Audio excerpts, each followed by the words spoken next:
Hey everyone, welcome back to the channel. If you're craving epic Jujutsu Kaisen fanfiction with bodybuilding berserkers and forbidden gates of fury, buckle up. You're in for a wild ride.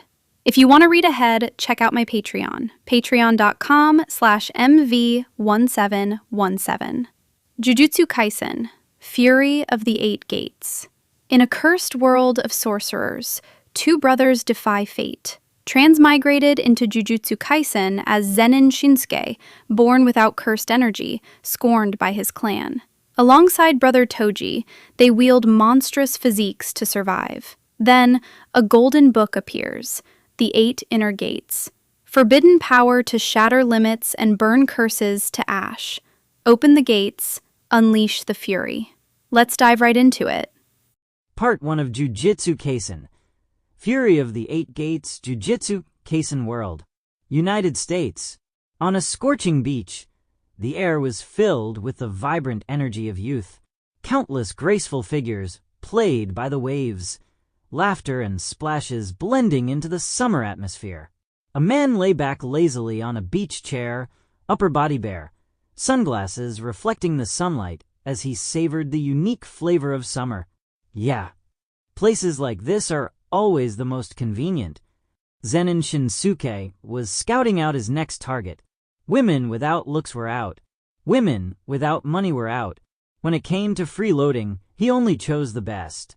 With his towering 190+ cm height, sculpted physique and sharp, handsome face, his chances of success were nearly guaranteed every time. Excellent temperament, refined appearance. And that pricey bracelet on her wrist? No way she's short on cash. His eyes locked onto a tall blonde beauty who practically screamed wealthy. Shinsuke was about to get up and strike up a conversation, enough to cover his living expenses for the next few days, when someone suddenly stepped into his line of sight. A striking figure, long hair flicked to the side, a confident, sultry pose, pale fingers raised in a playful V sign next to a pair of bright, sparkling eyes. "What kind of women do you like?" the blonde girl asked with a teasing smile. She wore a snug black t-shirt up top, denim jeans hugging her frame below, exuding a breezy, confident aura. Shinsuke slowly removed his sunglasses, his expression caught between annoyance and resignation. "I have to ask, are you sure you didn't install a tracker on me?" He knew this woman all too well. They'd met years ago. Tsukumo Yuki, a special grade sorcerer. She never accepted missions from the higher-ups in the jujutsu world, preferring instead to roam the globe on her own whims. Thinking about it, they'd known each other for 4, maybe 5 years by now. "Do I look like the kind of woman who plants trackers on people?" Yuki didn't wait for an answer. She grabbed the iced juice sitting next to him, took a massive sip, and let out a satisfied sigh. "Ah, finally alive again. Damn, this heat is brutal." Shinsuke didn't even react. He was used to her antics by now, too used to them. "So tell me, how did you find me? I've only been in this city a couple of days. Don't you dare say it's just coincidence again." Part of the reason he never stayed long in one city was to shake her off. Every few months, he'd relocate to a different city or even a different country. And yet, she always found him, like some stubborn curse plastered to his back, which is why he half-seriously suspected she had planted a tracker on him. Yuki batted her lashes, mischief glinting in her eyes. "Coincidence? No, no, no. This is fate. Don't you think we're destined to keep running into each other?" She pressed her hands together, bowed deeply, and said with mock solemnity, "So please, let me study you properly again. I beg you. This time, I'll definitely uncover the secret of your body." Her eyes sparkled with obsession as they roamed over his scar-marked torso, as though she were gazing at some priceless treasure. "Ha!" Shinsuke sat up, interest flickering in his gaze. Of course, he knew why Tsukumo Yuki was so obsessed with him. The reason was simple: heavenly restriction. It had been over 20 years since he arrived in the Jujutsu Kaisen world.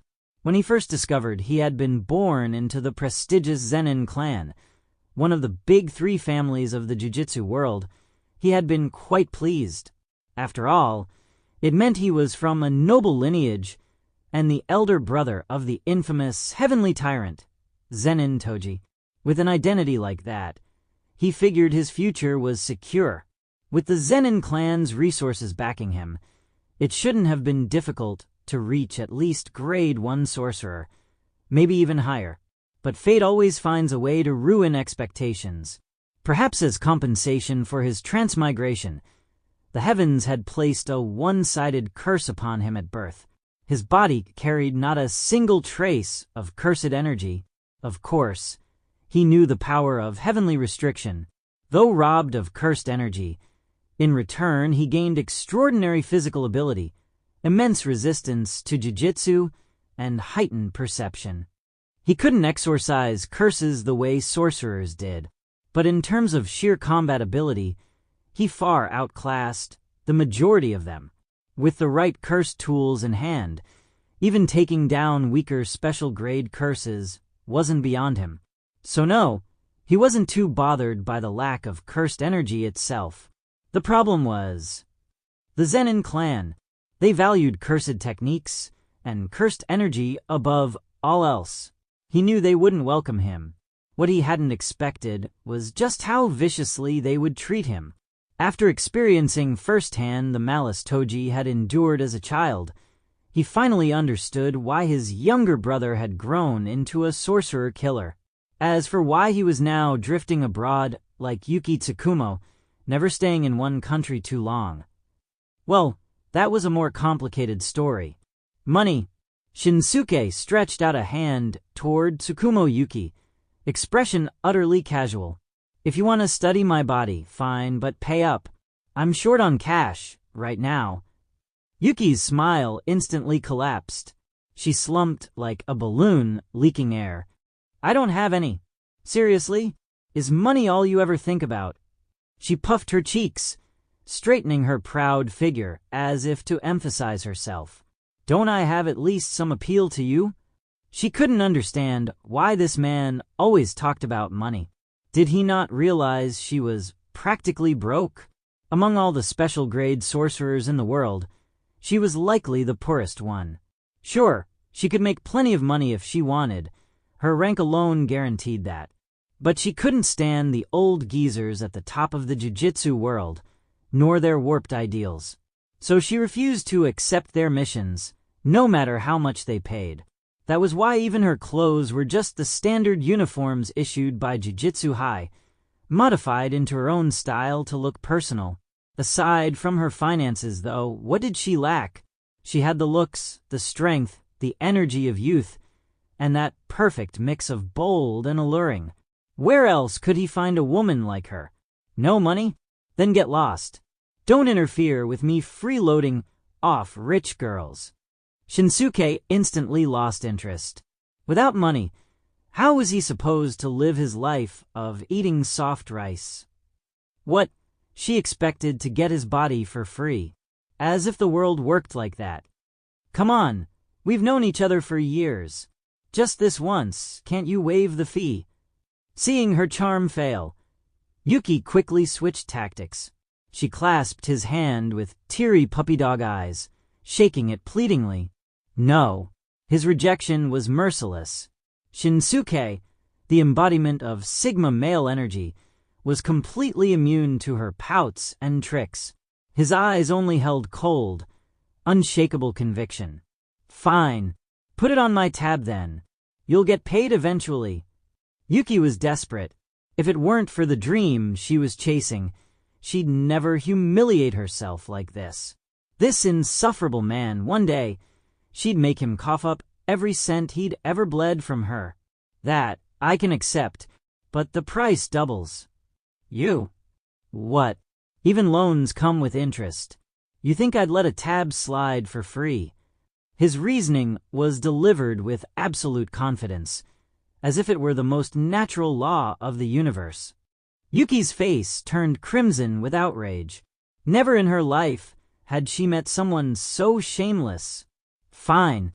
I agree. She bit out through clenched teeth. So what?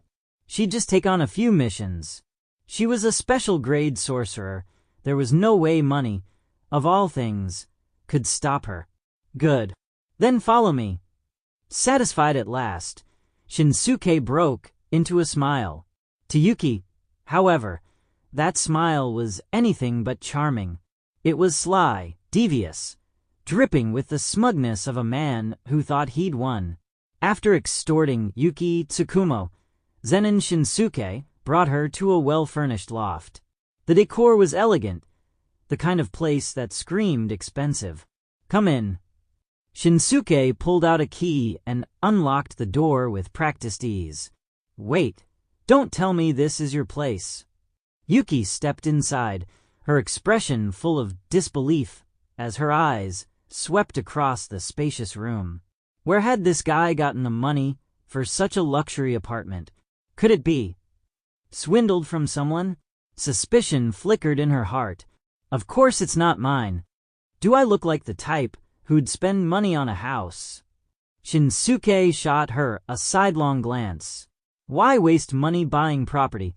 With his skills, freeloading off the right woman was far more cost-efficient. Good. That's good. Relief washed over Yuki, her heart feeling just a little lighter.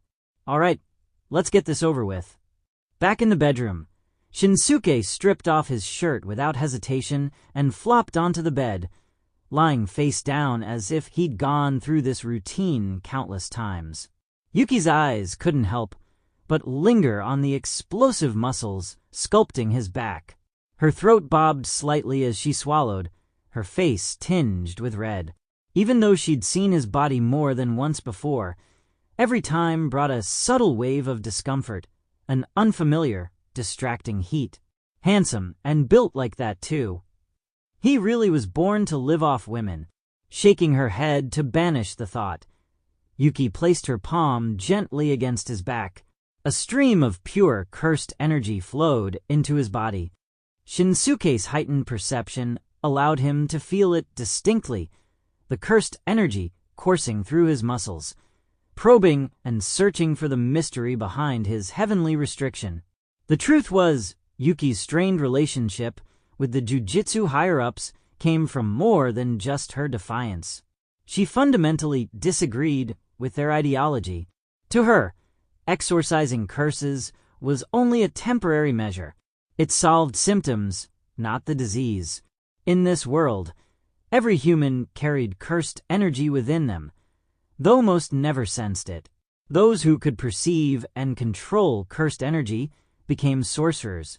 Their main duty was to exorcise curses, malevolent beings born from accumulated negative energy, and protect ordinary people. But not all sorcerers were protectors. Some abused their powers, committing crimes and acts of terror, threatening society itself. These outcasts were called curse users, enemies to both sorcerers and civilians alike. Yuki, however, believed that the true solution to curses was to eliminate cursed energy altogether. If the world had no cursed energy, curses could never manifest in the first place. And as far as known human history was concerned, only two people were born completely devoid of cursed energy. One was Zen'in Toji of the Zen'in clan, infamous as the sorcerer killer. The other was the man lying before her now, Zen'in Shinsuke. Coincidentally, the two of them were blood brothers. Done with your research yet? My time's precious, you know. Zen'in Shinsuke's body tensed as veins bulged across his skin like writhing dragons, rejecting the cursed energy coursing through him. Phew.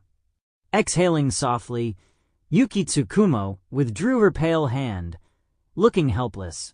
Seriously, why? Why is it that your body alone can exist without producing cursed energy? For once, Yuki's composure cracked.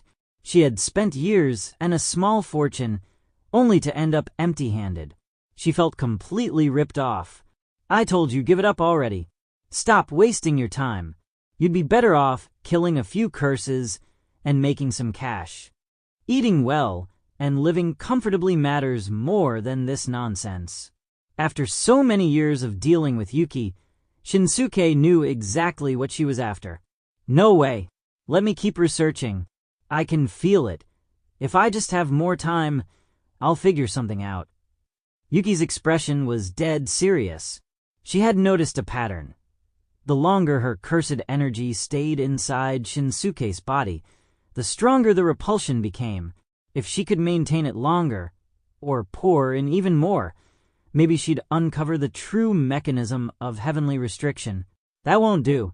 If there's no money involved, I'm out. Shinsuke waved her off flatly. This woman always tried to freeload. Give her once, and she'd keep coming back forever. Fine. I'll pay you. Triple. Veins popped on Yuki's forehead as she held up 3 fingers. One last time. If nothing comes of it, I'll really give up. She'd already sunk 4 or 5 years into this, wasting both time and money, with 0 results. Swearing to herself, Yuki resolved this would be the final attempt. Instead of stubbornly fixating on heavenly restriction, maybe she should focus on other ways to fix humanity, like turning every person into a jujutsu sorcerer. Alright, but this really is the last time. After this, don't bother me again. Shinsuke reluctantly agreed. To him, lying around while someone else handed him money wasn't a bad deal at all, and in the end, Yuki would never figure anything out anyway. Easy money, without lifting a finger. Besides Yuki Tsukumo, who else could possibly offer that? Even living off women usually required some effort. To Yuki, though, it was like paying for a product and never getting to use it. A deeply frustrating experience every single time. This time I'll push my cursed energy harder. If you can't take it, say so. Taking a deep breath, Yuki's gaze hardened. Don't disappoint me. Not this time. The next instant, her cool hand pressed against Shinsuke's back again. A torrent of cursed energy surged violently into his body, instantly triggering rejection. His veins bulged grotesquely. Shinsuke's expression twisted as, deep in his mind, the strange, almost technological-looking scripture began to tremble violently. Boom! A wave of searing heat burst from his body, forcibly ejecting all the cursed energy inside. The sheer force knocked Yuki off balance, sending her stumbling back several steps before she regained her footing. What the hell? Is that also heavenly restriction? Her eyes sharpened. How could it be so overwhelming? Ha! Suppressing the raging energy within, Shinsuke's reddened skin slowly returned to normal. My body and cursed energy were never meant to coexist. This kind of reaction isn't surprising. Still, even he hadn't expected this. Yuki had injected cursed energy into him plenty of times. By now, his body should have been used to it. But it seemed the golden scripture in his mind wasn't so tolerant. Lowering his consciousness, Shinsuke glimpsed the book resting quietly in his inner world. 8 Gates Release Formation. That's right, the pinnacle of taijutsu. It had appeared suddenly on his 18th birthday. Maybe because in his past life, he'd collapsed while watching an AMV of Might Guy's battles. Either way, it became his golden finger in this world. When it first appeared, he had been ecstatic. A late cheat was still a cheat, and what could be more perfect than heavenly restriction paired with the 8 gates? With his body already pushed to its natural limit by heavenly restriction, he thought he'd be able to open the gates instantly and crush the entire jujutsu world. But then reality hit him. He had no chakra. He couldn't even open a single tenketsu, let alone the 8 gates. Fortunately, the system wasn't completely heartless. The 8 gates method had been slightly revised. Instead of relying on chakra, it now drew on the body's natural vitality, blood, and chi. By refining the flesh to the extreme, one could awaken a physical energy that flowed like blood essence. Using that to open the gates achieved the same effect as chakra. In other words, his 8 gates were now pure taijutsu, designed to push the human body's power to the absolute limit. The only catch, refining that blood energy, was insanely difficult. He opened the scripture in his mind. Intelligent characters floated into view. Gate of opening, 100% gate of healing, 100% gate of life, 100% gate of pain, 11%. Gate of death, 0% so far. He could only fully open the first 3 gates. The boosts weren't outrageous, but they sharpened every aspect of his physical state, speed, aura, momentum. With heavenly restriction already granting him monstrous strength, he estimated he'd need at least the first 5 gates, up to the gate of limit, to make a real leap in power.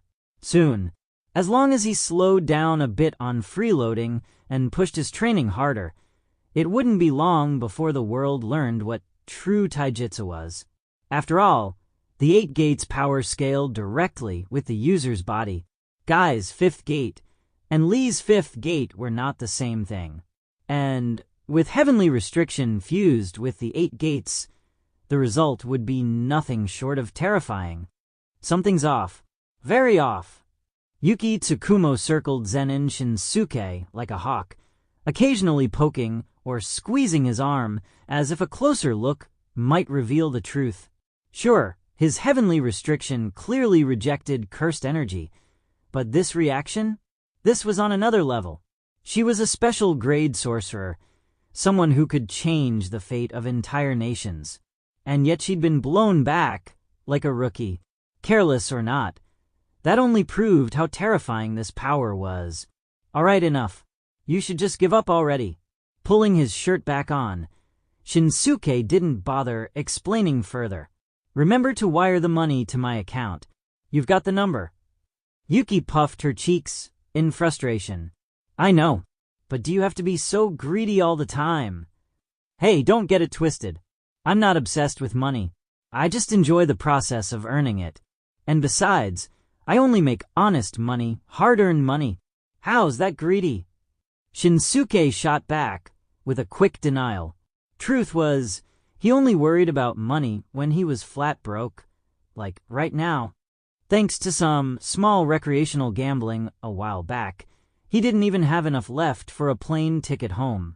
Most of the time, though, he preferred to laze around, drift from country to country, or put in just enough effort to refine his blood energy. You really are impossible. Yuki rubbed her forehead, exasperated. Older than her, yet somehow more childish. Always spouting nonsense. So what's your plan now? Going to keep freeloading? She folded her arms, giving him a sharp look. Ah, that was the idea. Yeah. But if you're willing to spot me some cash right now, I could just go home instead. His original plan was to find a sugar mommy, make a quick profit, and then head back to Japan.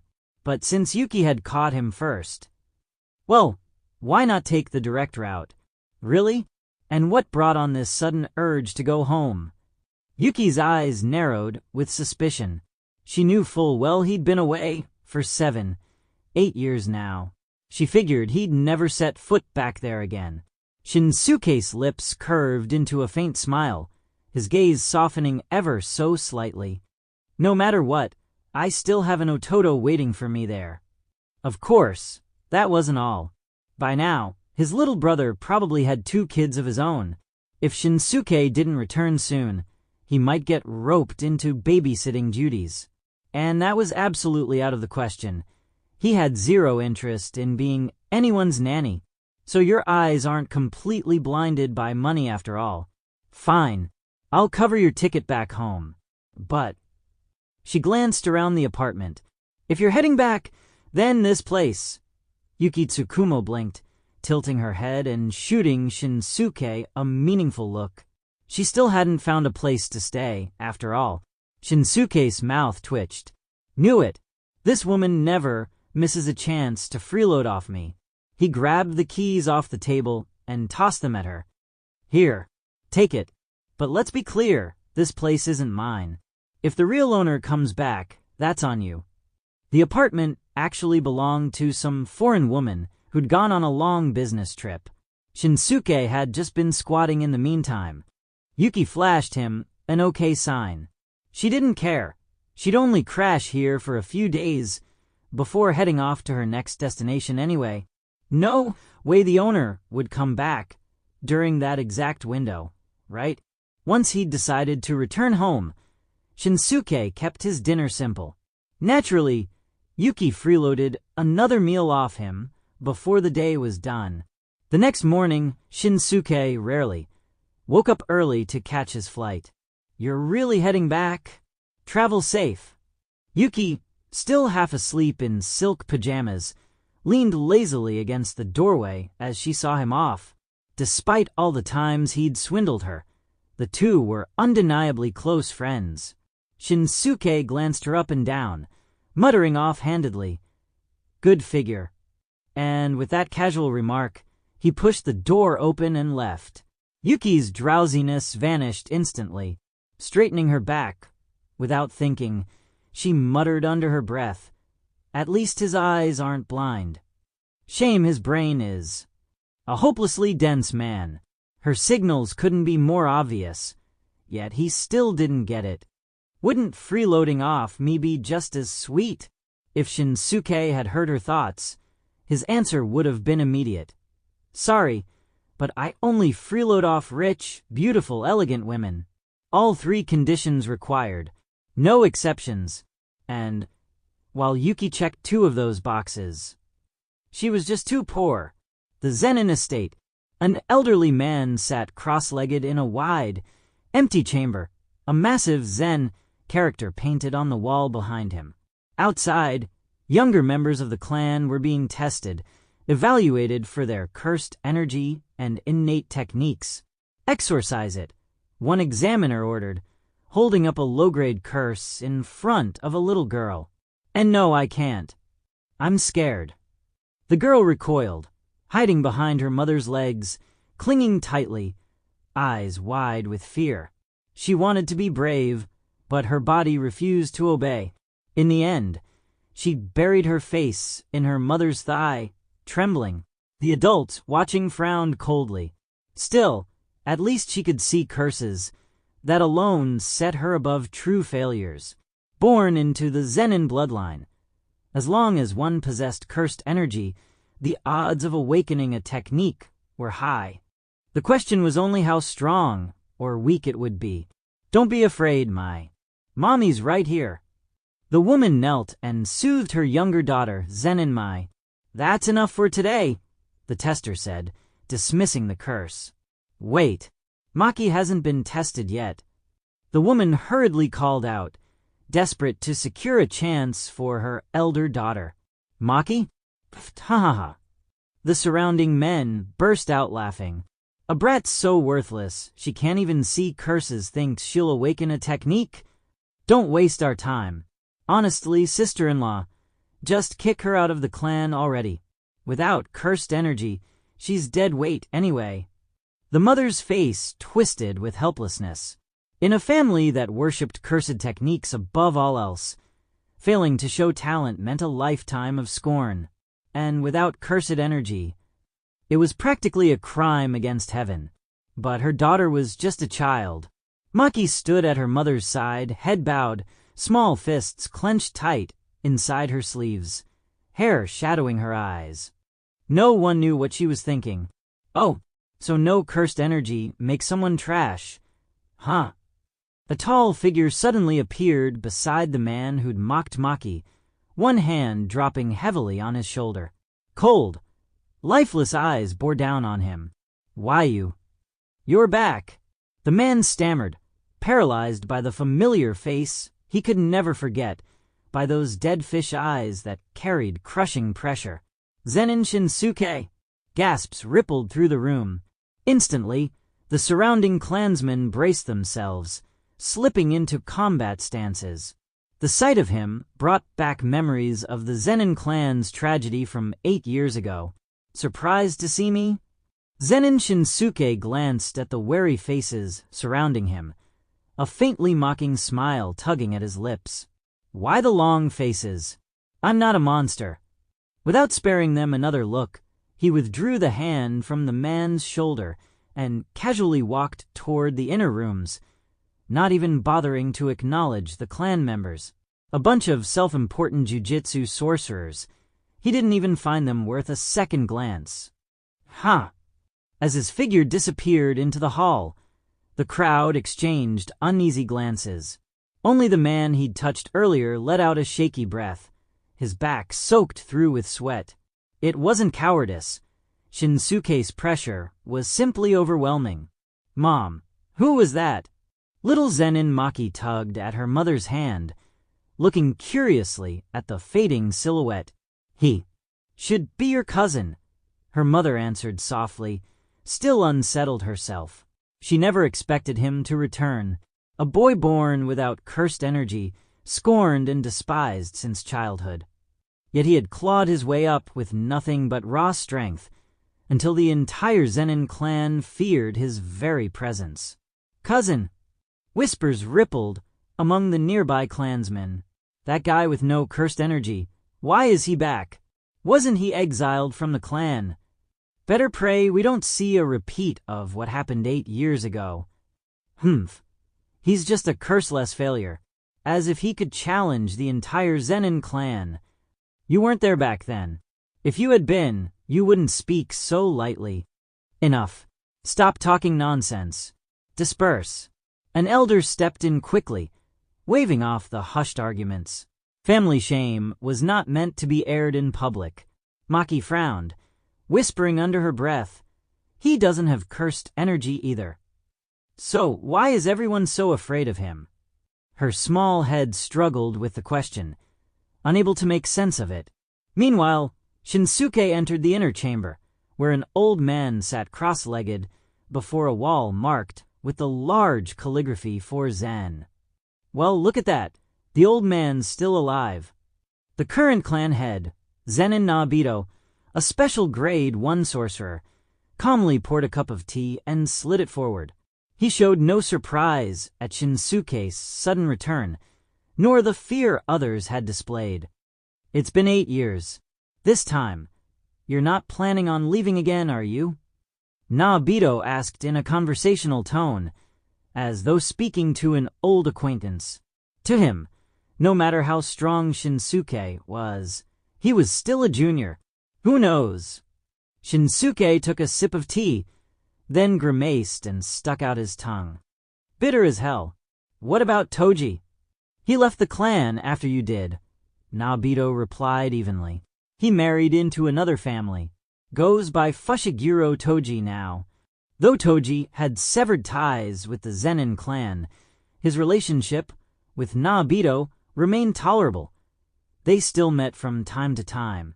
In fact, not long ago, he sold his son to the clan. "I see. That sounds like him." Shinsuke's face betrayed no surprise. He knew Toji too well. Their childhood in the clan had forged an unshakable familiarity. "You agreed to this?" Nabito arched a brow at Shinsuke's calmness. "Toji made that choice himself. And besides, what would you expect? For 2 men without cursed energy to raise a boy with inherited techniques." Shinsuke had no intention of claiming Fushiguro Megumi for himself. The boy carried the Zen'in's treasured 10 Shadows technique. With the clan's resources, his potential could rival even Gojo Satoru one day. Why raise the boy on scraps when the Zen'in clan could lavish him with resources? Still, the relationship between father and son clearly needed mending. Perhaps that's for the best, Nabito mused. The Gojo clan alone has already disrupted the balance of the jujitsu world. If Toji's son can awaken the Zen'in's inherited technique, he may well be our answer. He had already negotiated with Toji. If Megumi awakened the clan's secret technique, Nabito would make sure Toji was handsomely compensated. For now, the future remained uncertain. Everything here, including the entire Zen'in clan, was under his eyes. Gojo Satoru? Huh. Zen'in Shinsuke knew that name all too well. So, Anything big happening in the jujitsu world lately? Something big. Naobito mused. If I had to say, it would be Tungin's once in 500 years assimilation. It should be happening in the next few days. As head of one of the three great families, he was naturally well informed about such matters. I see. Looks like I came back at the perfect time. For the first time, Shinsuke felt a bit of gratitude toward Tsukumo Yuki. Had he been late, he might have lost his dear Ototo forever. Old man, don't go dying on me. If you're gone, the Zen'in clan's finished. Shinsuke stood, scratching his ear as he turned to leave. To him, Naobito was the only one in this rotten family worth a shred of respect. Watching him go, Naobito let out a faint sigh. Those two brothers. Just thinking about them gave him a headache. If it weren't him in the seat of clan head, the Zen'in would have collapsed long ago. At the gates of the Zen'in estate, Shinsuke came across Zen'in Maki. The small girl stood firm, her timid sister, Mai, clinging to her hand. Sis. He's scary. Let's just run. Mai's voice trembled as she tugged desperately at her sister's sleeve, eyes wide with fear. To her, this man was more terrifying than any curse. But Maki kept her gaze locked on Shinsuke. She ignored Mai's plea, only tightening her grip on her sister's hand. Hey, why are they afraid of you? Her voice rang out as Shinsuke passed. She tilted her head up, meeting his eyes, not with fear, but with burning curiosity. Shinsuke paused mid-step. Slowly, he looked down at her, a faint grin tugging at his lips. Good eyes, brat. Then he brushed past the sisters, without another word. Wait, you didn't answer me. Maki spun around, fists clenched, shouting at his back. Because they're afraid of dying. The answer came without him turning his head. By the time the words sank in, his figure had already vanished. Afraid. Of dying. Maki whispered, dazed. Come on, sis. Let's just go back. You have to hold my hand tight. Don't let go, okay? Yeah. Maki finally pulled Mai along, leaving the gates behind. Meanwhile, Shinsuke had already set off on his search for Toji. Still, he couldn't help but feel a pang of sympathy for Maki. He could sense it.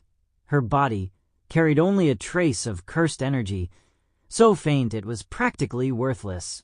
That meant she was trapped between two worlds, too weak to become a sorcerer, yet unable to achieve the monstrous physique he and Toji had attained through heavenly restriction. Her path was sealed. She was destined to face mockery and contempt, without the strength to fight back. Inside a quiet coffee shop, Zen'in Shinsuke sat down across from a man who claimed to know Zen'in Toji's whereabouts. At first glance, Kong Shu froze. Toji? Wait. No, you're not him. The man before him bore an uncanny resemblance to Toji 7, maybe 8 parts alike, which had caught Kong Shu off guard. But having dealt with Toji frequently, he quickly realized this wasn't the same person. Hello, the stranger said politely with a faint smile. I'm Toji's elder brother, Zen'in Shinsuke. Could you tell me where he is now? Brother? Toji has a brother? Funny, he never mentioned that. Kong Shu didn't doubt him though. With a face like that in front of him, it was hard not to believe. Well, if you want to find Toji, you might just have to wait. Today's the final day of his mission. If things go well, he should come by to collect the rest of his payment. Even if he fails, he'll give me an explanation. Kong Shu spoke casually, then raised his cup. If you're not in a hurry, we could share a DRI. Huh? Before he could finish, the man was gone. At some point, Shinsuke had vanished without a sound. Toji's brother. Interesting. Kong Shu drained the last sip of his coffee and stood. He had a sinking feeling. The assassin he had worked with for years might fail this time. But it didn't matter to him. He was only the middleman. Meanwhile, inside the barrier of Jujutsu High, The two prodigies, Gojo Satoru and Geto Suguru, finally succeeded in escorting the star plasma vessel Riko Amanai to safety. Everyone exhaled in relief. Inside the barrier, no assassin could enter without being detected. Finally, "I'm exhausted," Gojo muttered, stretching with a look of irritation mixed with weariness. Next time, I'm not babysitting again. He hadn't slept in 3 days. Fatigue weighed on him. But the heaviness in his gaze came from something else. The thought that Amanai, who had shared precious days with them, would soon be absorbed by Master Tengen. Merging, they called it. But in truth, it was no different from death. These past few days were the happiest of my life. Thank you. Amanai's eyes shone with gratitude, not complaint. She had always believed she liked solitude, but now she realized it was because she had never known true companionship. "I don't want thanks from a kid." Gojo's words carried mock disdain, yet the slight upward curl of his lips betrayed his pride. Geto just smiled with narrowed eyes, saying nothing. Beside them, Kurwa stood silently, her face tight with reluctance. After all this time caring for Amanai, was this really their farewell? Shhhk. The moment of respite shattered. A flash of steel pierced through the air. A long blade drove clean through Gojo's body, bursting out his chest. Blood cascaded down the weapon, soaking his clothes. Everyone froze, eyes wide with horror. "Gojo!" Geto roared, cursed energy surging violently. With a snap, a rift opened in the air, and a grotesque curse spirit crawled through with a guttural snarl. But Gojo stood as if unfazed, turning to study the man who had impaled him. "Have we met before?" he asked casually. The man pulled his blade free, smiling faintly. "No need to remember me. I'm not great at keeping men's names in mind either." "Dodge the vitals? Huh? Impressive. As expected of the Gojo clan's once-in-a-century prodigy." In the instant he spoke, the massive curse lunged forward, maw gaping like an abyss, and swallowed him whole. "Geto," Gojo said calmly, eyes fixed ahead. "Take Amanai to Tengen. I'll handle this one." Geto hesitated for a moment, then acted, grabbing Riko Amanai and rushing toward Tungen's sanctum. Gojo Satoru stayed behind, facing off against the infamous sorcerer-killer, Fushiguro Toji. Shhhk, shhhk, shhhk. The moment Geto departed, a massive curse spirit was impaled by a wide, blood-stained blade. Toji emerged, hefting his cleaver-like sword, his body drenched in blood, a grotesque curse coiling faintly around him. He stared at the baffled Gojo, then, almost arrogantly, laid out his entire scheme. The bounty, his doing. The mission deadline, also his. His aim was simple: weaken the targets, then trick Gojo into lowering his guard when the mission time expired and his infinity was deactivated. And Toji, born without cursed energy, could slip in and out of Jujutsu high undetected by its barrier.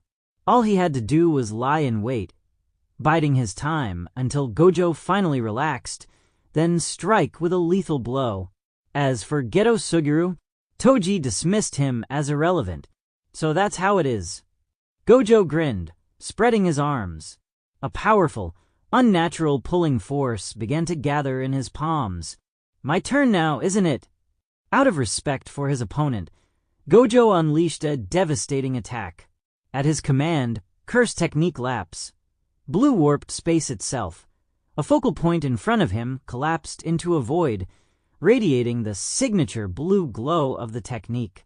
Instantly, everything in the vicinity, including chunks of rubble and shattered structures, was violently drawn inward as reality tried to fill the absolute emptiness at the heart of the effect.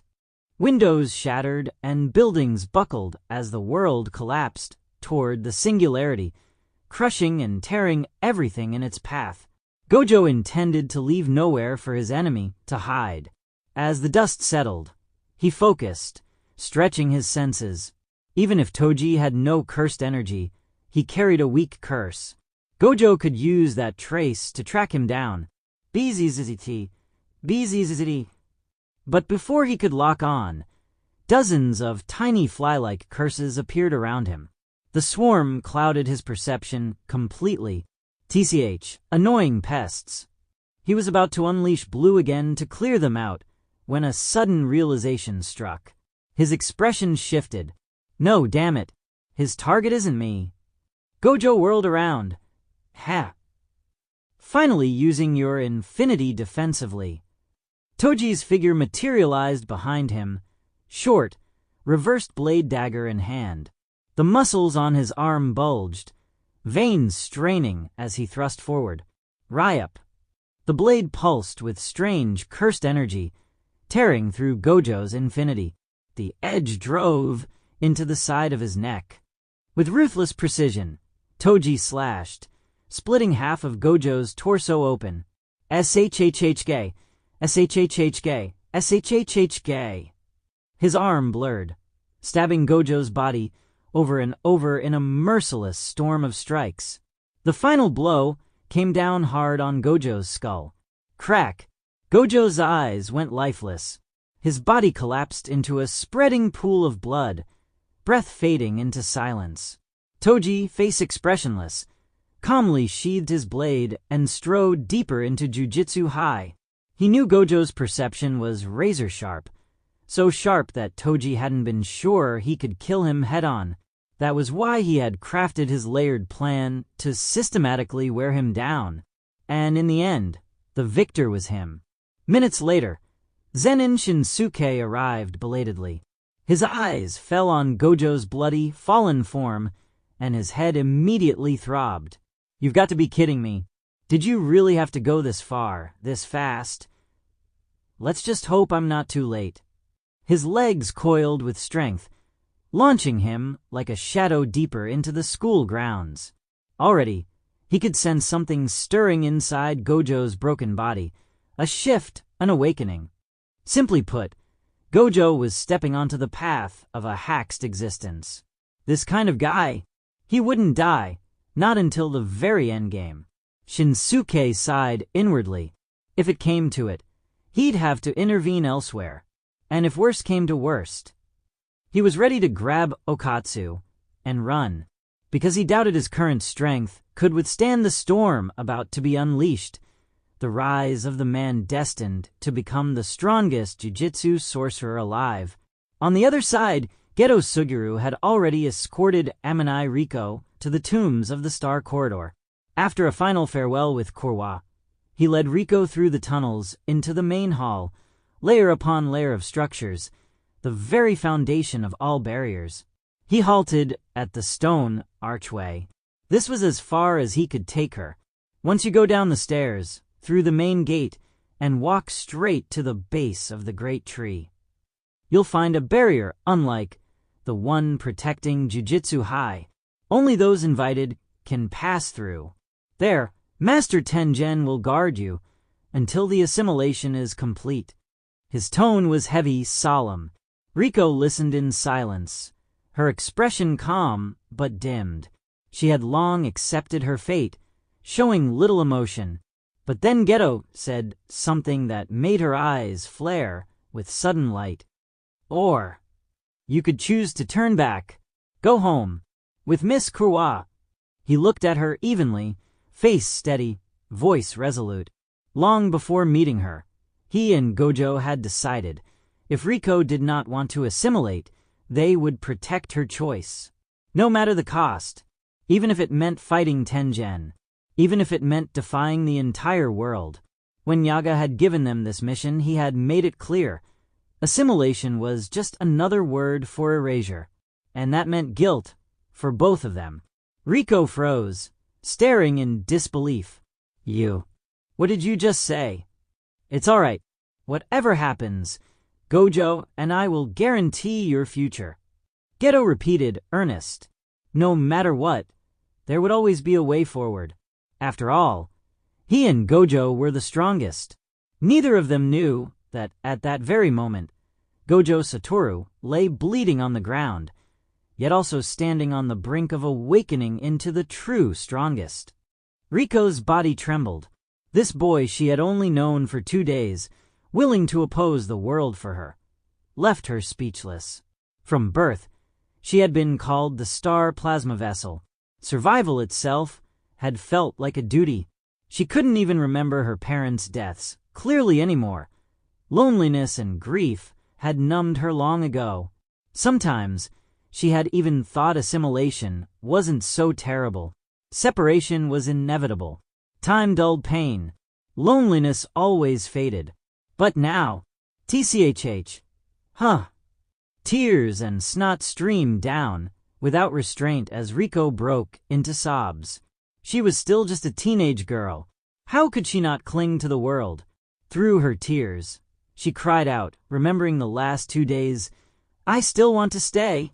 I still want to be with everyone longer. Phew. Geto exhaled, relieved. A smile touched his lips. He stretched out his hand, answering her longing for life. Riko, let's go back. Bang. A single gunshot shattered the fragile hope. From the high platform above, a bullet whistled through the air, aimed straight at Riko's head. The round sliced past her hair, close enough to kill. Then a shadow streaked out of the tunnel depths, the air cracking into thunderous sonic booms. In that instant, he broke the sound barrier. Snap! Veins bulged across his arm. Calloused fingers snapping shut around the bullet just inches from Riko's skull. The force of his arrival whipped up a violent wind, knocking Riko back onto the ground with a startled cry. Ah! Riko Amanai hadn't even figured out what had happened. All she heard was a sharp snap, and the next thing she knew, she had landed hard on the ground. Beside her, Geto Sugiru's expression froze. His eyes locked on the man who had suddenly appeared, a chill running down his spine. Every nerve in his body screamed danger as he slipped instantly into battle readiness. In a flash, he moved to Riko's side, pulling her up and shielding her behind him. You all right? I'm fine. Riko shook her head quickly. Aside from her sore backside, she wasn't hurt. Phew. Talk about timing. A split second later, and a young girl in her prime would have died before my eyes. The newcomer opened his palm. Resting there was a deformed, flattened bullet. He exhaled deeply, the faint flush on his skin gradually fading back to normal. From the high platform above, Fushiguro Toji's figure appeared. His gaze narrowed, hardening as he stared at the man who had intruded so suddenly. For a moment he was even stunned. The newcomer, Zen'in Shinsuke, lifted his eyes toward him, smiling gently. Toji, long time no see. Missed your big brother. TCH, bastard. If you leave, then don't bother coming back. Toji didn't show joy at the reunion. Instead, anger flared. His expression darkened as he turned away, abandoning the mission without hesitation. Even now, resentment simmered in his chest toward this brother who had once left without a word. Why had he gone off alone? Why had he left him behind? Shinsuke scratched his head with a wry smile. Looks like his little brother had grown up. Not as easy to coax as when he was a kid. Some mending would be needed. Turning toward Geto, who was still visibly on guard, Shinsuke offered an apologetic smile. Sorry about that. My younger brother seems to have caused you trouble. As an apology, let me share a little secret. His tone softened, almost conspiratorial, as he leaned closer. Truth is, even if Tengen doesn't merge with the Star Plasma Vessel, he'll be fine. With that, he turned and strode off in the direction Toji had gone, calling back casually over his shoulder, "Don't tell anyone I said that." Geto watched the broad-shouldered figure vanish into the distance, feeling a crushing weight lift from the air. What the hell was that guy? Forget everything else. Just his speed had already exceeded Geto's imagination. So, what do we do now? Riko's voice trembled. Her heart was still pounding. Just moments ago, she had stood at death's door. If not for that stranger's sudden appearance, she would already be gone. First, we leave. Geto's brows furrowed slightly, senses still razor-sharp, alert for any new threat. Right now, all he wanted was to regroup with Gojo Satoru. Please, let nothing have happened to him. As for Shinsuke's words about Master Tengen, he had no way of knowing whether they were truth or lies. That would have to be sorted out later. Outside Jujutsu High's barrier, Zen'in Shinsuke caught up with Toji. Seeing the irritation plastered on his little brother's face, he walked up and clamped a large hand firmly onto his shoulder. What's with that look? See your big brother, and already itching to feel some brotherly love. Shinsuke narrowed his eyes, raising a fist in mock threat. When little brothers misbehaved, wasn't it an older brother's right to straighten them out? At nearly 190 centimeters, with a body built like a fortress, Shinsuke's sheer presence made even Toji seem small. Smack! Toji slapped his brother's hand away, his face blank, voice low and cold. You really think you can beat me as you are now? He was no longer the same Toji as back then. Just because Shinsuke was his brother didn't mean he had the strength to discipline him anymore. Yo! A few years apart, and now your wings are stiff. Huh? Zen'in Shinsuke looked at his younger brother with a mix of surprise and mockery. This brat had played at being a sorcerer-killer for a few years and already forgotten his own surname? Didn't he realize all of this was just hand-me-down scraps from Shinsuke's era? Come on then. Let me see just how much you've grown. Shinsuke stepped back, curling a finger in provocation. If soft words wouldn't do, then he'd resort to hard fists. He really wanted to see what gave this foolish brother the guts to mouth off at him. Ha! Don't blame me for not giving you face. Toji's resentment surged the moment he saw the brother who had abandoned him for years. Some conflicts between men couldn't be settled except with a fight. Today he had to know, could the brother who once stood above him still do the same now? Toji's gaze turned razor-sharp. He reached into the mouth of the cursed spirit coiled around his body and pulled out a crimson 3-section staff. The 5 billion yen special grade curse tool, Playful Cloud. Gripping the weapon with both hands, Toji bent his knees and grinned viciously. Don't lose too badly, old man. Boom. In the next instant, Toji blurred into motion, the staff whistling through the air as it swung toward Shinsuke in a blur of crimson. Shinsuke's body tensed, heat surging through his frame as muscles bulged and veins stood out. Clack! He thrust out one hand and caught Playful Cloud mid-swing. A monstrous force rippled through his arm, leaving his muscles numb. Playful Cloud, the only special-grade cursed tool without any technique, possessed a raw, tyrannical power. The stronger the wielder, the more destructive its potential. It was a weapon made purely for the strong.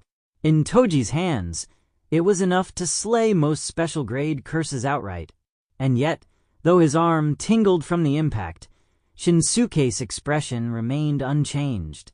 With a sudden surge of power, he reversed the momentum. The overwhelming force traveled back through the staff into Toji's hands, and in the blink of an eye Shinsuke had wrenched Playful Cloud away. This thing's mine now, he said with a teasing smile. Weapons steeped in violence like this. He loved them. TCH. Toji clicked his tongue in annoyance. Without missing a beat, he reached into the cursed spirit's maw again and drew out a wide-bladed longsword. The special-grade curse tool, Split Soul Katana.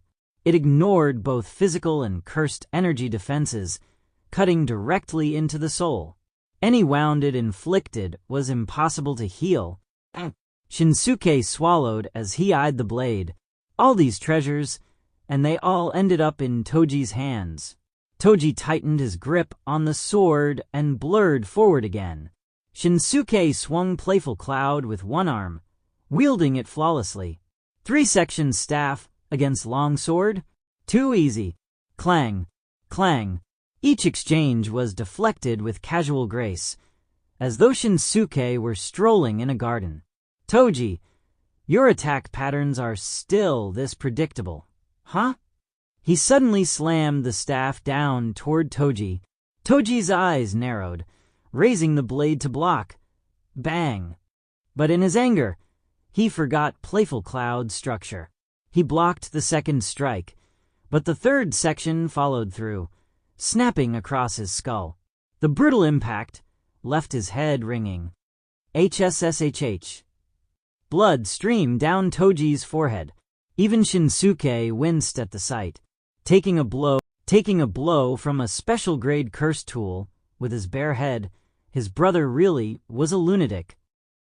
Toji staggered, vision blurring. Thud. A moment later, he collapsed, knocked unconscious. Seriously, Shinsuke sighed, helpless, and moved to support his fallen brother. He knew Toji all too well, outwardly calm, meticulous, and cautious. But in certain moments, he lost his head and overlooked the obvious, like when his desperation to defeat Shinsuke made him reckless, or when facing Satoru Gojo, his pride drove him into yet another trap. Guess he really does take after me a little.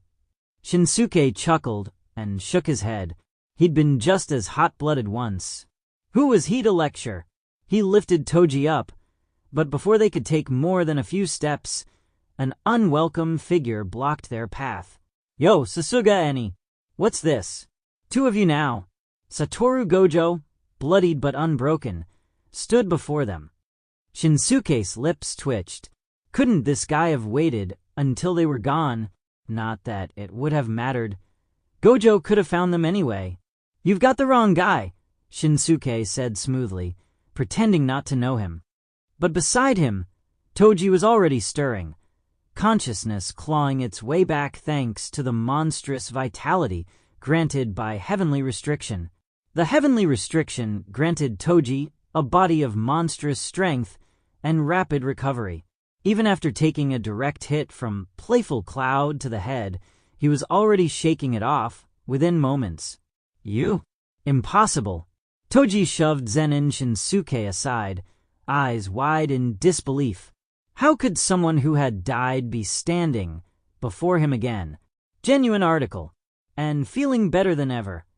Gojo Satoru brushed his hair back, revealing a faintly healed scar on his forehead. Reverse curse technique. Ding ding, correct.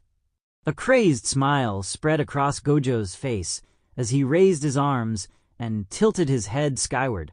In the instant his throat had been pierced, he had abandoned all defenses, focusing everything on grasping the reverse curse technique. Cursed energy was inherently negative. No matter how vast, it could never regenerate flesh.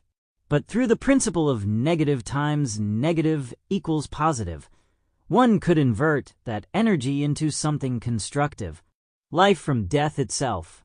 And in that razor-thin moment between existence and oblivion, Gojo had broken through, touching the true core of Jujutsu.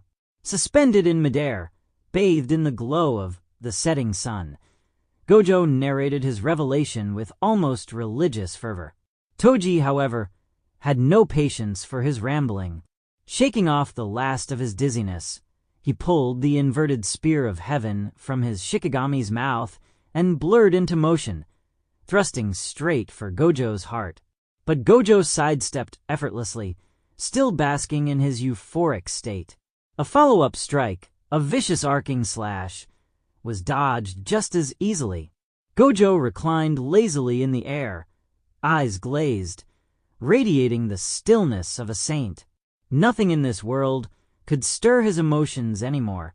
Everything felt boundless, weightless, perfectly clear. At that moment, he felt it deep in his bones. Above heaven, under heaven, there is only me. Reverse curse technique. Red. Dangling upside down, Gojo formed a blade-like hand sign. A dense orb of crimson energy condensed before erupting forward, smashing into the inverted spear with overwhelming force.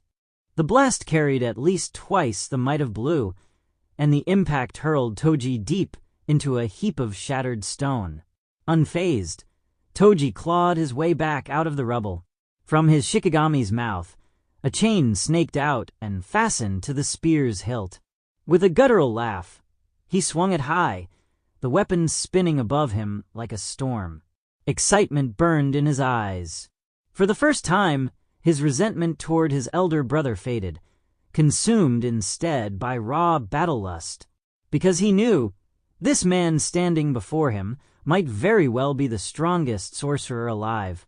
And Toji had only one thought now: defeat him. To prove to every smug bastard who mocked the Zen'in brothers that the so-called strongest sorcerer could be slain by a man without a shred of cursed energy. He would make them choke on their scorn. The infinite void suppression meant nothing to him. Blue's gravitational pull, he could block with cursed tools or simply dodge. Red's devastating repulsion, the inverted spear cut straight through it. Everything was within his grasp.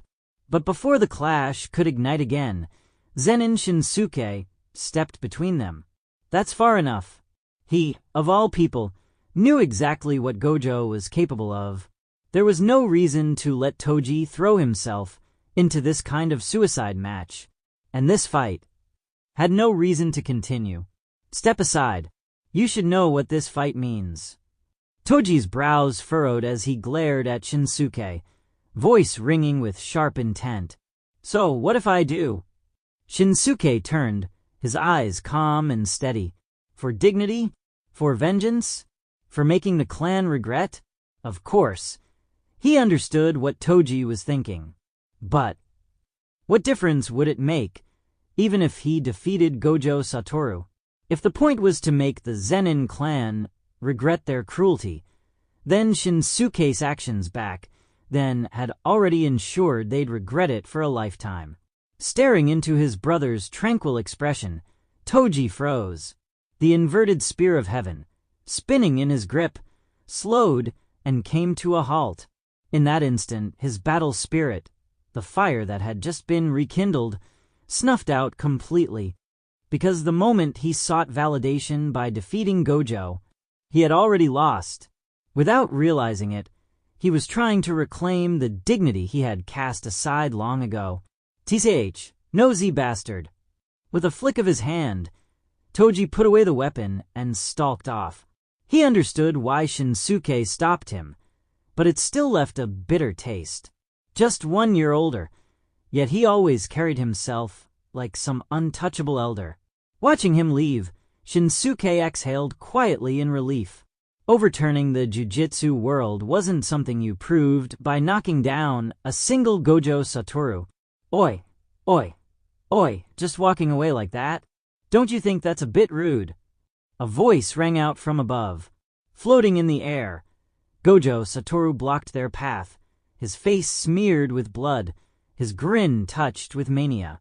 Shinsuke's expression twitched. He'd nearly forgotten about this troublesome one. Gojo Satoru, was it? There's no bad blood between us. Amini Riko's alive. What now? If we don't fight, are you inviting us to dinner? His words struck like a needle. Their only real conflict had stemmed from Amini Riko. Since she was unharmed, what reason did they have to battle? Not everything had to be a death match, like sorcerer versus curse. Gojo thought about it, then frowned. But wait, didn't he just try to kill me? Isn't that a grudge? So what, was he not allowed to take revenge? Shinsuke suddenly chuckled. And yet you didn't die, did you? More than that, you awakened the reverse cursed technique. Don't tell me that's all you gained. He waved a hand as if brushing off dust. Remember this favor, Gojo. One day, you'll owe us. And with that, he turned and walked away, leaving Gojo blinking, dumbfounded. What the hell was that supposed to mean? Gojo raised his hand, ready to form a stance, but no technique came. He just stood there, watching as the two brothers vanished from sight. Damn it.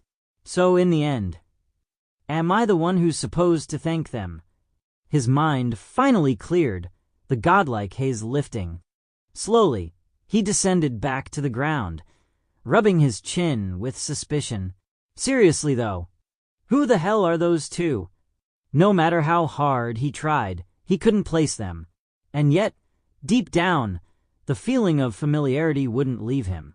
He had no idea that over a decade ago, as a child, he had indeed crossed paths with the Zen'in brothers, long before fate brought them back together. Not long after, Geto Suguru and Amanai Riko rushed to his side. "Gojo, you're covered in blood. Are you hurt?" Geto asked, face full of worry. Riko studied his eerily calm eyes, feeling a strange distance. "Did something happen here?" "Nothing much.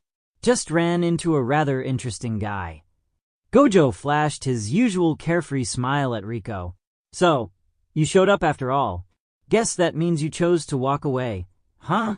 TCH. Brat really knows how to make trouble." "Hey!" Riko puffed up angrily, cheeks red. They had given her the choice, and now he was teasing her for it. But beneath her flustered pout, her heart was warm.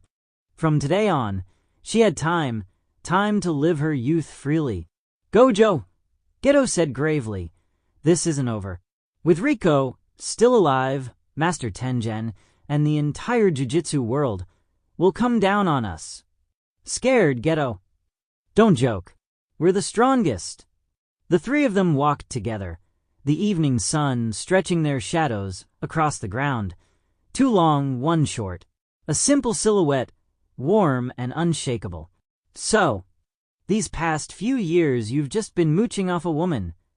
Zen'in Shinsuke looked at Toji with a deadly serious expression. "You're a grown man, strong and healthy. How could you stoop to living off someone else?" "Toji, you've fallen too far. I told you already that was in the past. I'm married into the Fushiguro family now." Toji's tone was helpless. Why did his brother always have to harp on the mooching thing? It wasn't like he didn't earn his own keep. "Married in, huh?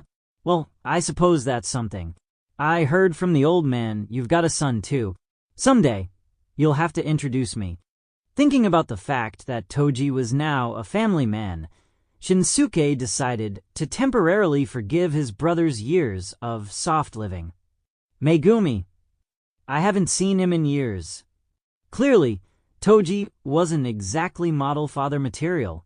His heart carried guilt toward his son, but he never knew how to make it up to him, so he simply sold Megumi off to the Zen'in clan. But enough about me. Shouldn't you be the one explaining? Why did you disappear back then, without a word? Toji's eyes locked on Shinsuke. Most of his resentment had faded over the years, but without knowing the truth, there was still a thorn lodged in his chest. Back then, Toji hadn't known much. All he understood was that both he and his brother were pariahs in the Zen'in clan, mocked and scorned at every turn. His brother always seemed unbothered, acting like none of it mattered. Then one day, as if he had become a completely different person, Shinsuke unleashed a massacre inside the Zen'in estate. Toji never learned the details. What he did know was that after that night, nearly a third of the clan was dead. From that day onward, his brother vanished from the Jujutsu world, and whenever the Zen'in spoke of him, their sneers were mixed with a trace of fear. At Toji's question, Shinsuke fell silent for a moment.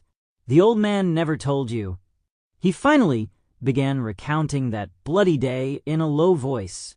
The gist of it was simple. No matter how the clan mocked or belittled him, Shinsuke never cared. Their words wouldn't break him. He had the strength of the heavenly restriction, and developing its potential kept him too busy to bother with the chatter of cursed energy monkeys. But when some in the clan turned their scorn on their mother, the only person in the Zen'in who had ever shown him warmth, Shinsuke lost all restraint. In a fit of rage, he slaughtered them. If their mother hadn't thrown herself before him, begging him in tears to stop, and if Nobito Zen'in hadn't intervened, the clan might have been wiped out entirely. Yet Shinsuke couldn't understand why his mother, after being hurt by the family, would still plead for their lives. They quarreled bitterly, and in his fury, he left the Zen'in house for good, slipping into a life of self-indulgence abroad. During those wandering years, he thought about many things. Gradually, his anger dulled, but he never figured out how to face his mother again, until Nobito tracked him down, bringing with him the news of her death. For a long while, Shinsuke sank into despair. It was during that time that he crossed paths with Yuki Tsukumo.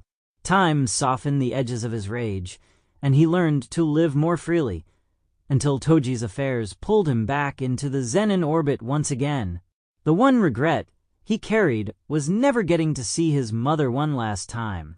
After listening to Shinsuke's explanation, Toji's face remained unreadable, but a great deal of weight lifted from his heart. If it was all for their mother's sake, then he could understand. But for his brother to put their mother above him and forget about his little brother, that still stung. "She left a letter for you. I've been holding on to it. If you want it, come get it," Toji said. "No need. You keep it. It's just useless words anyway." Shinsuke waved it off. So much time had passed. He had no desire to reopen those wounds. He knew his mother too well. The letter was probably filled with apologies. And for what? None of it had been her fault. The one at fault had always been this twisted world. "What about you? What are you planning now?" Toji asked, eyes narrowing on his brother. "Obviously. To eat, to find some work and scrape by first." Shinsuke nearly blurted out what was really on his mind, but thinking of how his younger brother already had a family and a child, he couldn't very well keep loafing around, living off others. Bad influence and all. "Since you're back, don't run off again. Work with me. Let's become sorcerer killers together." It was an earnest invitation. With their unique circumstances, assassins were the only path open to them. They could never be like sorcerers, exorcising curses. "No thanks. Killing for hire doesn't interest me." Shinsuke shook his head without hesitation. He already had a plan. His priority now was to grow stronger, fast. The jujutsu world was heading for turbulent times, and with his current strength, he couldn't guarantee the safety of the people he wanted to protect. Thinking of what his nephew would one day endure, Shinsuke clenched his fists. If anyone dared touch his family, even Sukuna, he'd crush them with a single kick. Of course, training wasn't everything. A man needed to earn a living too, and aside from freeloading. What job made money faster? You do better to give up on this sorcerer-killer nonsense. Go home. Be a father. Raise your kid properly. Stop wasting your life. Shinsuke scolded his younger brother like a nagging parent. "Like hell I need you lecturing me. I'm leaving. Don't come pestering me for nothing." Toji got up and walked off, tired of his brother's long-windedness. Always playing the old mother hen. Always so damn irritating. Yet as he left, his lips curved into the faintest smile. His brother's sudden return had lifted a loneliness he hadn't even realized he carried. Watching him walk away, Shinsuke chuckled and called after him, "Remember to take me to meet my nephew and niece tomorrow." Toji froze for a fraction of a second, the corner of his mouth twitching. Then, without a word, he yanked the door open and strode out as if he hadn't heard a thing. "This brat," Shinsuke muttered, shaking his head. While the Zen'in brothers finally untangled their past, chaos erupted at Jujutsu High. The prodigies Gojo Satoru and Geto Suguru had openly defied the higher-ups, escorting the star plasma vessel Riko Amanai back home. Their decision had endangered the entire balance of the jujutsu world. If Master Tengen failed to merge with the vessel, his body would evolve to a higher state, risking the loss of his consciousness. And if that happened, Tengen might very well turn against humanity, siding instead with the curses. An evolved Tengen would be far closer to a curse than to a human ally.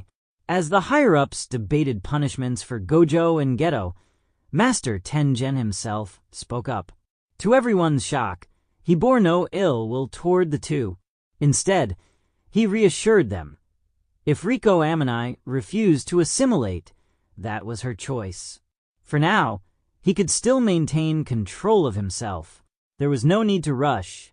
See, Gojo? Master Tengen is surprisingly kind. He didn't even blame us. Inside Jujutsu High's empty basketball court, Geto spoke as he wiped the sweat from his brow. Yeri Shoko leaned lazily against the doorframe, a lollipop in her mouth, watching them play. Of course. That's why he's Master Tengen, Gojo replied with a grin. A real big shot wouldn't bully a little girl. Watching the two laugh and shoot hoops, Principal Yaga felt his blood pressure spike. If not for Tungen's leniency, these two would have already been branded as curse users. Principal, you look a little upset. Something wrong? Come on, tell us, make us happy too, Gojo said with a mischievous smile, ever the tactless instigator. Brat, are you itching for a beating? Yaga's voice boomed with authority, making Gojo shrink back slightly. He knew full well that thanks to his and Geto's reckless stunt, Yaga had probably been chewed out by the council of old geezers. Don't be mad, sensei. Honestly, with our power, the higher-ups can't really touch us anyway. Gojo spoke lightly, but his words carried weight. With the 6 eyes and the limitless at his disposal, plus his recent awakening of reversed cursed technique and even the hidden hollow purple, his strength had already reached a terrifying level. He was confident that his current strength was enough to make the higher-ups back down. And indeed, they hadn't really pressed the issue, just barked a few half-hearted threats, but never dared to take actual action. Yes, you two are the strongest. Happy now. Principal Yaga sighed, too tired to argue with Gojo anymore. Sooner or later, that kid would understand there were some problems that brute strength alone could never solve. Gojo, we've identified the people who tried to assassinate you. Yeri Shoko's voice cut into their conversation. Back when Gojo and Geto had sent Amanai Riko home, she had quietly asked Mei to look into the assassins. The two hadn't even bothered to hide their tracks. Their identities had been dug up with ease, right down to the last detail. They're from the Zen'in clan. Both are natural-born without cursed energy. The elder Zen'in Shinsuke slaughtered dozens of Zen'in clan members 8 years ago and fled overseas. Looks like he just returned. The younger Zen'in Toji, now renamed Fushiguro Toji after marrying into the Fushiguro family, is a contract sorcerer killer. The words made both Gojo and Geto pause. The Zen'in clan. No cursed energy? That's impossible. Geto's brow furrowed in disbelief. A man with no cursed energy had been able to push Gojo Satoru to the brink? How did that make sense? It's true. No cursed energy whatsoever. That much I'm certain of. Gojo's voice was firm.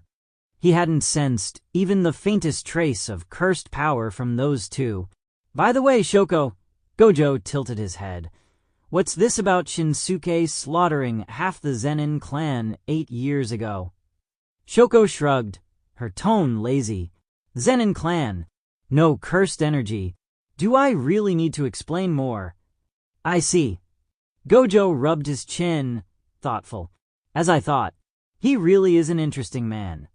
From the moment their eyes had met, he had seen it, that unwavering, absolute confidence. The kind only true strength could give. Meanwhile, Shinsuke had no money for a hotel, so he returned to the small house he'd lived in before going abroad. It was right on the edge of Zen'in clan territory. Still pretty clean. Not bad. The place wasn't as run down as he expected. Someone had clearly been maintaining it. Probably that old man Nobito, or maybe his foolish little brother. Exhausted, Shinsuke collapsed onto the bed and drifted off immediately. Tomorrow, he would meet his nephew. Then maybe he'd think about getting a job. After all, he couldn't exactly go knocking on the Zen'in clan's door asking for money.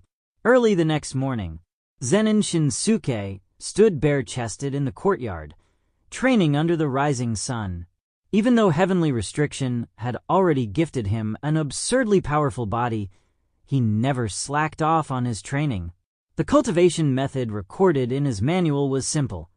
First, one needed a body free of cursed energy, yet strong enough to withstand the strain. Then, train relentlessly, push the body to the brink of collapse. At that breaking point, faint traces of chi and blood energy would naturally be born. With heavenly restrictions' heightened perception, one could guide this energy into the acupoints, nourishing them. Otherwise, the energy would simply dissipate. Simple in theory, brutal in practice. For someone like Shinsuke, it was especially difficult. His body was too strong. Reaching exhaustion was almost impossible. Often, before he even reached his limit, heavenly restrictions recovery would already restore his stamina. That was why, after so many years, he had only managed to fill 3 acupoints. Who? In the yard, Shinsuke dropped into push-ups, his body moving so fast he blurred into an afterimage, pounding the ground like a human pile driver. Any wealthy widow who walked by would probably go weak in the knees. This was his method. Burn energy faster than his regeneration could keep up, forcing himself into true exhaustion. Back overseas, he relied on heavy weights for training. But having just returned, he hadn't prepared any equipment yet. Grr. Meanwhile, by the wall connecting to the Zen'in estate, a small figure peeked from behind a tree. Big, curious eyes watched the monstrous man train, shielding against the gusts of wind stirred up by his movements. Half an hour passed before Shinsuke finally felt a hint of fatigue. His body, soaked in sweat, flushed with heat as the energy of blood and flesh began to rise, threading into his acupoints to be nourished. Phew. Exhaling hot air, he stood upright. Already, his stamina was recovering at an absurd speed, like a perpetual motion machine. And people still claimed that the body heavenly restriction gave was something any sorcerer could achieve with enough effort? What a joke. Did they even understand heavenly restriction? Even his brother Toji hadn't fully unlocked its potential. Kid, what are you doing hiding behind that tree? Shinsuke walked toward the courtyard wall. He had noticed the little spy from the very start. Startled, Zen'in Maki stepped out, tilting her head back to meet his gaze. Her big, watery eyes locked on this man who seemed more like a monster than human. I was just passing by. Of course, that was a lie. Everyone in the Zen'in clan knew this courtyard belonged to Zen'in Shinsuke. The fact that it hadn't been demolished was already a token gesture of respect toward the clan head. Normally, no one would set foot here. Only someone like Maki, constantly bullied and marginalized, would wander to such a place. But she hadn't expected to actually find someone here. And not just anyone, but the same man from yesterday, the cousin with no cursed energy. Shinsuke crouched down, placing a large hand on her small shoulder, squeezing slightly. Not a complete weakling. Feeling her bone structure, he made a rough judgment. Her cursed energy was faint, almost negligible, but correspondingly, her physical body was stronger than an ordinary person's. Not heavenly restriction level, but close. A watered-down version, in a sense. This place is taken. Don't come here again. He pinched her cheek, lightly, before turning back toward the house. Zen'in Maki touched her cheek, still red from Shinsuke's pinch. She stared at his retreating back in silence, then turned and ran home. She had to figure it out. Why did the clan members who mocked her tremble in fear at him? After washing up, Shinsuke went to find Toji. Without bothering to explain, he grabbed his brother and dragged him along. "Hurry up! Don't make me beat you. Quit pulling me. I know the way," Toji snapped, irritation all over his face. But beneath it was a flicker of nerves. He had originally decided to stay out of his kids' lives, just dump them on the Zen'in clan and walk away. But now, with Shinsuke around, ignoring them suddenly didn't feel like an option anymore. Shinsuke ignored his grumbling. Instead, he spent his last bit of money on fruit and milk. Kids need proper nutrition if they're going to grow. Following Toji through a twisting alley, they climbed a narrow stairway and stopped at a modest door. "This the place?" Toji gave a curt nod, silent. Knock, knock, knock.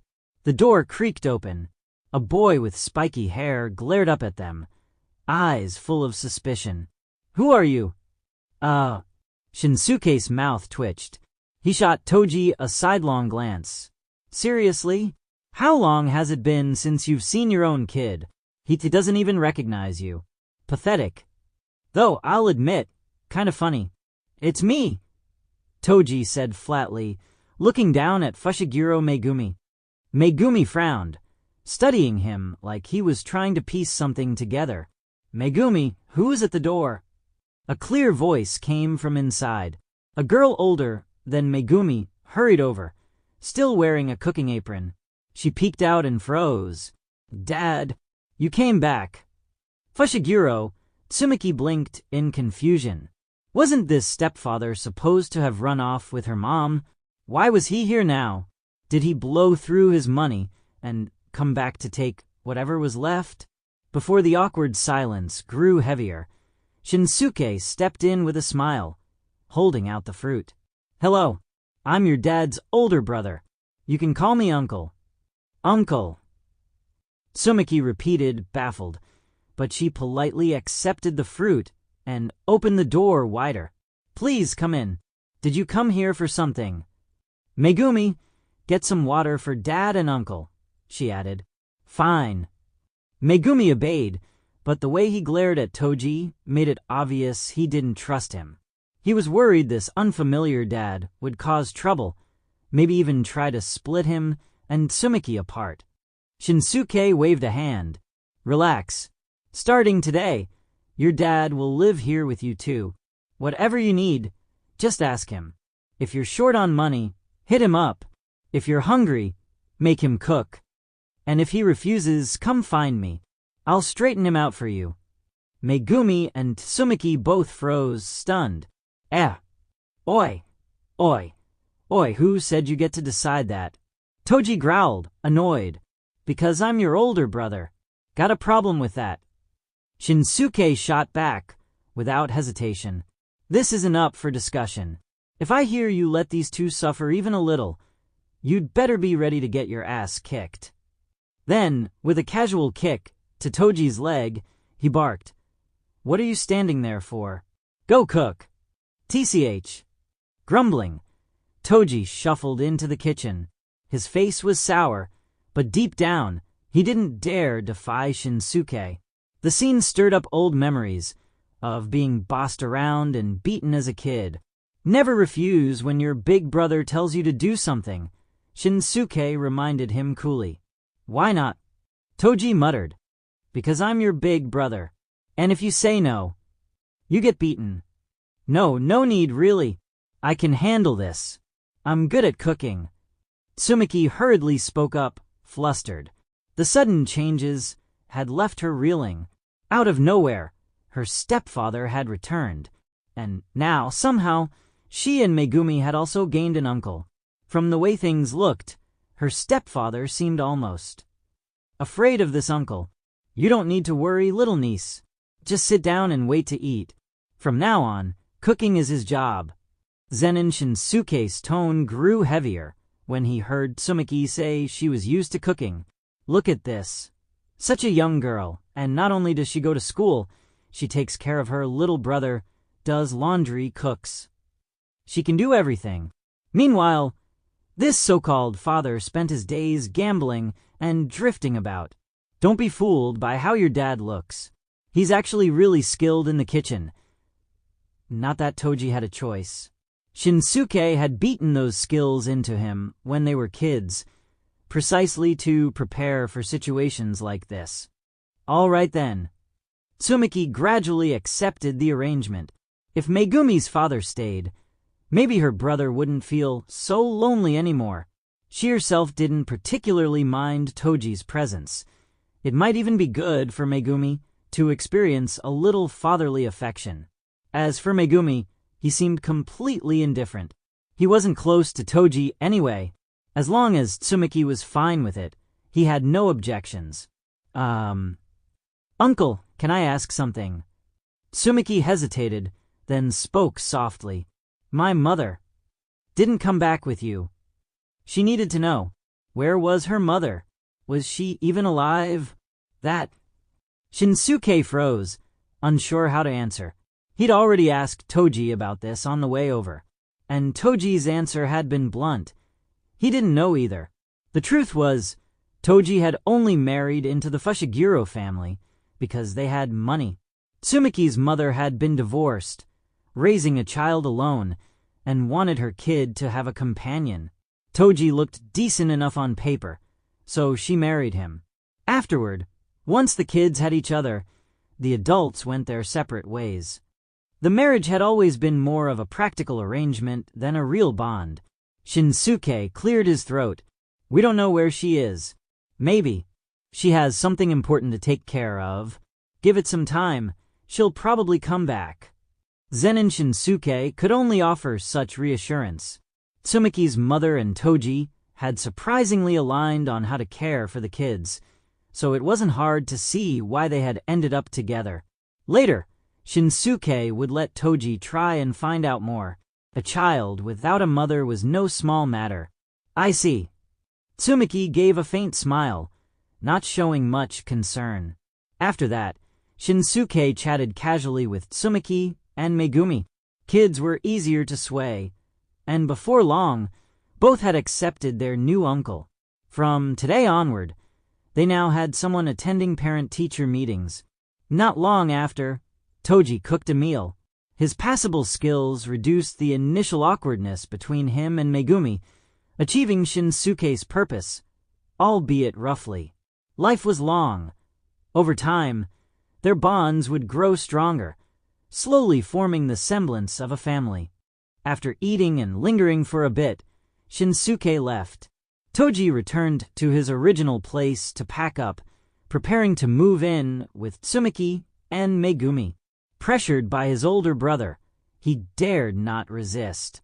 By the time Shinsuke returned to the Zen'in residence, dusk had settled. At the steps outside the main house, he found two little kids sitting, Zen'in Maki and her younger sister, Mai. Seeing Shinsuke, Mai jumped in fright and scrambled behind Maki. Her eyes wide with fear, she whimpered, "Big sister. That creepy uncle is here. Let's run." For some reason, Mai was terrified of Shinsuke. Shinsuke twitched at the corner of his mouth and strode forward.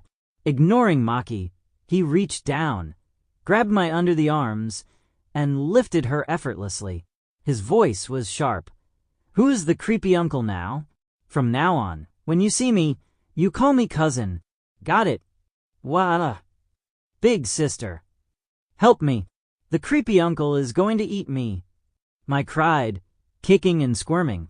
Tears and snot streamed down her face, as if he were some man-eating monster. Shinsuke paused, thinking, am I really that terrifying? He knew Mai was timid, but surely not this timid. Was he more frightening than a curse? "Stop crying. If you keep it up, I might really eat you." Humph. Mai quickly covered her mouth, letting out muffled sobs. She was terrified, but more afraid of being eaten. The truth was, she had overheard Maki asking their mother why the Zen'in family feared this cousin so much. Their mother had called Shinsuke a monster, and young Mai naturally took it to heart. She convinced herself, this man only looked human. Inside, he was a monster. Next time you see me, no crying. Understand? Mai nodded furiously, already deciding never to come here again, even with her sister. Seeing Mai behave, Shinsuke set her down. He turned to Maki, who looked calm and collected, and raised an eyebrow. She seemed far more mature than her sister. Makes sense. In the Zen'in household, outcasts grow up fast. Now, tell me, what are you doing here? I warned you this morning, didn't I? I want you to teach me. Maki clenched her fists, her eyes firm. She wanted the power to make the Zen'in family stop mocking and bullying her. She couldn't use cursed energy, much less advanced techniques, and had no idea how to instill fear in those who had tormented her. But this cousin, he couldn't use cursed energy either, yet the Zen'in family feared him. Even Naoya, who often mocked her, had lost all playfulness in his eyes when he heard Shinsuke's name, replaced only by respect and fear. Teach you what? To get stronger. Shinsuke's eyes studied her closely. He could tell she was serious. Yes, to get stronger. You can make me stronger, right? Maki's eyes glimmered with determination. Even as a little girl, she already understood the importance of strength. Shinsuke felt a flicker of interest. Not bad. I can see your determination. But sorry, I'm not interested in teaching little kids. He refused. Teach a little girl to get stronger? Absurd. Slap. At her words, Maki immediately knelt, startling Mai. Big sister, what are you doing? Mai froze, but Maki fixed Shinsuke with a serious gaze, then kowtowed. Master above, please accept your disciple's bow. Her childish voice echoed across the yard, leaving Shinsuke utterly dumbfounded. Had he somehow gone back in time? Why was she kowtowing? If you don't agree, I'll keep kneeling until you do. Maki's voice was firm, unwavering. She didn't know why her cousin refused to teach her, but she had seen enough TV shows to know that kneeling and kowtowing usually got results. And if it didn't, that only meant the teacher was testing her. All she had to do was keep kneeling. Zen'in Shinsuke couldn't help but laugh at her. Earlier, he had thought she seemed mature, but in the end, she was still just a child. All right, get up. You agreed. Maki immediately brightened. What are you thinking? Don't be so naive. Don't you know that apprenticeship requires a test?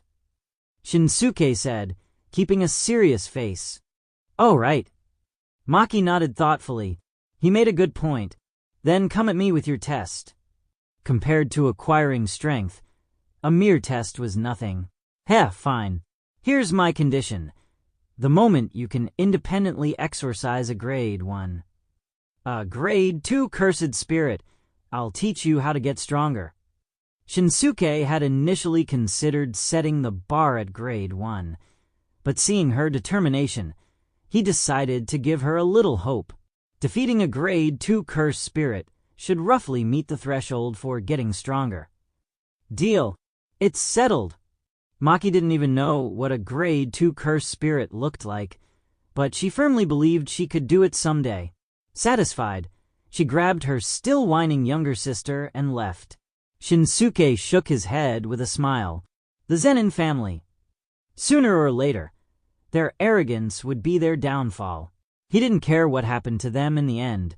He was already planning to ask the old man Nobito for a favor, arranging a low-paying job for him. After all, if something's going to disappear eventually, better to get what you can while you still can. The next day came quickly. True to his word, after training, Shinsuke swaggered into the Zen'in estate, earning the displeasure of the entire household. But he loved seeing them frustrated yet powerless. Let them dislike him. If they dare, they could try to stop him. Damn it. This guy is way too arrogant. Once Shinsuke disappeared from view, they whispered among themselves. Sure, keep it down. Don't let that freak hear you, or he might go crazy again. Is he really that strong? Some of the younger members had gone on missions before, but none had witnessed Shinsuke's madness firsthand. They couldn't believe a person, without cursed energy, could almost single-handedly overwhelm the Zen'in family. That's why they call him a freak. Both of those brothers are freaks. In a corner, Maki quietly witnessed this scene, her resolve strengthening. She also felt a flicker of admiration for her future master. So this is what a true strong person feels like. All these arrogant people only dared whisper behind his back. Meanwhile, on the other side, a young man also observed from afar. 16-year-old Zen'in, Naoya, hid behind a building, watching Shinsuke's back. His eyes were a mix of fear and awe. Big brother Shinsuke. Still so powerful, even more terrifying than before. Naoya, lucky enough to have witnessed Shinsuke's tyrannical side years ago, had already become his devoted admirer, but only dared to watch from afar. Then his gaze shifted to the head of the family. Zen'in Shinsuke showed no courtesy toward Naobito. Old man, set me up with a job I don't actually have to work at. He reached out directly, asking for money through a position blunt, perhaps impolite, but requesting a job shouldn't be too much to ask, right? Naobito tilted his beard and immediately realized what kind of freeloader he was dealing with. What do you want? With your skills, do you even need money? He didn't immediately agree, wary that this young man might be digging a trap. Making money isn't hard, but it's a waste of time. Shinsuke wanted to spend his time training, so naturally, he preferred money for nothing. After all, empty pockets won't pay the bills in modern society. Then I'll set you up as a part-time teacher at Tokyo Jujutsu High. I can arrange that. Naobito knew Shinsuke wanted to freeload. Luckily, it was an easy job, and for the sake of the Zen'in family's reputation, he could manage it. Why not just hand him cash directly? Naobito smirked. Did this kid really think the Zen'in family was rolling in money? A clan built on cursed energy and techniques didn't hand out cash. Even he, as the family head, occasionally took missions for extra income. What? Teaching at Jujutsu High? Shinsuke froze. He had assumed Naobito would arrange some cushy corporate position, but teaching at Jujutsu High? A joke, surely. You want me, a guy without cursed energy, to teach a bunch of sorcerers? Teach what? Martial arts? Ahem. It's just a title. You don't actually have to teach. Naobito explained patiently. Isn't it supposed to be easy? At Jujutsu High, as long as you don't take missions, you get your monthly salary for free. Less profit? Sure, but no risk. Doesn't that suit you perfectly? The base salary for teachers at Jujutsu High wasn't high, but mission commissions for exorcising curses could be substantial. If you didn't want to take missions, you'd be a bit poor, but at least you got free money. Even top-grade sorcerer Yuki Tsukumo didn't take missions, yet still received a modest monthly wage. Fine, fine. Shinsuke waved his hand. A free paycheck? Why not take it? If things got rough, he could always return to his old tricks and do a quick hustle. But working for real? Never. That was his principle. With the money secured, Shinsuke left satisfied. Meanwhile, Naobito made a few calls, leveraging the Zen'in family's long-standing connections to smooth over Shinsuke's personnel placement at Tokyo Jujutsu High. After all, reputation was cheap, might as well use it. This should improve the kid's impression of the Zen'in family, at least a little, Naobito muttered to himself. He had never looked down on Shinsuke and his brother like other family members did, just adopted a hands-off approach. He didn't undervalue them, nor mock them, simply treated them as ordinary Zen'in clan members. Even when Toji had seized many of the clan's powerful curse tools, he hadn't minded. The Zen'in family had instilled the importance of cursed energy and techniques deep into their bones, and Nobito was no exception. But as the two brothers' abilities grew, Nobito gradually shifted from indifference, trying to ease tensions between the family and the brothers. Even if they couldn't become one big happy family, at least there shouldn't be hostility.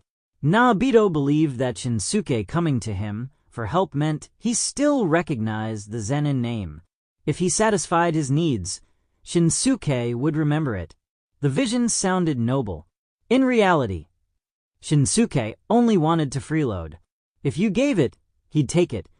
If you didn't, he'd strong-arm it. The higher-ups of the Jujutsu world. In a dimly lit room, a group of mysterious elders gathered for discussion. That brat, Gojo Satoru, has already awakened his technique. It won't be long before he becomes the strongest sorcerer of this era. An old, indistinct figure voiced his opinion. Gojo's strength was undeniable, but his overwhelming power had shattered the delicate balance, leading to the appearance of stronger, more dangerous curses. Moreover, Gojo's reputation among the higher-ups was far from favorable. He was seen as arrogant, unruly, and utterly defiant of authority. In short, he was no obedient pawn, and that gave the council a collective headache. Lord Tengen is too kind. If it were up to me, I'd have long shown Gojo and his ilk the price of defying orders. At that, the other silhouettes turned their calm gazes toward the speaker, their silence almost mocking. And do you truly believe your words aren't laughable? Cough. What? Am I wrong? The old man's face flushed, but he stubbornly insisted his reasoning was sound. Enough. We'll end the discussion about Gojo here. What's done is done. Bringing up the past was meaningless. By the way, the man from the Zen'in clan has returned, and thanks to Nobito, he's even been placed in Jujutsu High as a teacher. What's your take on that? Oh, you mean that tyrant? It was clear the higher-ups were well aware of the bloody history within the Zen'in family. No cursed energy, yet strong enough to rival a grade 1 sorcerer. What a freak.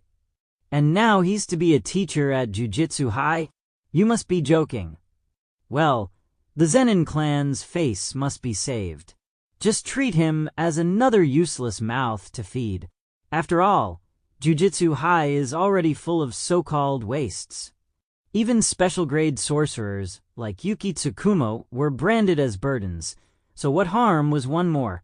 At the very least, letting the Zen'in clan owe them a favor might prove useful in the future.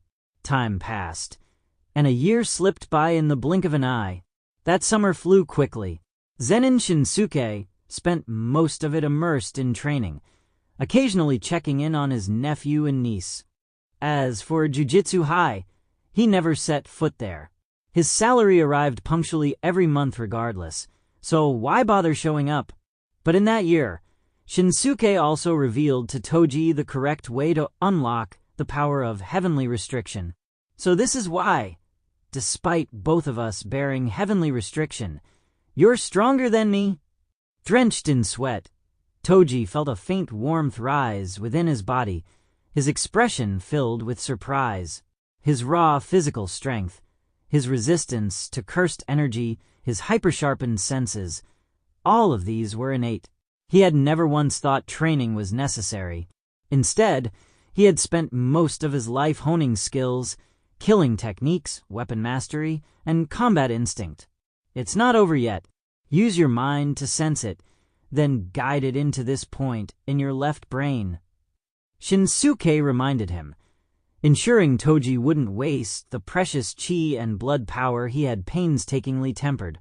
Following Shinsuke's instructions, Toji completed his very first session of cultivation, and as he felt this power unique to heavenly restriction awaken within him, it was as though Toji had opened the door to an entirely new world. It turned out heavenly restriction wasn't truly a shackle, It possessed its own unique power, no weaker than cursed energy. You figured this out on your own. Toji looked at Zen'in Shinsuke, curiosity flashing in his eyes. Of course, Shinsuke admitted without hesitation. After all, the cheat was his. Saying he discovered it himself wasn't exactly wrong. Focus on your training. Stop wasting time thinking about revenge on the jujutsu world. If you have that kind of energy, use it to get stronger. Mockery, disdain, ridicule, none of it mattered. Strength was the only true law. Who said anything about revenge? I stopped caring about that a long time ago. Toji shot back, annoyed. These days, between raising 2 kids and working to put food on the table, he barely had the energy to hold grudges. Maybe it was Shinsuke's influence, but Toji had let go of many things. Pride, ego, empty words. No one's ridicule could diminish the strength he had now. No cursed energy? So what?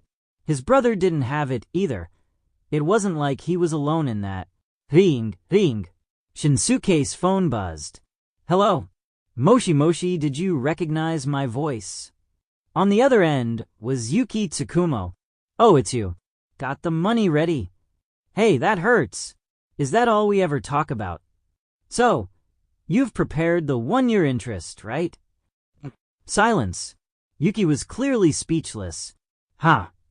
Whatever. Tokyo Jujutsu High. I'll be waiting there. Click. She hung up in irritation, clearly fuming. Shinsuke, unfazed, turned to Toji. Once you fill your first acupoint, I'll teach you the next step. Remember, training the 8 inner gates has countless details. Handle it carelessly, and the backlash will cripple you. Whether Toji could progress that far, Shinsuke didn't know.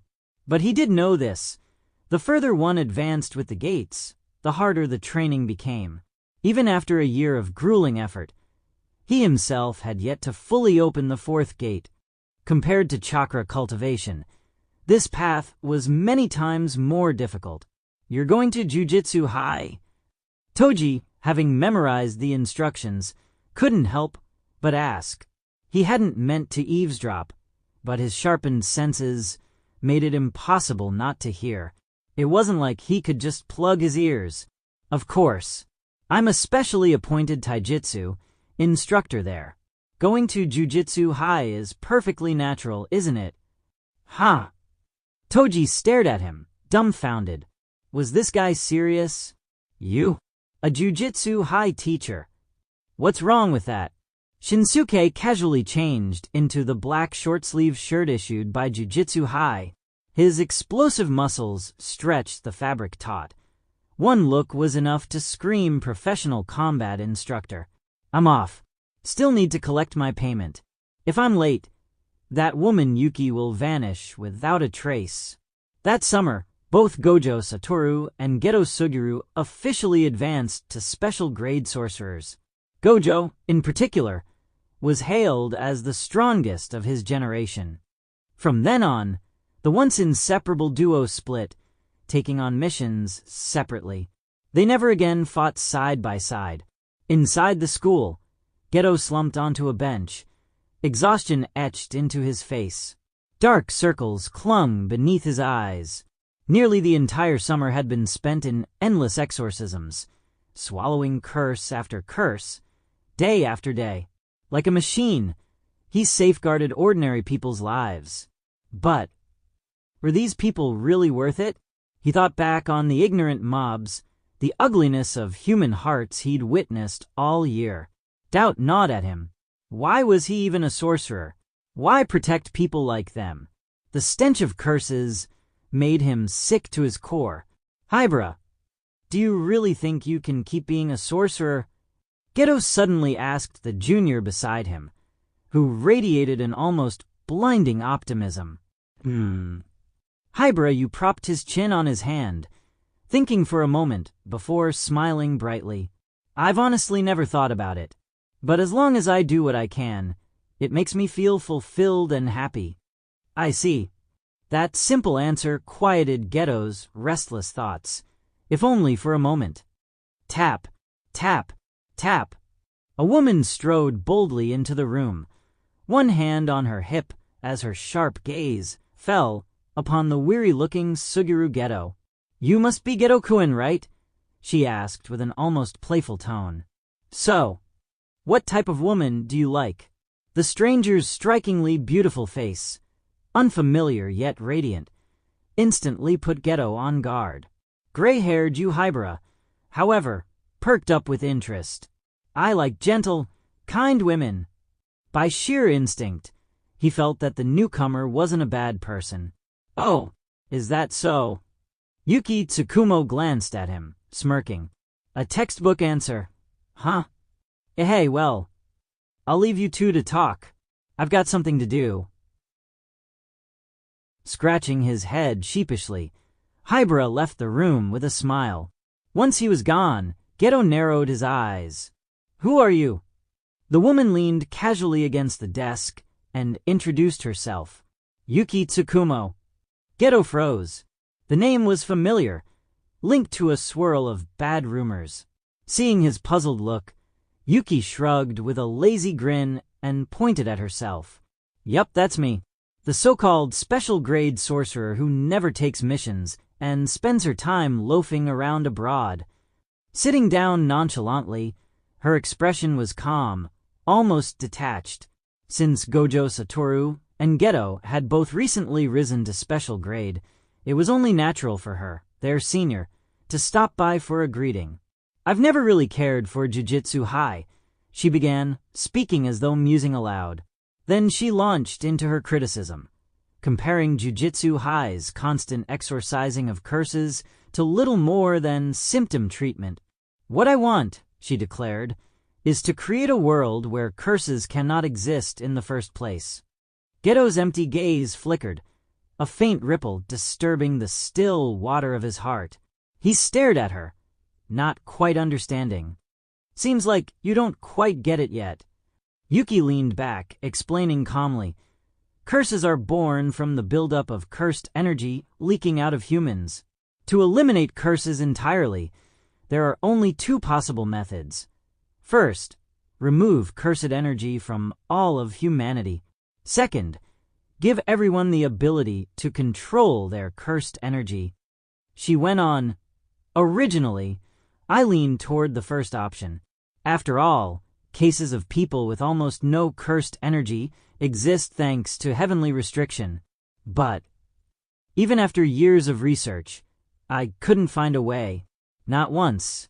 Complete absence of cursed energy is nearly impossible. In fact, in the entire world, I've only found two such cases."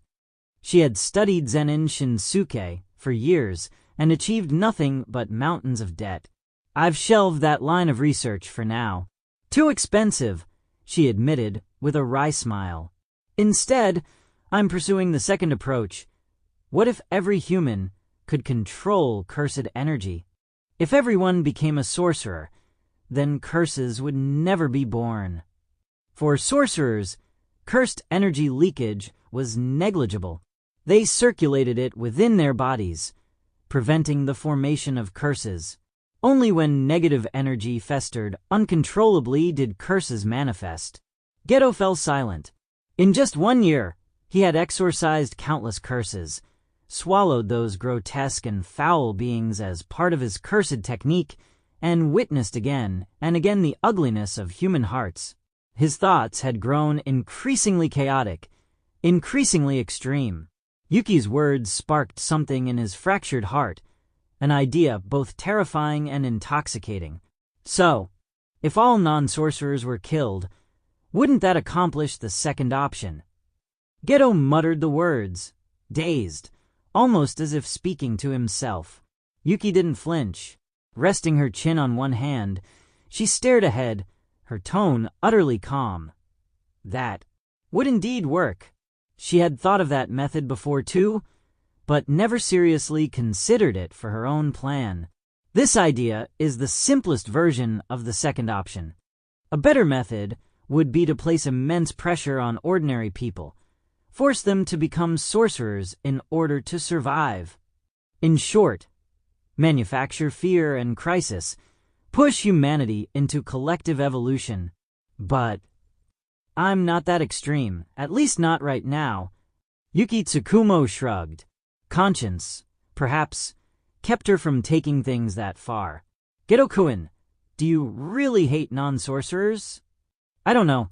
If you'd asked me before, I would have answered without hesitation, no, I don't hate them. But lately, I've begun to question their worth. Geto lowered his head, tangled in a haze of confusion.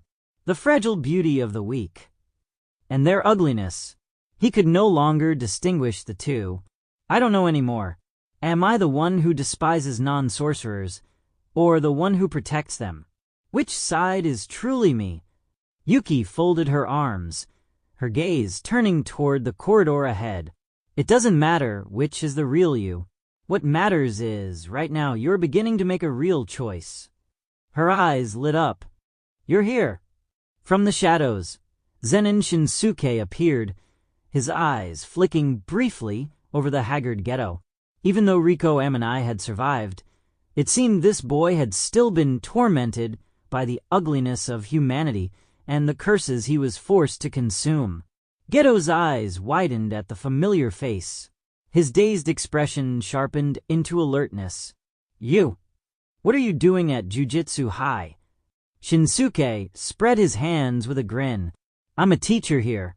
Isn't it normal for me to be around? Teacher? Impossible. I've never seen you teach a single class. Isn't it normal for the PE teacher to skip out now and then? Wow, so in just 1 year, you managed to sneak into Jujutsu High as a teacher. Must have pulled a lot of strings. Yuki rose from her seat, eyeing him suspiciously. The idea of him being a teacher didn't sit right at all. Forget that for now. Shouldn't you settle your debt? Yuki puffed her cheeks, glaring as she turned away. Treat me to dinner, or you won't see a single yen from me. Fine, fine. Just didn't expect a special grade sorcerer to be so broke she can't even buy a meal. Hey, Geto kid, don't end up like your good-for-nothing senpai here. Dinner didn't bother Shinsuke in the slightest. Humph. Yuki huffed, striding toward the exit. Geto-kun, I only came to say hi to you and Gojo. As for the star plasma vessel, don't worry. For certain reasons, Tengen is stable for now. After bidding Geto farewell, she slipped on her helmet and tossed her motorcycle keys to Shinsuke. Can you ride? Who do you think you're talking to? Intrigued by her bike, Shinsuke put on the helmet and climbed on. Yuki followed, slipping onto the seat behind him and wrapping her arms around his waist without hesitation. See you around, Geto-kun. She waved as they revved the engine. Shinsuke turned his head toward the boy standing at the roadside, his eyes dull and lifeless. Kid, you look lost. As your teacher, here's a bit of advice. If you don't know which choice to make, then just do what feels right. Do what you enjoy. Take down the people you can't stand. Why overthink it? If someone screws with you, hit back. If you can't win, either run or endure it. Simple. Sometimes, being selfish saves you a lot of trouble. You call that being a teacher? Don't mislead him like that. Yuki sighed in exasperation. The only reply was the rumble of the motorcycle engine. Geto stood there, staring at their fading silhouettes, Yuki's words still echoing in his ears. Do what I enjoy. Geto Suguru no longer knew what he liked, what he wanted. Back when he was partnered with Gojo Satoru on missions, confusion never weighed on him like this. But the further Gojo walked ahead, the more he left Geto behind. And now, Geto could no longer even recognize himself. Inside a quiet restaurant, Yuki Tsukumo happily devoured a Mexican chicken wrap, speaking between bites. Why did you say that kind of thing? Aren't you afraid he'll go down the wrong path? Zen'in Shinsuke rolled his eyes at her. Please. Between us, your words are way more likely to mislead him than mine. What was wrong with telling a kid to do what makes you happy? Not everyone was born to save the world, and not everyone had the power to. Anyway, that's not fair. I was just sharing my perspective. How is that misleading? Yuki protested. All she'd done was exchange opinions with Geto. The choice, ultimately, was still his to make. She had faith that, even in confusion, a special-grade sorcerer would make a decision they wouldn't regret. Shinsuke let out a short chuckle. Huh. In theory, she was right. A few casual words shouldn't carry such weight. But the truth was different. Geto was still just a teenager. Layered trauma upon exhaustion. And even the smallest push could ignite an inferno. Not that it mattered to Shinsuke. As a special lecturer, he'd said his piece, fulfilled his duty as a teacher, barely. What came of it was no concern of his. Oh, right, Yuki said casually, about the money. I'll have to delay repayment. Things are a bit tight right now. I'll get it back to you later. Her tone was utterly nonchalant, like she'd rehearsed the art of owing without shame. Shinsuke's cheek twitched. He knew it. This woman was just as much of a grifter as he was. So in the end, this trip was a loss. No money collected, and he even paid for her dinner. All he got out of it was the brief thrill of riding her motorcycle. Where are you freeloading these days? Yuki asked with feigned curiosity. Watch your mouth. Do I look like the type to live off women? Shinsuke replied smoothly, not a flicker of shame in his voice. Yuki gave him a look of mock disbelief. Don't tell me you've actually turned over a new leaf? I'm a contracted instructor at Jujutsu High now. No need for handouts. Strictly speaking, dropping the habit of mooching wasn't turning over a new leaf at all. It was more like reverting to the wrong path. Ha ha ha. Yuki burst into laughter, clutching her stomach. Don't make me laugh. You don't take missions either. Same as me. That little salary from Jujutsu High, can it even compare to what you use to rake in daily? She simply didn't believe it. A man who had coasted on easy money for 7 or 8 years suddenly giving it up. Impossible. Men who've tasted fast cash don't settle for pocket change. Shinsuke didn't argue. He quietly continued eating. Wait, seriously? You're not mooching anymore. His calm expression stunned Yuki. Was this really the same greedy man she remembered? But Shinsuke had never thought of himself as greedy. He'd only ever sought money because overseas ventures required it, whether gambling for fun or funding his travels. Now, though, that life of indulgence was temporarily over. Yuki leaned in closer, her eyes narrowing. Wait, so you really quit freeloading? That means I have a chance, doesn't it? A chance at what? Shinsuke frowned, clearly missing her implication. Her eyes sparkled mischievously. If I'm not wrong, you're 26 now, right? 27 in traditional counting. Basically pushing 30. At your age, still single, that's unacceptable. So, how about it? Ever considered getting a girlfriend? What about considering me? She leaned across the table, resting her hands on it, blinking playfully at him. If she could reel this man in, her first plan wouldn't need to be abandoned. After all, once they were a couple, she could use him freely, without spending a dime. 2 birds, 1 stone. But Shinsuke frowned, staring at her dazzling eyes. Don't even think about using this as an excuse not to pay me back. I'm warning you. I won't let you get away with it. This woman wasn't just trying to freeload a meal. She had her sights set on his body now. Truly wicked. Yuki sighed dramatically. TCH. And here I thought I'd hidden it well. You saw right through me. What an idiot. She muttered curses in her heart while biting into her chicken wrap. After the meal, she hopped onto her scooter and waved him goodbye. See you around. Don't miss me too much. As always, she came and went like the wind, off once more to search for her way of saving the world. But in her heart, she'd already made up her mind. If next time she returned and he still didn't have a girlfriend, she'd use more forceful methods. After all, she was a special grade sorcerer. Taking down a man without cursed techniques would be child's play. Watching her leave, Shinsuke had a bad feeling. If he couldn't even get back the money she owed him, what were the odds he'd escape her schemes? Completely unaware that he'd been marked, he returned to his peaceful routine. Not long after, news reached him. Special grade sorcerer Geto Suguru had massacred an entire village. Even with his small butterfly effect interference, it hadn't been enough to prevent the tragedy. The higher-ups branded Geto a curse user and sentenced him to death. Shinsuke, however, paid it little mind. He simply carried on with his repetitive, ordinary life.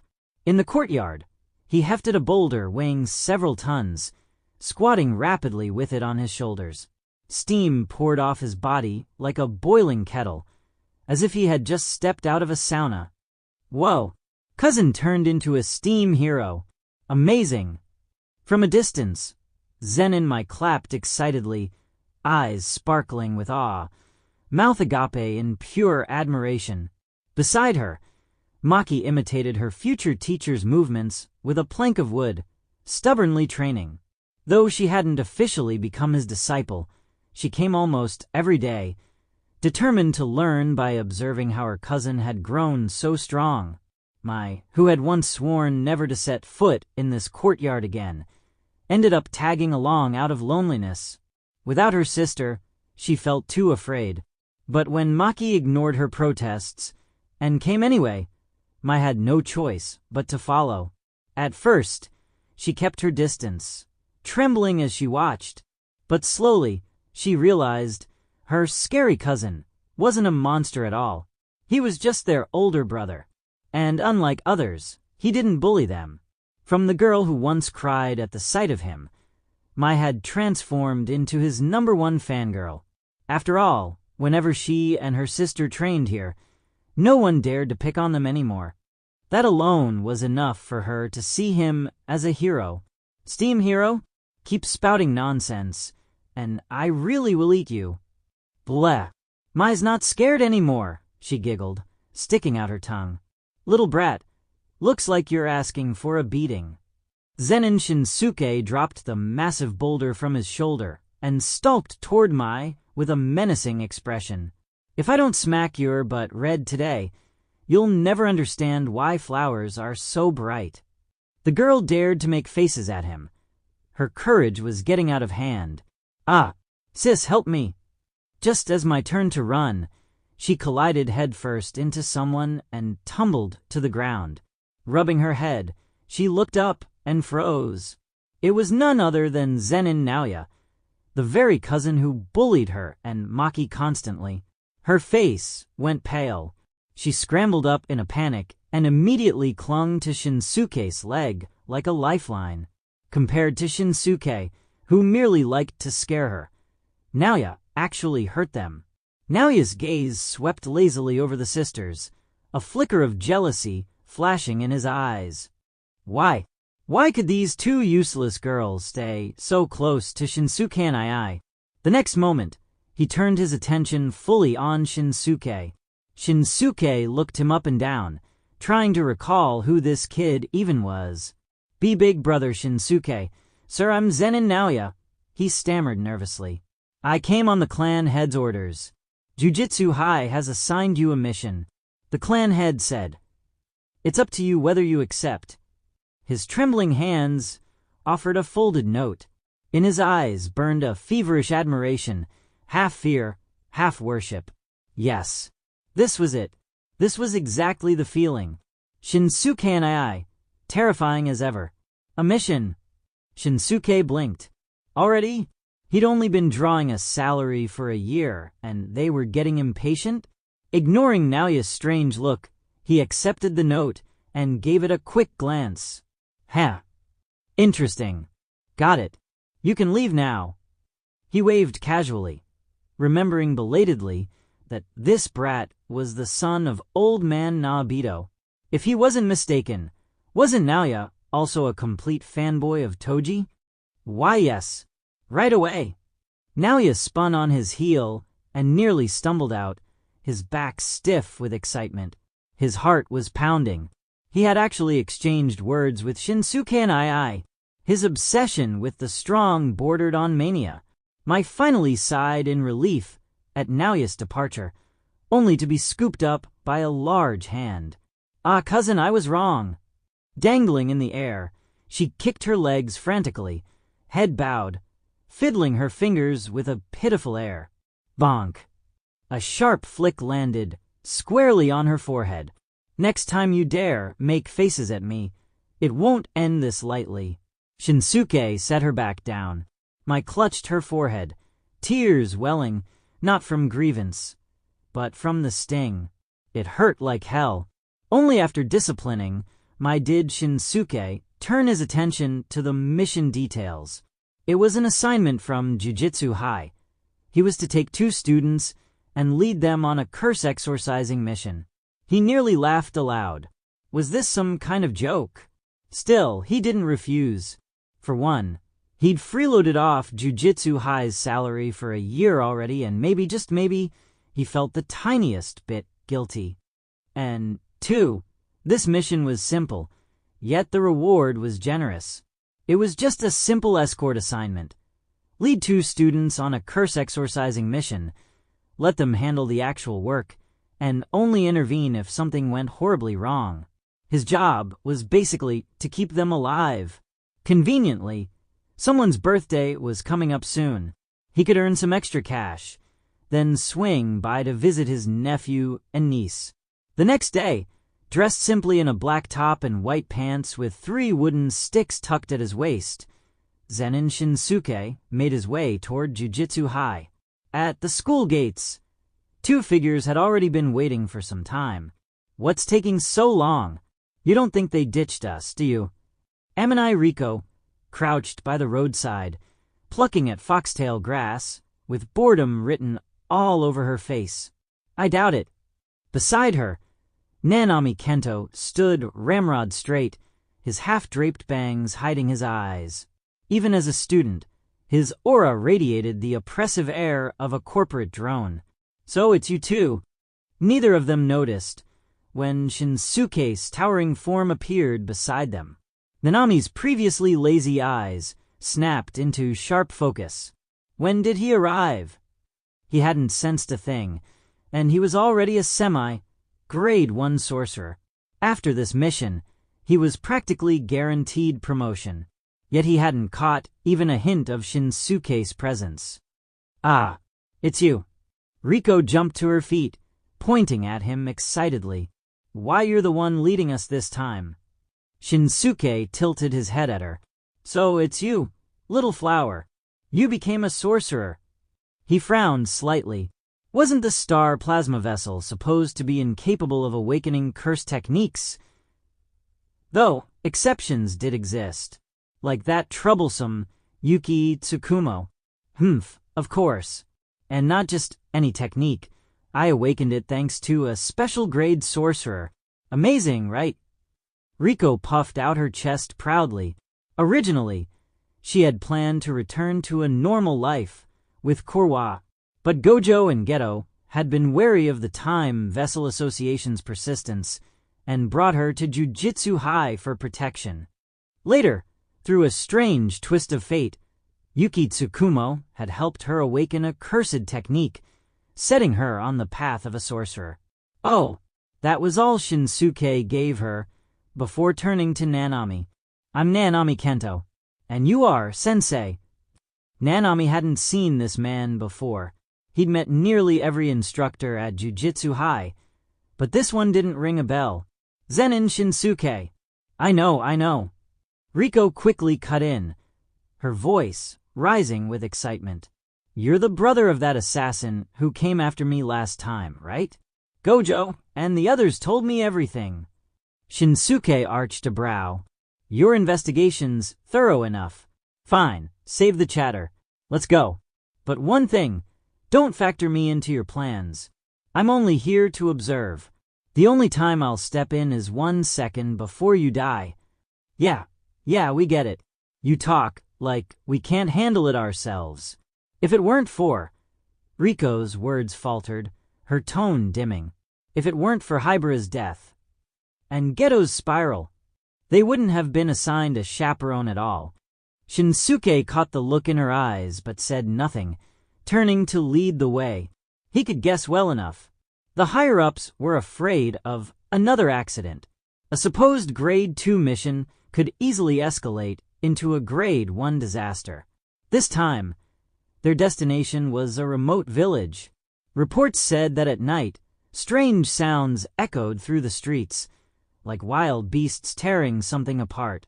By morning, several villagers would be missing. The preliminary assessment: a curse was responsible. The upper limit of its threat should be Grade 1. Before long, the three of them arrived at the desolate village. With time to spare before nightfall, Riko and Nanami went to gather information. "Excuse me, ma'am, could you tell us about the strange incidents here lately?" Riko, ever the social butterfly, approached an elderly woman resting under a tree in her yard. The old lady squinted at her blankly, clearly hard of hearing. "Strange events, ma'am. Has anything weird been happening here recently?" Riko raised her voice. "Oh, I've already eaten. Thank you kindly." The woman replied with complete seriousness. "No, I mean strange events. Like monsters, you know, monster?" "Ah, I see. Poor child. Losing your parents, so young. But don't worry, life's hurdles can always be overcome. Look at me, old as I am, still living strong all by myself."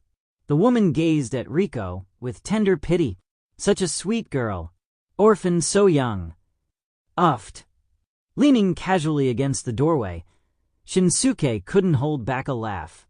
Nanami turned away, shoulders trembling as he fought to keep it in. "Ugh, forget it." Riko stamped her foot in frustration. "We'll just wait until night and deal with it directly." She'd tried for once to be proactive and ended up humiliated. Damn curse. She'd make sure to shred it into pieces. "Let's try another house." Nanami Kendo wasn't satisfied, so he knocked on another villager's door and asked about the strange events. Before long, he returned with some information. According to the villagers, they suspect wild beasts from the mountains come out at night to hunt. The sounds don't match any ordinary animal. Some even claim they saw something that looked human, but the witness isn't mentally stable anymore. That's all we've got. So it really could be a cursed spirit, but only moving at night, treating villagers as prey. Doesn't that sound a bit like... Aminai Riko's face paled, clearly recalling some unsettling rumor. "My guess is still a curse," Nanami said cautiously. "Probably not too strong, but we can't let our guard down. I don't want to lose another comrade because of misjudgment." "Hey, old man, what do you think?" Riko turned to Zen'in Shinsuke. "Who are you calling old man?" "Call me teacher." Shinsuke shot her a sidelong glance, then turned his eyes toward the mountain looming behind the village. The settlement rested snugly against its base, like a tiny basin carved into the land. Whatever lurked in that mountain wasn't going to be small fry. "Fine then, sensei. You're the team leader. Aren't you going to share your thoughts?"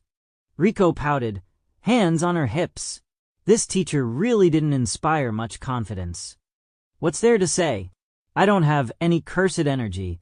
Even if a powerful curse appears, I can't help you. Whatever happens, you'll have to handle it yourselves." "No cursed energy? Impossible." Riko's eyes went wide. No cursed energy, and yet he could stop bullets barehanded? Did he think she was stupid? So it's true. "Sensei really doesn't have cursed energy," Nanami murmured, a flash of realization crossing his face. That explained why he hadn't sensed anything from him. He'd assumed Shinsuke was so strong he could completely mask his aura. But in reality, there was nothing to sense. Exactly.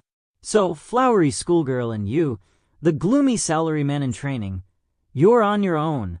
I'll only step in to keep you alive. not to finish the mission for you. Whatever. Riko waved it off.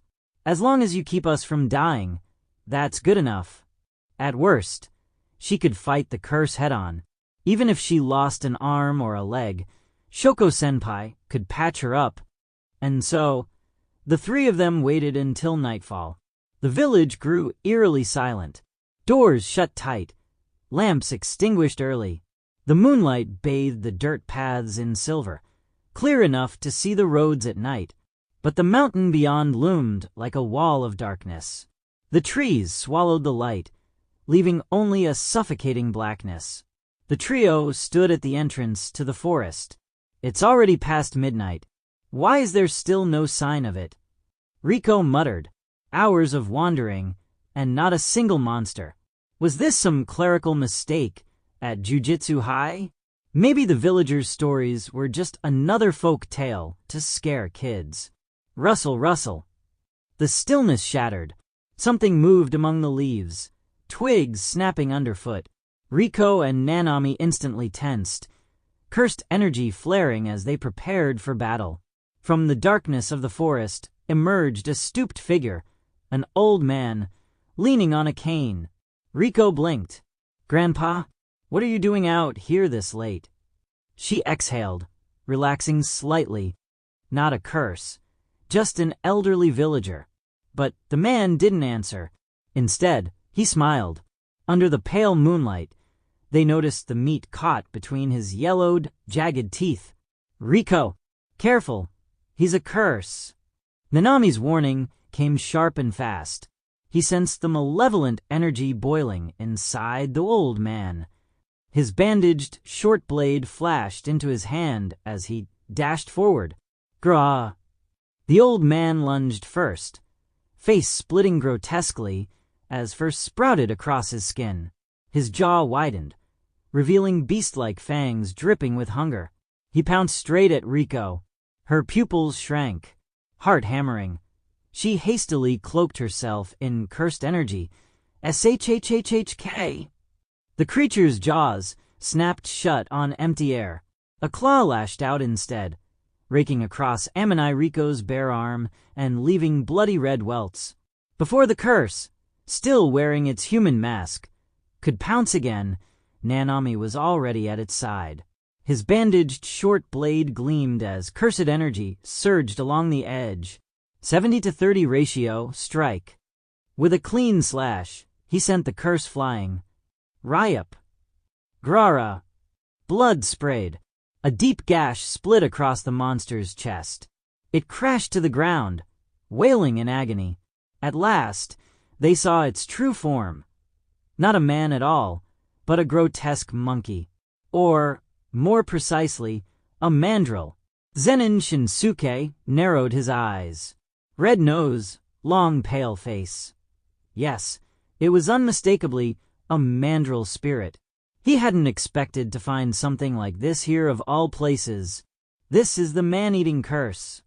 Riko muttered, ignoring the sting of her wound. She bent closer, scrutinizing its exposed form. It's weak.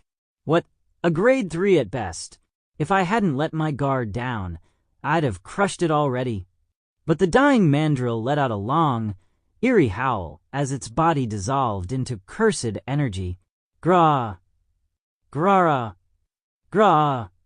The entire mountain answered back. A chorus of howls rose from the darkness, chilling Riko and Nanami to the bone. They hadn't slain a lone curse. They had stumbled into a nest. If they get out, the villagers are finished. Nanami's grip tightened on his blade, jaw set. So many curses, and yet they had sensed nothing until now. The fact the village had survived this long was nothing short of a miracle. What they didn't know was that the villagers' stories to scare children had been whispered for generations, feeding fear upon fear. That negative energy had condensed into the swarm of curses. "Don't tell me there's a grade 1 in there," Riko muttered, her expression darkening as the cursed energy waves grew stronger from the mountain. Then she straightened, forcing a smirk. "Guess it's time for a genius sorcerer like me to shine." Her body flared with cursed energy as she dashed straight into the forest. She understood. If these curses weren't destroyed, if even a few slipped out, the result would be catastrophe. Nanami followed immediately, no hesitation. They'd already stirred the hornet's nest. Now there was no choice but to fight. "Sensei, stay sharp," he called back, before both students vanished into the shadows of the trees. "Curses, huh?" Zen'in Shinsuke muttered, strolling in after them at his own pace. "Funny, I've been in this world so long, and I still haven't killed one myself." His mind flicked back to his childhood, thrown into the Zen'in clan's cursed storage room by that long-dead man. Other than that, he had rarely crossed paths with strong spirits, but tonight the mountain itself reeked of them. Stepping deeper into the mountains, the sound of fierce battle echoed ahead. Nanami and Riko were locked in combat, with more than a dozen Yamazaru monkey-like curses. Perched on the surrounding trees, at least 100 more clapped their hands and howled, their shrill cries reverberating through the forest. Individually, these curses weren't strong. Most were no more than 4th or 3rd grade. Only a few managed to reach 2nd grade. At the level Nanami and Riko displayed, they could probably handle enemies of this caliber. "Filthy monkeys, try my technique on for size." Instead of clashing directly with the curses, Riko kept dodging nimbly, channeling cursed energy into her palm. She compressed it, then compressed it again, and again. Her body bent like a bow as she suddenly released the condensed sphere of energy, hurling it at the nearest cluster of curses. Boom! The orb detonated like a bomb the instant it struck, the blast reducing 2 4th-grade curses and a 3rd-grade curse to nothing but ash. "Ha!" A proud grin spread across Riko's face. This was her awakened technique. Compressed cursed energy, what she called Star's Limit. As long as she wasn't interrupted, she could keep compressing endlessly, right up until her body could no longer endure the strain. In other words, so long as her body held out, she could unleash a strike rivaling the destructive power of a nuclear weapon. With that potential, she was destined for at least grade 1, and if she could reinforce her physical durability, even breaking into special grade wouldn't be impossible. After all, if you can create mushroom clouds, influencing the fate of nations is child's play. No wonder the star plasma vessel couldn't awaken techniques naturally. It would be far too monstrous. From his vantage point, Zen'in Shinsuke, who had been watching from afar, twitched at the sight of the girl casually lobbing cursed energy bombs. A blossoming maiden, walking down the path of destruction and explosions. Let's just hope she surpasses the predecessors of that artistic road. Roar! From the depths of the mountains came a terrifying howl, drenched in cursed energy. The overwhelming pressure made Nanami and Riko's hearts seize. This level of cursed energy, it was undoubtedly grade 1, maybe even higher. Again, this kind of situation. Nanami gripped his short blade tighter, eyes sharpened with resolve. He would never let tragedy unfold before him again. But just as the two braced themselves for the incoming curse, none appeared. Instead, the Yamazaru scattered, retreating deeper into the mountains, as though receiving an order. Rumble! Deep in the mountains trembled. 2 powerful currents of cursed energy clashed violently in the distance. Sensing this, Zen'in Shinsuke's eyes lit up with interest. With a flicker, his figure vanished from where he stood. Nanami and Riko exchanged glances. What do we do? In a situation like this, the logical choice was to report back to Jujutsu High and send in higher-level sorcerers to handle it. But their supervising instructor had already darted straight toward the battlefield, leaving them momentarily at a loss. Let's go take a look. That uncle's not weak. If he can't win, he should at least be able to get us out alive. Riko's analysis was calm and composed. Truth be told, she didn't really know Shinsuke's exact strength, but from what she'd heard, especially Gojo's remarks about Shinsuke's younger brother, she doubted the elder brother would be any weaker. If nothing else, she was certain of one thing. If the fight turned sour, Zen'in Shinsuke could definitely whisk them away. His speed was basically indistinguishable from teleportation. Nanami didn't argue. Together, they pushed deeper into the forest. Within minutes, they arrived at the heart of the battlefield. Zen'in Shinsuke stood at the edge, arms folded, watching the clash with an amused gleam in his eyes. In the clearing, a towering 3-meter-tall Yamazaru, covered in long white fur, bared its fangs in a grotesque snarl. Opposite it stood a man, one whose presence made both Riko and Nanami stiffen. Geto. Clad in dark monk's robes, it was none other than Geto Suguru, the sorcerer branded a curse user by Jujutsu Kaisen, sentenced to death. Well, if it isn't little Riko and Nanami, Geto said lightly, his expression unreadable. He had already sensed 2 sorcerers battling outside the forest, but hadn't expected them to be familiar faces. HM, you're here too. Noticing Shinsuke standing nearby, Geto actually looked surprised. If Nanami and Riko hadn't shown up, he might never have realized Shinsuke was even there. The man was like a transparent shadow, just standing off to the side, silently spectating. Geto, why did you do it? Tell me you were framed, right? Riko's voice rang sharp as she glared at him. She had never been able to accept the news. Even with both Gojo and Yuri Shoko telling her it was true, she refused to believe it without seeing it for herself. How could anyone change so completely, so quickly? Sorry, Riko. This is all of my own choosing. Geto's tone was casual, almost serene. He turned to Shinsuke. Thanks to what you said to me last time, I've thought through a lot. I've made up my mind to live doing what I truly want. Huh? Shinsuke blinked, caught off guard. Oi, don't go pinning this on me. Your choices are your own, nothing to do with me. No way was he carrying that blame. If anyone deserved it, it was Yuki Tsukumo. Uncle, what's going on? Are you saying Geto becoming a curse user is your fault? Riko's wide eyes bore into Shinsuke, who looked utterly exasperated. It's not because of him. Geto cut in. He just helped me sort out my thoughts. Why wallow in doubt and despair when he could act? To him now, the path was clear, to exterminate all non-sorcerers. And the quasi-special grade Yamazaru before him was the perfect weapon, a monster born from generations of folktales, a horror whispered from parent to child. That legacy of fear had nearly elevated it to a true special grade.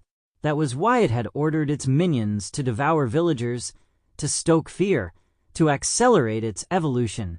But in doing so, it had attracted the attention of Jujutsu Kaisen and of Geto himself. To him, taming this king of Yamazaru, along with its hundreds of underlings, was a prize worth taking. Roar! The white-furred giant let out a thunderous howl, summoning its horde. Hundreds of Yamazurus surged forward, swarming toward Geto. To the beast, only this man posed a true threat. The 2 sorcerers nearby carried too little cursed energy to pressure it, and that other strange onlooker with no cursed energy at all, as insignificant as roadside gravel, utterly beneath notice. TCH, quasi-special grade or not, your only choice is to submit. Geto's eyes glinted with absolute confidence. In general, sorcerers ranked above curses of the same grade. A grade 1 sorcerer could exorcise a grade 1 curse. A special grade sorcerer could deal with specials. And this was merely a quasi-special grade. Intelligence or not, to Geto Suguru, it was prey, nothing more. The forest, shrouded in pitch black, erupted with radiant bursts of cursed energy. The air split open with a jagged tear. Two massive claws gripped the rift's edges, and from within emerged a monstrous, snarling head. Roar! The sheer pressure of its cursed energy vaporized the swarm of lesser curses that had rushed forward. Another quasi-special grade curse. To subdue a quasi-special grade like the Yamazaru King, Geto Suguru had no intention of wasting a true special grade curse. That would have been overkill. The moment the curse he released appeared, it lashed out, claws flashing toward the white-furred Yamazaru King. The beast's eyes glimmered with a disturbingly human-like fury. Roar! Its roar surged out, smothering everything within a dozen meters in cursed energy. Seeing this, Zen'in Shinsuke calmly seized Riko and Nanami by their collars and leapt back, retreating from the shockwave. A black sphere materialized around Geto and the Yamazaru King, swallowing them whole. A domain expansion.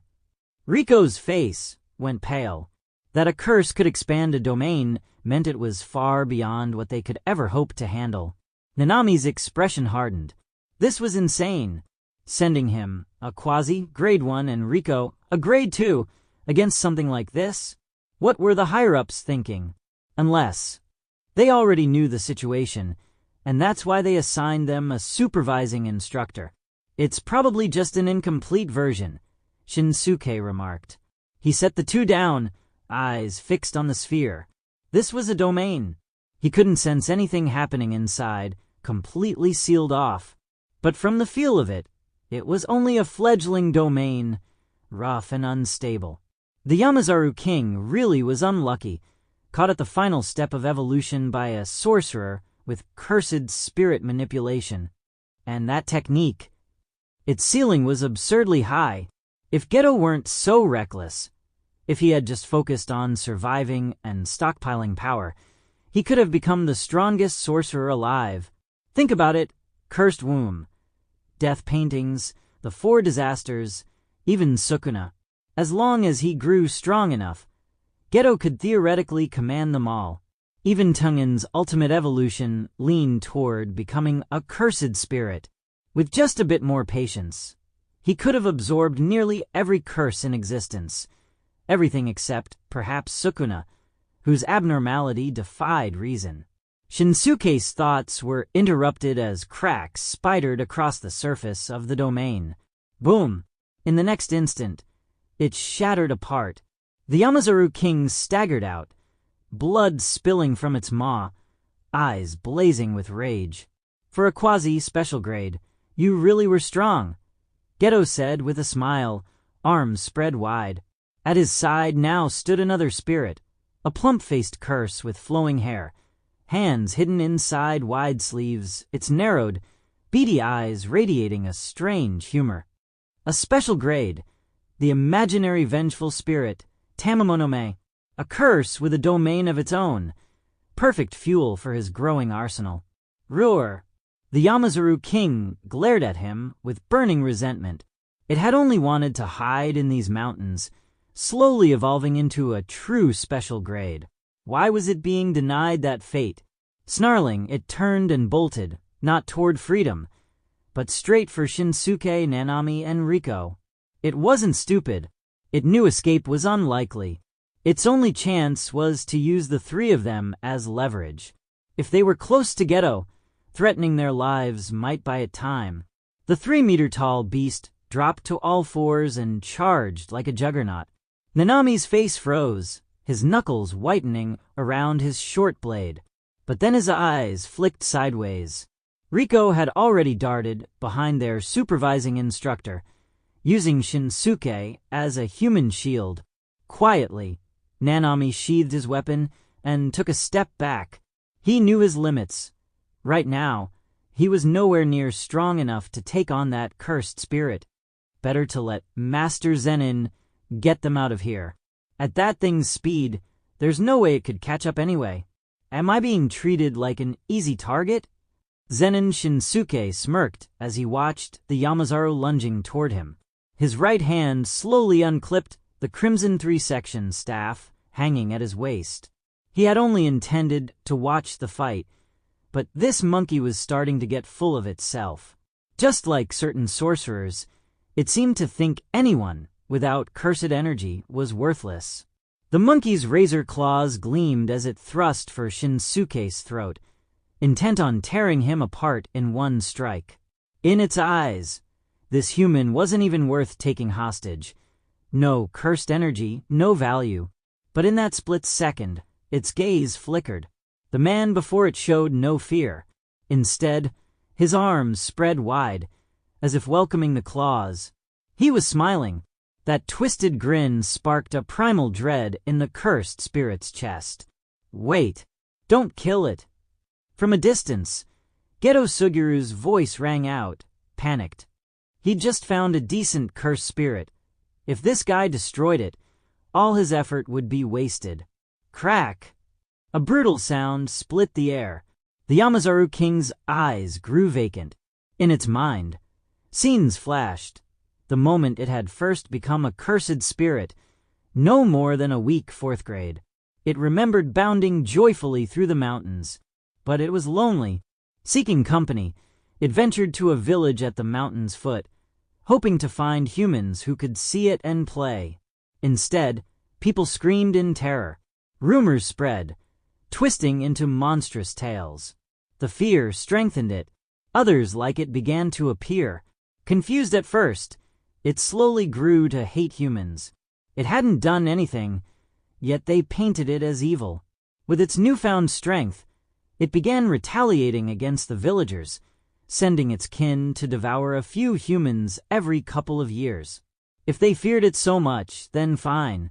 It would make sure they never escaped that fear. HRR. Clarity returned to its gaze.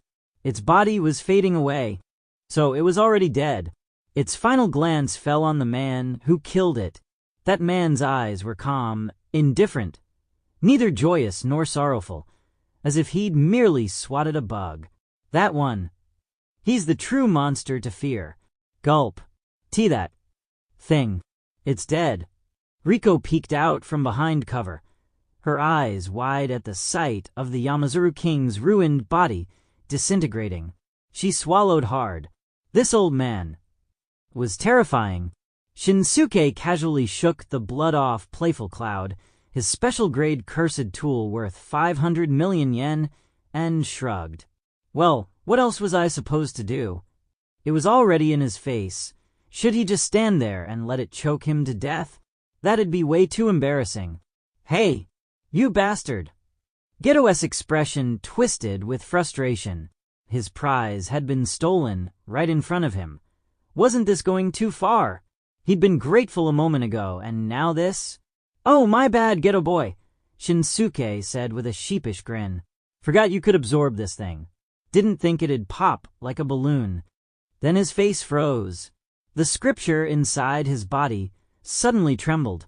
Without warning, a powerful suction drew the energy from the Yamazaru King's dissipating body straight into the scripture. A surge of scorching heat coursed through his veins, flowing into the 5th gate of the 8 gates, the gate of closing. His entire body surged with newfound strength. The scripture's display shifted. Shinsuke's cheek twitched violently. Seriously, you had this kind of function and didn't bother telling me sooner. The sudden new function left Zen'in Shinsuke completely stunned. Killing cursed spirits can speed up my cultivation?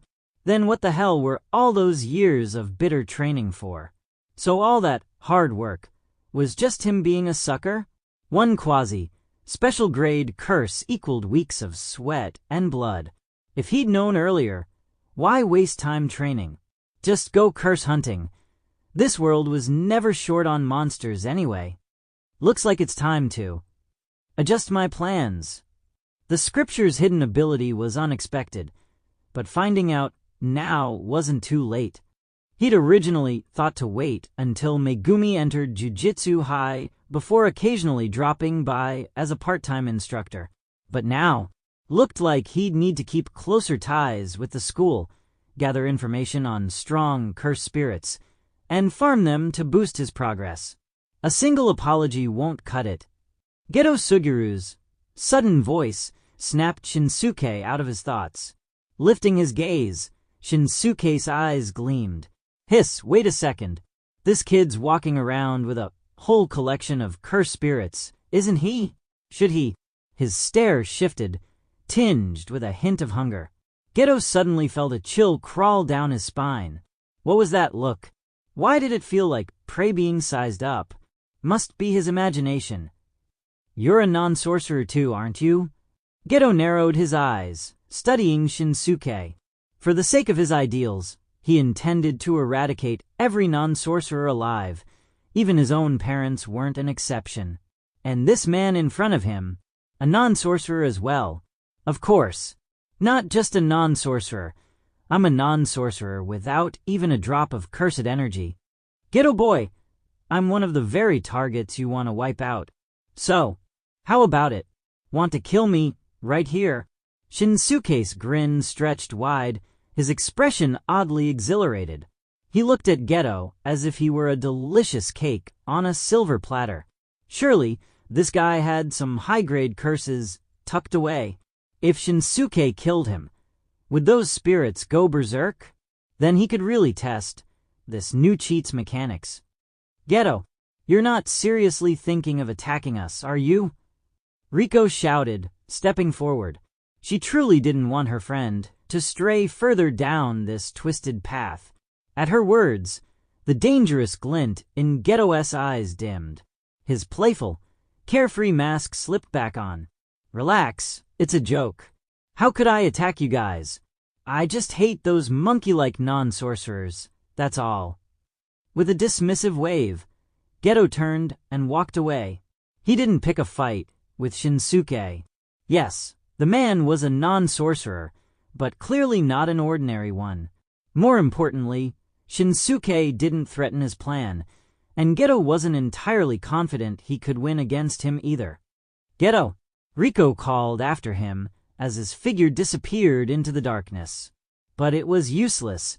His mind was already set on a lonely path. What a shame! Shinsuke yawned, bored now. His gaze fell on the dozens of low-grade curses, still lingering, unsure what to do. With one casual motion, he swung Playful Cloud. The staff tore the air apart with a deafening sonic boom, the shockwave obliterating the ground before him.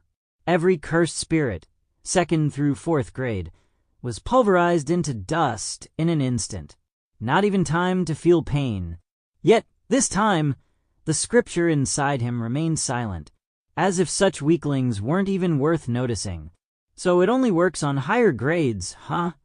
He muttered under his breath. He'd assumed all curses counted, but apparently only special grade or above qualified. That meant viable targets weren't many. He'd still need to keep up training. Gulp. Uncle, wasn't that a bit much? Riko's eyes softened as she looked at the countless spirits, wiped out in a blink. She almost pitied them. Nanami, meanwhile, stood frozen in awe at Shinsuke's overwhelming power.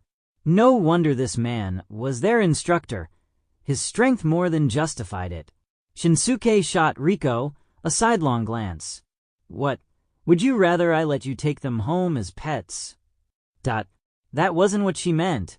She just thought keeping a few alive might give them more practice. This uncle, always pretending not to care, but his actions said otherwise. Once the mission wrapped up, Shinsuke headed home, leaving the formalities of reporting to Riko and Nanami. Not long after, his account received a hefty transfer, a fat paycheck, a new function unlocked, and his progress boosted. This trip was anything but wasted. Seems Jujutsu High isn't completely useless after all. Time slipped by, the sweltering summer fading away. On the streets, people now shuffled about in heavy winter coats. In the courtyard, Zen'in Shinsuke kept up his daily training, his body practically turning into a steam engine. Amid the heavy snowfall, he stood bare-chested, muscles flexing with explosive power. His entire frame radiated heat like a blazing furnace, steam curling off him as though he were some immortal ascending through mist. It's so warm standing next to cousin. Zen'in, bundled in a thick winter coat and scarf, her little face red from the cold, looked like a round, puffy dumpling. She pressed herself close to Shinsuke, happily soaking in the waves of heat rolling off him. Better than any heater. In contrast, Maki, wearing only thin, loose clothes, swung her staff tirelessly in the snow, sweat steaming off her body. Watching Mai's blissful expression, Shinsuke couldn't help but reach down and pinch her flushed cheek hard. He sighed inwardly. These twin sisters really were two extremes. One timid, one fearless, one lazy to the bone, the other daring enough to challenge fate. Still, even the timid one was starting to show some courage now. Ow, ow, cousin, that hurts! Mai puffed out her cheeks, glaring up at him, tears welling in her big round eyes like pearls about to tumble out. Shinsuke ignored her sulking. Instead, he walked into the house, fetched 2 red envelopes, and crouched down to hand one over. Here, one for each of you sisters. Tomorrow don't come here. I've got something to take care of. His breath came out as white mist in the frosty air. It was New Year again. No matter how much he resisted his clan's ways, some things were carved into his bones. Preparing red packets for children was tradition. It wasn't much money, but the gesture was what mattered. Wow, red packets. Cousin, you're the best. Mai instantly abandoned her tears, snatching the envelope with a honey-sweet smile. Mua! She pecked his cheek with a quick kiss before dashing off toward Maki, who was still training. Look, sis, cousin gave us red packets. This girl. Shinsuke shook his head, a helpless smile tugging at his lips. She was growing more unruly by the day. Maki paused mid-swing, glanced at her sister's beaming face, then at the red packet now in her hand. She turned to Shinsuke, bowing slightly. Thank you, master. I've told you already, you're not qualified to be my disciple yet. Shinsuke let out another sigh. Mai, at least, acted like a normal girl, spoiled, clingy, but endearing. Maki, though. She was stubborn as a mule. Once she set her mind to something, nothing could sway her. Sooner or later I will be. Maki muttered under her breath, clutching the red packet tightly before resuming her drills. Shinsuke could only shake his head. He was more tolerant with cute kids than he'd admit, but if it were some bratty nuisance pestering him every day, he'd have turned them into a human spinning top long ago. Knock, knock, knock. Click. The door opened slightly, and a small head poked out. Uncle's here. Fushiguro Tsumiki's face lit up with delight as she quickly pulled the door open. Happy New Year, Tsumiki. Zen'in Shinsuke handed her a red envelope. Thank you, Uncle. Happy New Year to you too. Tsumiki bowed politely. Hello, Uncle. Standing just behind her, Fushiguro Megumi clasped his hands together and called out as well. His expression was calm, but his eyes revealed a quiet anticipation. You want one too? Huh? Here, kid. Shinsuke smirked as he handed over another red envelope. Who did this brat think he was fooling, trying to act all aloof at his age? Thank you, Uncle. Megumi's eyes flickered with excitement as he quickly accepted the gift. Inside, Toji had already tied on an apron and was cooking in the kitchen, perfectly settled into the role of a stay-at-home dad. What about me? Where's my red envelope? Toji stuck his head out from the kitchen, rare mischief in his tone. You're grown. Shouldn't you be the one giving me a red envelope instead? Shinsuke shot him a look. As the elder, it was only natural for him to give red envelopes to the kids. But Toji? He was long past that age. If anything, he ought to be giving his older brother one. No red envelope for you. But I did bring cake. Shinsuke lifted the box in his hand. TCH. I'm not a kid. Toji froze for a second when he saw the cake, then quickly ducked his head back into the kitchen, pretending indifference while stirring the pan. Wow, cake. Does that mean it's someone's birthday today? Tsumaki and Megumi's eyes sparkled, mouths already watering as they stared at the dessert. That's right. Can you guess whose birthday it is? Shinsuke placed the cake on the table, looking amused. It's not my birthday, and Megumi's was last week. Uncle's birthday is in summer. So that means it's Dad's birthday. Tsumaki figured it out almost instantly.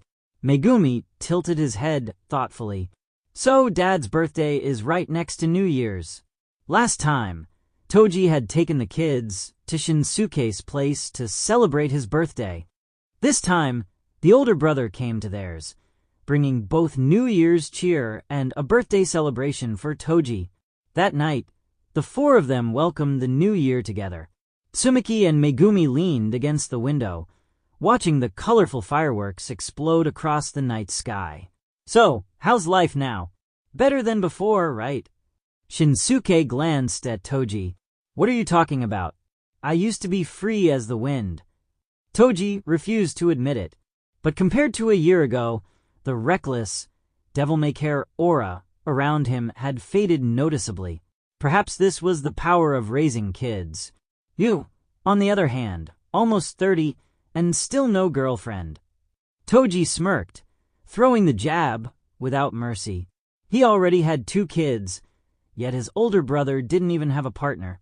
Didn't that seem backwards? Sure enough, Shinsuke's lips twitched at the remark. Against his will, the image of Yuki Tsukumo flashed across his mind. Shinsuke quickly shook his head. Why did that woman suddenly come to mind? When you bring back Tsumaki's mother, then you can say that to me. So what if they were both bachelors? Just because Toji had kids, did that make him superior? At that, Toji fell silent. Ding dong! A message chimed on Shinsuke's phone. He glanced down. It was from Yuki Tsukumo. A selfie. Next to her stood a snowman that bore an uncanny resemblance to someone he knew. Yuki Tsukumo. Happy New Year. Zen'in Shinsuke. Nice snowman. Don't build one like that again. Yuki Tsukumo, what do you mean? Doesn't it look just like you? Zen'in Shinsuke. Do I look that ugly to you? Time passed, and the new year arrived. Shinsuke's days fell back into their steady rhythm, daily training, punctuated by the occasional mission from Jujutsu High whenever a first-grade or stronger cursed spirit appeared. Each mission was both an opportunity to earn merit and to strengthen himself. After repeated experiments, he finally confirmed the conditions for the scripture's absorption and conversion. It only worked on cursed spirits he killed with his own hands, and only those of first grade or higher. The years slipped by. Gojo Satoru and Yuri Shoko graduated from Jujutsu High, immediately transitioning into teaching positions. Smooth, flawless timing. Soon after, Nanami Kento and Amanai Riko graduated as well. Nanami chose not to continue as a sorcerer, instead stepping into the corporate grind of everyday society. Riko, however, remained at Jujutsu High as a sorcerer, often dropping by Shinsuke's place to freeload meals. After all, Shinsuke occasionally took them out on missions. Over time, he'd at least become acquainted with most of Tokyo Jujutsu High's students. Yo, old man, still training? I'm here to mooch dinner again. A familiar voice rang out as Amanai Riko appeared in the yard. She had shed her girlish innocence. Long hair brushed her shoulders, a yellow coat draped casually over her frame, and she was blowing bubbles with chewing gum. She had transitioned from bright-eyed student to feisty, streetwise young woman. To Shinsuke, she really did look like a rebellious teen now. If she added a tattoo and dyed her hair, the image would be complete. Rikone, you're eating at my brother's place again. Aside from Shinsuke, who was in the middle of his workout, the Zen'in yard also had its regular visitors. Maki and Mai. The sisters came every single day, punctual as clockwork. No one in the Zen'in household dared to stop them. They had grown from little Lolas to slightly taller Lolas. Other than height, not much had changed. Can't help it. I'm the only one left at Jujutsu High. Gojo's always on missions, Shokone is busy, and there's no one else to keep me company. I'd die of boredom if I didn't come find you guys. Riko said it as if it were the most natural thing in the world. After all these years, she hadn't built many friendships. Nanami had become a corporate drone, Kurwa was gone, which left only this eccentric, homebody uncle and the two little sisters. Even Maki and my call me brother. Why are you the only one who insists on calling me old man? Do I really look that old to you? Shinsuke had been annoyed by that nickname for years. Come on, you're 30. If I don't call you uncle, what should I call you? You expect me to call you what these two little brats do? Oni-chan, ew. Even Riko shivered at her own imitation, goosebumps prickling her arms. All right, on second thought, uncle wasn't so bad. At least it wasn't nauseating. What's the big deal? Brother is brother. What's weird about that? Mai tilted her head, genuinely puzzled why Riko refused to call him that. Anyway, old man, I heard some news.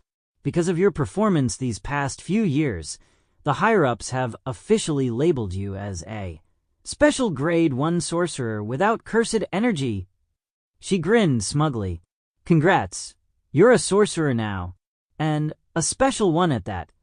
It was true. Over the years, Shinsuke had led countless missions.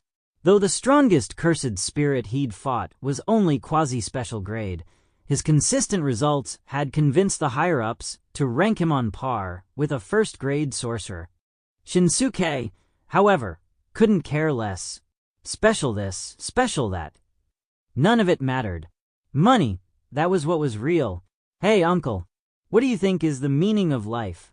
At the dinner table, Aminai seemed absent-minded, suddenly dropping a philosophical question out of nowhere. Maki and Mai were busy stuffing their faces, completely focused on eating. Zen'in Shinsuke froze for a moment, giving her a strange look. What triggered this? Don't tell me. You're about to go dark side too. What the hell? I was just asking. Aminai propped up her chin, rolling her eyes at him. It was just that after everything she had gone through lately, and with too much free time on her hands, her thoughts had started drifting toward heavier questions like this. That's a deep question. You'll have to figure it out yourself. He had no time to play therapist for someone who was just bored. Come on, uncle. You live so disciplined every day. You must have figured out the meaning of life by now, right? Aminai studied Shinsuke with curious eyes, trying to understand how he could live so relaxed every day. Ever since becoming a sorcerer, most of her time had been spent exorcising curses. Only then did she start to understand why Suguru Geto had gone down the path of a curse user. She wasn't about to destroy non-sorcerers like him. But deep inside, she was tired. Being a student and being a sorcerer were worlds apart. She missed the days when she was just a student. I don't know about the meaning of life. All I know is eat well, drink well, play well. Shinsuke leaned back in his chair, completely at ease. Meaning? Who cared? Do what you want. That was enough. And if there were things you wanted to do, but couldn't, that only meant you weren't strong enough yet. Ugh, uncle, that's way too shallow. Aminai pulled a face. With his strength, how could his goal be that small, that easy to reach? What? Do you want me to turn into that brat Suguru and stress over world peace all day? Hey, uncle. Don't drag Geto into this like that. Aminai reacted as if he'd stepped on her tail. No way she'd ever go as far as Suguru. That was way too extreme. Just eat already. Even with all this food, your mouth still won't stop. Exactly. Aminai Wunchin talks too much. Cousin said no talking during meals. Mai chimed in, nodding along. Humph. Little Mai, did you just scold your big sister? You looking for a beating? Bleh, I'm not scared of you. Watching the two of them squabble like this, Shinsuke felt a vein pop. Yep, things really were getting noisier around here. Re-eyeing. Just then, Shinsuke's phone went off. He glanced at the screen. Toji was calling. What is it? Tsumiki's in trouble. Shinsuke's brow furrowed, his eyes hardening. Even under Toji's watch, someone had managed to get to her. You guys eat. I need to step out. When you're done, just leave the dishes. Don't go into the kitchen. With that, Shinsuke got up and left. The others didn't think much of it. It didn't take him long to arrive at Toji's home. What happened? Shinsuke's gaze fell on Tsumiki, lying unconscious on the bed, unresponsive. Toji's face was grim. It started not long after she came home from school. The hospital says all her vitals are normal. I checked the school too. The teachers said nothing unusual happened there. Clearly, Toji had already eliminated every obvious possibility. With no leads left, he'd turned to Shinsuke. Dad, uncle. Tsumiki's gonna be okay, right? Megumi looked at his sister, eyes filled with worry. Don't worry. She'll be fine. Shinsuke reassured him, then turned to Toji. You had sorcerers look at her? Toji nodded. He had. I'm guessing she's caught in some kind of technique. Don't panic. I'll ask around. Of course, Shinsuke already knew the truth. Tsumiki had been marked by Kenjaku as a vessel, but whether that was a curse technique or some other kind of mark, he couldn't be sure. Nor did he know exactly what method had been used. What he did know was this. At least for now, her body wouldn't be taken over. Leaving Toji's place, Shinsuke headed toward Jujutsu High. If anyone in this world understood Kenjaku better than him, it was someone at Jujutsu High. What a poor girl. Quick, call the police. As Shinsuke was lost in thought, wondering where Kenjaku might be, a commotion broke out up ahead. A crowd had gathered. Looked like there had been a car accident. Yuta! Yuta! Yuta! Through a gap in the crowd, Zen'in Shinsuke spotted a girl's corpse sprawled on the ground. Her tragic death had already birthed a vengeful spirit in just a matter of seconds. In front of it stood a dazed little boy, frozen in shock, looking about the same age as Maki and Mai. Shinsuke instinctively reached for his waist, only to realize he hadn't brought Playful Cloud with him today. TCH, fine. Since you two are still in the pure love stage, I'll let this one slide. His first instinct, upon seeing Rika manifest as a special grade curse, was to cut her down on the spot. But after a moment's thought, there was no need. The world would spawn plenty of curses in the future. One more or less didn't matter. Besides, this particular special grade wasn't an easy one to deal with. No point in causing a massive scene in the middle of a crowded city just to grab a bit of extra power. Ignoring the incident entirely, Shinsuke continued toward Jujutsu High. Unnoticed by anyone, he slipped through the barriers of the tombs of the Star Corridor like a phantom, moving deep into its hidden sanctum. Before him, countless doors floated suspended in the air. He began to still his mind, preparing to sense Tungin's presence. But the very next second, he abandoned the idea and simply shouted, "Hey, old hag! You're not even gonna come greet your guest." Probing through each door one by one would take forever. Better to just call her out. Old hag? My. Such disrespect. Don't young people know any manners these days? The doors swayed. One of them creaked open, and from within came a voice, neither male nor female, tinged with faint irritation. What an impolite brat. Just like that troublemaker Yuki Tsukumo. Passing through the door, Shinsuke finally laid eyes on Tengen, sitting cross-legged on a cushion, a low tea table before her. Her face was inhuman, already showing signs of the evolution she had begun. So this is the legendary Tengen-sama. Huh? Not exactly what I pictured. Tengen cast him a sideways glance. No cursed energy. You must be one of the two oddballs from the Zen'in clan. She'd heard whispers from the higher-ups about the peculiar brothers of the Zen'in family. What business do you have with me? Unhurried, she poured tea, her demeanor calm. She had no fear that he might mean her harm. My niece has been marked by Kenjaku. Tell me what can be done. Can you remove the mark and return her to normal?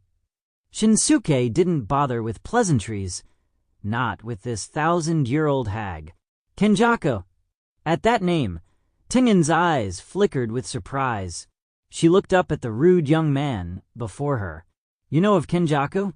That's not a name one stumbles across by chance. How did you learn of his existence? Setting down her teapot, her expression grew solemn. Maybe I just did my homework thoroughly. Zen'in Shinsuke shrugged, then casually grabbed the teapot himself and poured a cup of tea. Doesn't matter how I know. What matters is, you fix my niece first. He tapped his knuckles against the table to remind her. Tengen shook her head. If it's Kenjaku's doing, then there's nothing I can do. You'd need to seek him out directly. Perhaps he's the only one who can undo it. But heed my warning. That man harbors ambitions vast and terrifying. He's extremely dangerous. Be cautious. Shinsuke sipped the tea, eyes narrowing. So, where is he? If he could find Kenjaku, he wouldn't have come here in the first place. By this time, Itadori's mother should already have disappeared without a trace. Otherwise, tracking Kenjaku would have been far simpler. You think I'm omniscient? Tengen snapped. How should I know where he is? Kenjaku had lived for over 1,000 years. Her eternal adversary. Sometimes a man, sometimes a woman. If she could locate him so easily, their war would have ended long ago. So this trip was a waste of time. Huh. Shinsuke muttered. He had assumed that after centuries of clashing, Tengen would know Kenjaku's whereabouts like the back of her hand. Clearly, expecting a shut-in old hag to be useful had been foolish. Not entirely wasted. You did at least drink tea brewed by me, Tengen said smoothly. Few who had tasted her tea could still boast of being alive. Oh, then I should feel honored, Shinsuke smirked. His gaze sharpened. Tell me, what are you now? Human? Curse. Tengen's form was already far removed from humanity. If she counted as a curse, she'd surely be at special grade. You can think of me as half human, half curse. In a few years, I'll become a curse entirely. When that time comes, if you still haven't found Kenjaku, you can come back to me. He will. Her implication was clear. Once her transformation was complete, Kenjaku would come for her, because his 1,000-year plan required her powers. Shinsuke snorted. So you want me as your free bodyguard? Dream on. I'm out. Without another word, he got up and left, helping himself to the unopened packet of tea leaves on the table as he went. The tea of an ancient fossil who'd lived a millennium wasn't half bad. Tengen said nothing, but her stiff face twitched. That brat. He knows too much. They had never met before, yet he acted as though they were old acquaintances, and he knew things he shouldn't. If not for prior reports from the Jujutsu higher-ups, she might have suspected he was as ancient as she was. Leaving the tombs of the Star Corridor, Shinsuke crossed paths with Gojo Satoru, returning from an exorcism. By now, Gojo was already acknowledged as the strongest modern sorcerer, his eyes bound in white cloth. Gojo still radiated effortless dominance. Shinsuke chuckled. What kind of curse needs the strongest sorcerer himself to deal with? Oh, you here for a mission too? Gojo tilted his head. Though blindfolded, his perception was crystal clear. His gaze fell on Shinsuke emerging from the school's inner sanctum, a half-open bag of tea in hand. I don't take anything below Grade 1. Just came to visit an old fossil. Shinsuke waved him off casually. You're a weird one, Gojo remarked dryly. Though both were instructors at Jujutsu High, they'd never been close, but technically, Shinsuke had become a teacher first, making him Gojo's senior. By the way, Gojo's tone shifted as he unwrapped the blindfold, revealing eyes that gleamed like stars. Eminai once said Geto became a curse user because of you. That true? He had recently picked up traces of Geto Suguru during a mission, which reminded him of Eminai's offhand comment from years back. And now, here was the man himself. You really think that's possible? Shinsuke sighed. Some grudges never died. You're right, Gojo conceded after a pause. Geto isn't the type to have his ideals flipped by just a few words. In Gojo Satoru's eyes, Suguru Geto had always been someone who protected the weak. Ironically, it was Gojo himself who never cared much for them. And yet, now their personalities had completely reversed. Come to think of it, Gojo said, his gaze locking onto Zen'in Shinsuke's eyes. We've both been teaching at Jujutsu High, but we've never actually sparred, have we? How about a little match? The glint in his eyes made it clear this wasn't just a casual suggestion. He had a purpose. He'd long been curious about Shinsuke's true strength. Surely, this man was far stronger than the one who had once tried to assassinate Amanai Riko. That calm, unshaken gaze of his. It carried too much weight to be ordinary. Gojo brat, are you joking with me? Shinsuke looked at him in disbelief.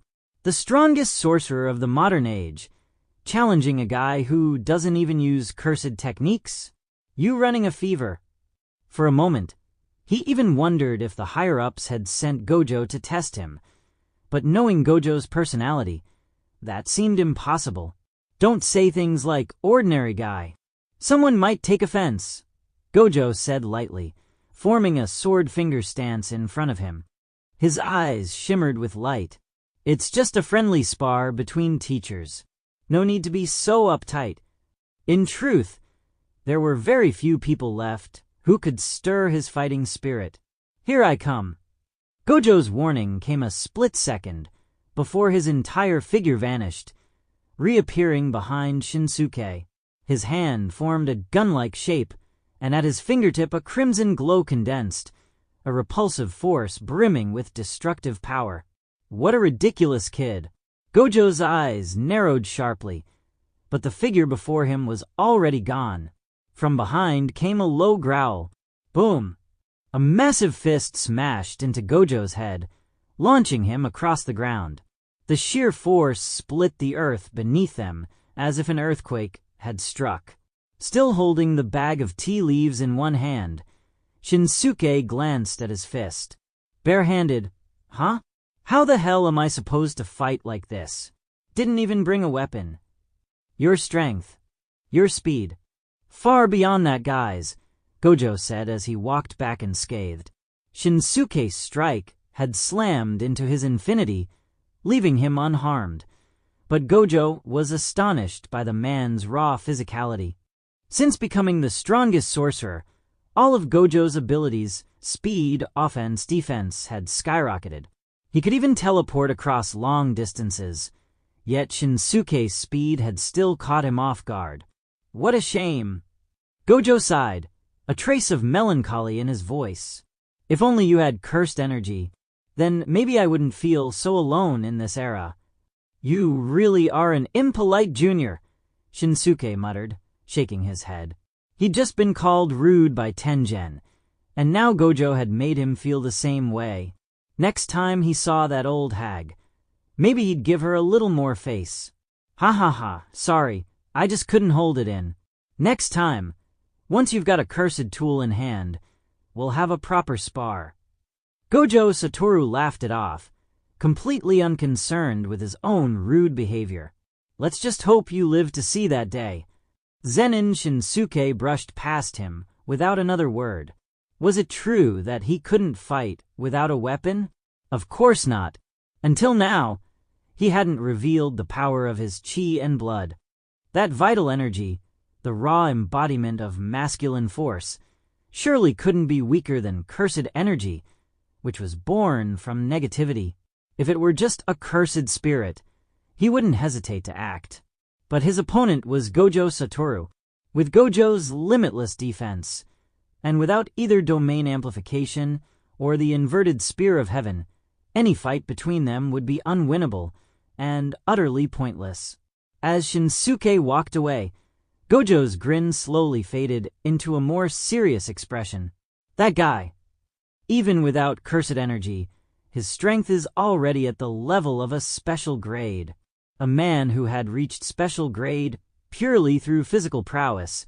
It was absurd, yet undeniable. When Shinsuke returned home, Maki was already training in the yard while Aminai lounged on the sofa watching TV. From the kitchen came the clatter of dishes. "Ah, uncle, you're back." Seeing everyone making themselves so at home, Shinsuke felt a vein pop on his forehead. These brats. "Got it handled?" Aminai asked casually. Shinsuke gave a faint nod. For now, with no sign of Kenjaku, all he could do was reassure Toji and Megumi not to worry too much. Kenjaku would reveal himself eventually, and there was no way he'd allow Tsumaki to be permanently possessed. Clatter! Another loud crash echoed from the kitchen. A bad premonition stirred in Shinsuke's gut. "Where's my—" "In the kitchen," Aminai said without even looking up. She insisted on helping with the dishes. No matter what I said, she wouldn't stop. The next instant, Shinsuke appeared in the kitchen, only to see the near-empty cupboard and Mai standing proudly on a stool, her small hands covered in soapy bubbles, foam dotting her cheeks as she washed dishes with enthusiasm. "Look, Oniai-chan, I'm amazing. I helped you wash the dishes," she announced, beaming with pride. Without a word, Shinsuke stepped forward, rinsed the soap off her hands and face, then lifted her onto his lap, face down. "Huh? Oniai-chan, what are you doing?" Mai turned her big eyes up at him in confusion. Was this some new game? Smack!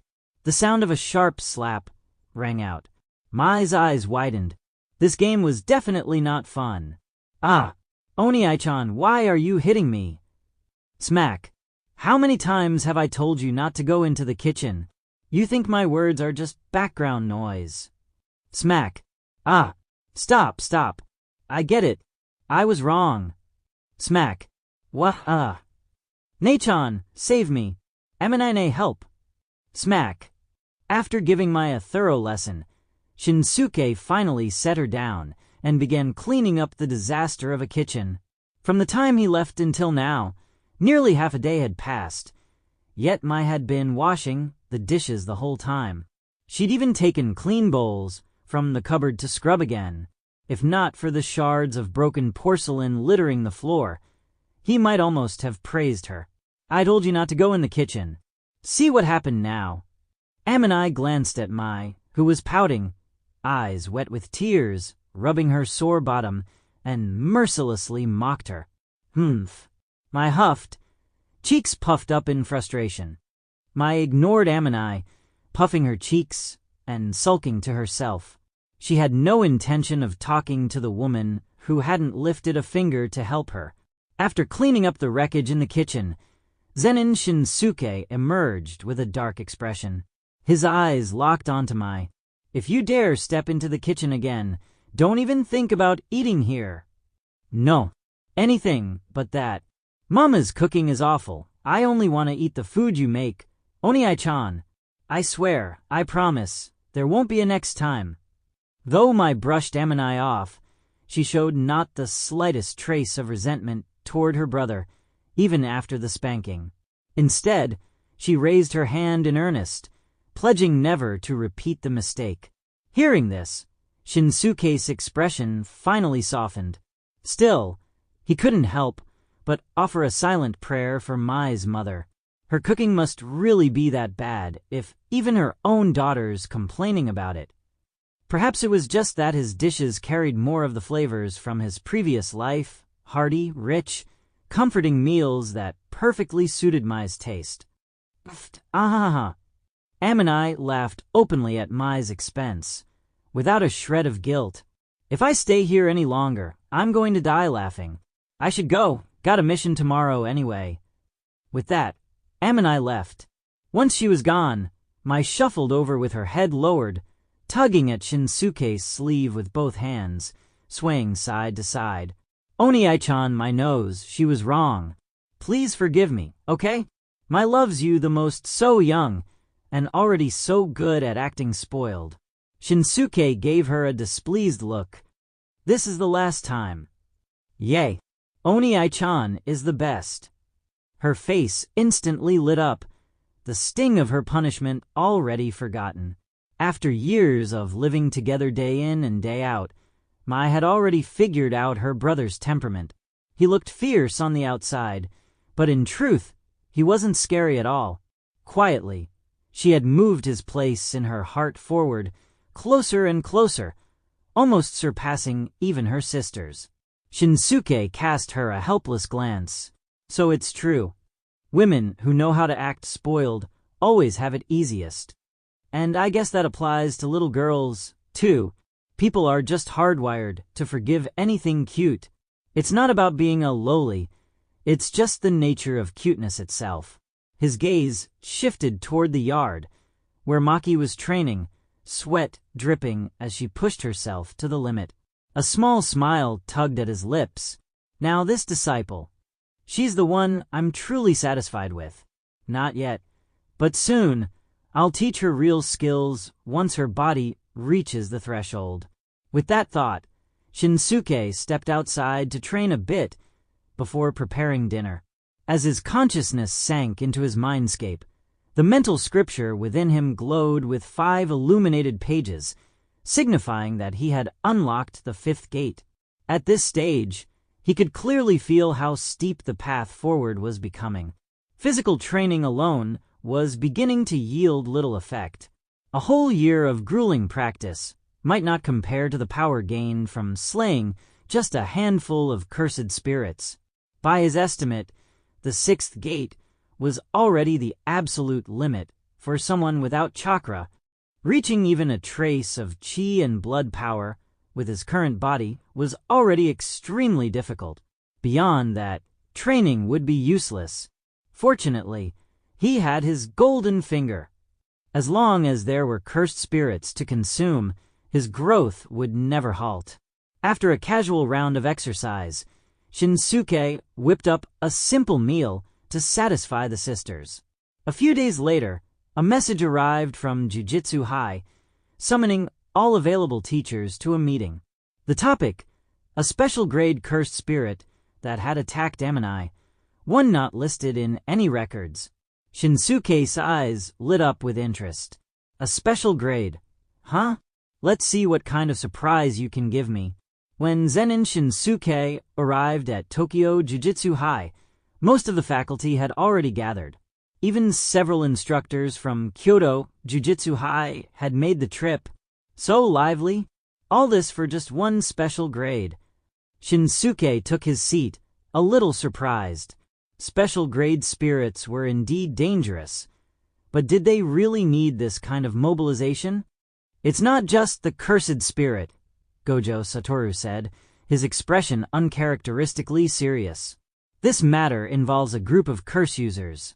Normally, Gojo wouldn't spare a second thought for a cursed spirit. But since this involved his best friend, Geto Suguru, his attitude had hardened. Deep down, he still held on to the hope of bringing Geto back. As long as Geto was willing, Gojo believed he could handle the opposition from the higher-ups alone. At that moment, Yeri Shoko entered, pushing a wheelchair. Sitting in it, wrapped head to toe in bandages, was Amani Riko. Sorry to trouble you all. Riko greeted the room of sorcerers politely. Uncle, you're here too. Spotting Shinsuke, her face turned red. Just days ago she had been freeloading meals at his place, and now here she was, bundled up like a rice dumpling. It was humiliating. TSK. Riko, You've still got a lot of training to do. It's only been a few days. Shinsuke shook his head at her pitiful state. Still, for a spirit to injure a grade 1 sorcerer like Riko so badly, it clearly wasn't a run-of-the-mill special grade. Ahem. Riko, why don't you tell us exactly what happened? Yaga Mazumichi coughed twice, steering the meeting back on track. Riko glanced around the room, then began. This happened in Shibuya. I ran into a curse user, Geto Suguru. By the time I arrived, he was already fighting a special grade spirit. She recounted her mission. It had started as a routine exorcism. After cleansing the curse, she sensed an immense wave of cursed energy nearby. Thinking it was another spirit, she went to investigate, intending to deal with it as well. Instead, she stumbled upon Geto in battle with a cursed spirit. The fight dragged on, and even he couldn't quickly subdue it. That alone told her the spirit's power was at least special grade. Since she was already there, she decided to strike from the shadows, waiting for her chance to land a decisive blow. After all, the last thing she wanted was for Geto to absorb the spirit and use it to further his twisted ideals. But before she could finish charging her technique, both Geto and the cursed spirit noticed her. The spirit immediately switched targets and mauled her. If not for Geto's interference, she would have been dead on the spot. To injure Riko this badly. This isn't just any special grade, one teacher muttered. Did Geto manage to absorb it? Another asked. Riko shook her head. No, it escaped. According to Geto, it's not an ordinary special grade. Its strength is constantly growing. He admitted that soon, even he might not be able to defeat it. He's very fixated on this spirit. It's almost certain he'll make another move. The room fell silent. Everyone knew Geto's capabilities. If even he couldn't subdue the spirit, not entirely, because of Riko's interference, that spoke volumes about its power. Constantly growing stronger? Shinsuke narrowed his eyes. Could it be a natural-born prodigy among spirits, like Toji among sorcerers? If so, a cursed spirit of that caliber could yield him a tremendous amount of blood and vitality. The real problem, Yaga said gravely, is that we don't know the spirit's location. Nor do we know when or where Geto will confront it again. If it appears in a crowded district, the chaos and casualties would be catastrophic. This was why so many instructors had been summoned. Geto didn't care if non-sorcerers lived or died, and cursed spirits even less so. For now, it's most likely still in Shibuya. Your assignment is to split into teams and sweep the district. If you find it, don't engage immediately, report first. He laid out the plan simply. Locate the spirit, then concentrate firepower to eliminate it as quickly as possible, minimizing collateral damage. Because Geto was involved, there was also a high chance they'd have to contend with his allies.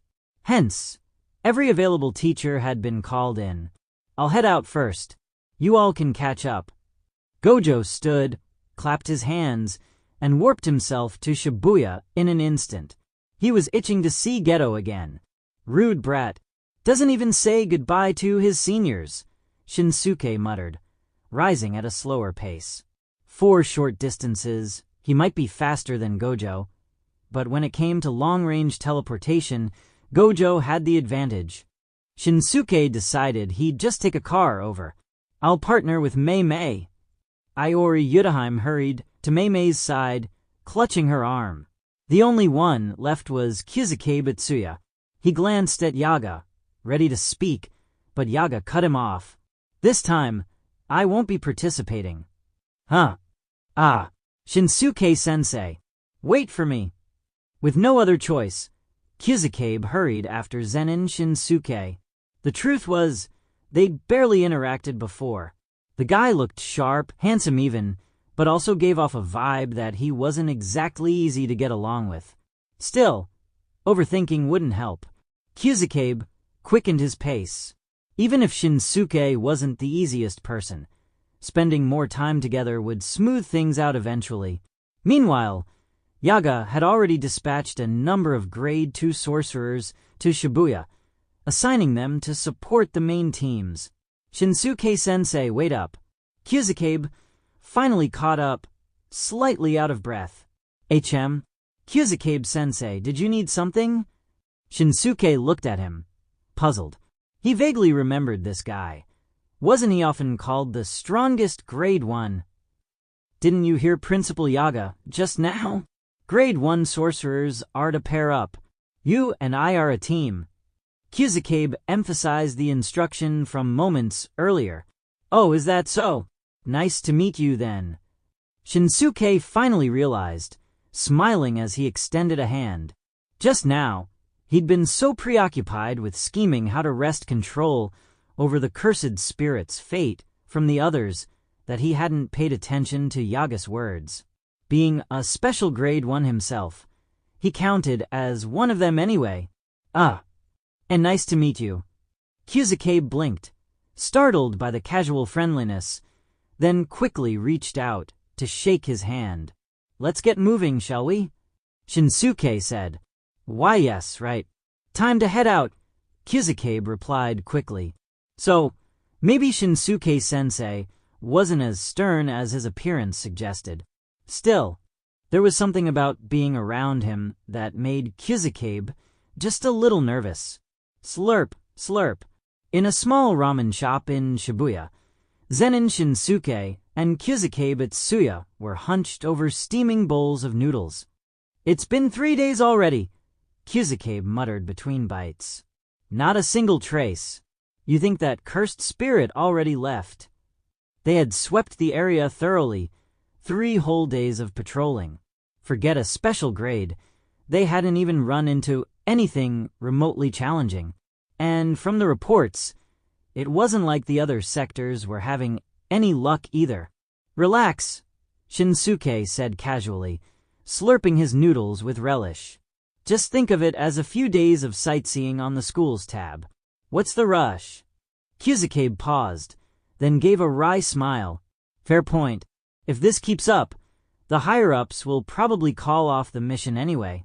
Might as well enjoy the downtime while it lasts. He leaned closer, curiosity flashing in his eyes. Oh, right, Shinsuke-sensei. I heard you've got a thing for strong cursed spirits. You must be dying to find this special grade, huh? It was a rumor Kyuzukabe had overheard back at Jujutsu High. The most striking impression everyone seemed to have of Zen'in Shinsuke was his obsession with exorcising powerful cursed spirits. Supposedly, it all came from the fact that he was born without cursed energy, that hunger to challenge strong opponents, to prove himself, that even without cursed energy, he was no less than any sorcerer. Shinsuke shrugged. It's not that deep. I'm just curious how strong a special grade really is. In truth, he knew of many special grades, but outside of Geto's Temamon no Me manifestation and the recent glimpse of Rika, he had never actually faced one head-on. Before Kyuzukabe could press further, the intercom device on their table crackled to life. Hello? Can everyone hear me? I'm with Mei-san. We've located the special grade cursed spirit. We've set up camp and... No, Mei-san. Watch out. A deafening boom cut the transmission, followed by nothing but static. Yudaheim. Kyuzukabe's face hardened. Just moments ago, he'd been grumbling about the lack of progress. And now this. Shinsuke-sensei, we've got to move. Shinsuke-sensei. He turned and froze. The seat next to him was empty. Shinsuke was already gone. You call that being a little curious? Kyuzukabe groaned, hastily throwing money on the counter before rushing out after him. Meanwhile, in another part of Shibuya, Satoru Gojo also caught the transmission. But unlike the others, he didn't immediately make a move. Instead, his gaze lingered on the man standing across from him. A faint trace of nostalgia flickered in his eyes. Do you really plan to keep walking this dark path? Gojo asked quietly. It's not too late to turn back. The man's lips curved into a familiar smile. Satoru, what are you talking about? This path I've chosen. It's the only one that leads to the light. Suguru Geto's face carried a faint smile. Ever since devoting himself fully to his cause, life had become almost effortless. Each day his goal was clear. Expand his influence, and expand it further still. Once he had gathered enough strength, he would wipe out every non-sorcerer in the world. Only then would he truly realize his vision, a world where no cursed spirits could ever exist again. And when that day came, he believed Satoru Gojo would eventually understand him. Enough chatting, Satoru. I'm going to absorb that cursed spirit now. Geto had, of course, heard the message from Gojo's radio. That spirit was his true target. Special grade curses were rare, and one capable of rapid growth was rarer still. Securing it was crucial for his next steps. Geto, you think I'll just let you go? Gojo blocked his path, his gaze unwavering. Whatever their past bond, right now they stood on opposite sides. Geto refused to turn back, and Gojo could not allow him to keep walking this path. With a sharp snap of his fingers, several figures emerged around them, members of Geto's faction. He had long expected Gojo to stand in his way, and his preparations were thorough. Just stall him. With that, Geto's body blurred into motion, rushing toward the special grades location. Gojo's eyes hardened. He moved to give chase, but an attack intercepted him. Geto's followers scattered, peppering him with long-range interference. They didn't need to defeat him. They couldn't defeat him. They just needed to buy time. For an instant, murderous intent flickered in Gojo's heart. He considered going all out, erasing them in a flash, and catching up to Geto. But the thought passed as quickly as it came. Looking at their tense, desperate faces, his expression softened into a cold smile. Geto, so you even accounted for this. But that cursed spirit, you still won't get it. Because Jujutsu High had more than just him. Meanwhile, across Shibuya, a massive curtain sealed off an area. It barred civilians while preventing panic from spreading. Boom! A violent explosion erupted inside. A burst of fire hurled Mei back through the air. She twisted mid-flight, landing in a controlled backflip. Mei! Yudaheim's face was pale with worry as she rushed forward, desperate to check on her. Stay back! Everyone, fall back! Mei barked sharply. Her grip tightened around her enormous axe, eyes locked on the looming silhouette emerging from the flames. You humans are far too weak. From the fire strode a humanoid curse, at least 3 meters tall. Its body was sheathed in black scales over corded muscle, seams glowing with molten blue liquid that crackled with arcs of electricity. A long tail dragged behind it, gouging the ground. Where eyes should have been, 2 black, backward curving horns jutted forward.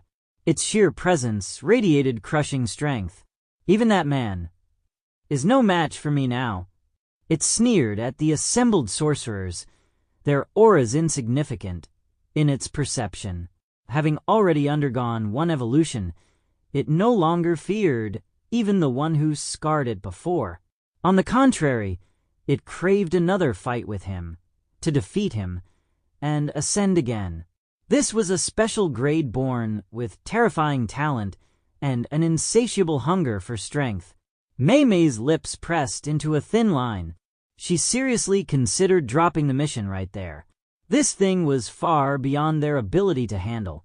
1 first-grade sorcerer, a support-type semi-first grade, and a few grade 2s? They wouldn't last minutes. She'd faced special grades before, but none as overwhelmingly powerful as this. This level demanded a special grade sorcerer, at minimum.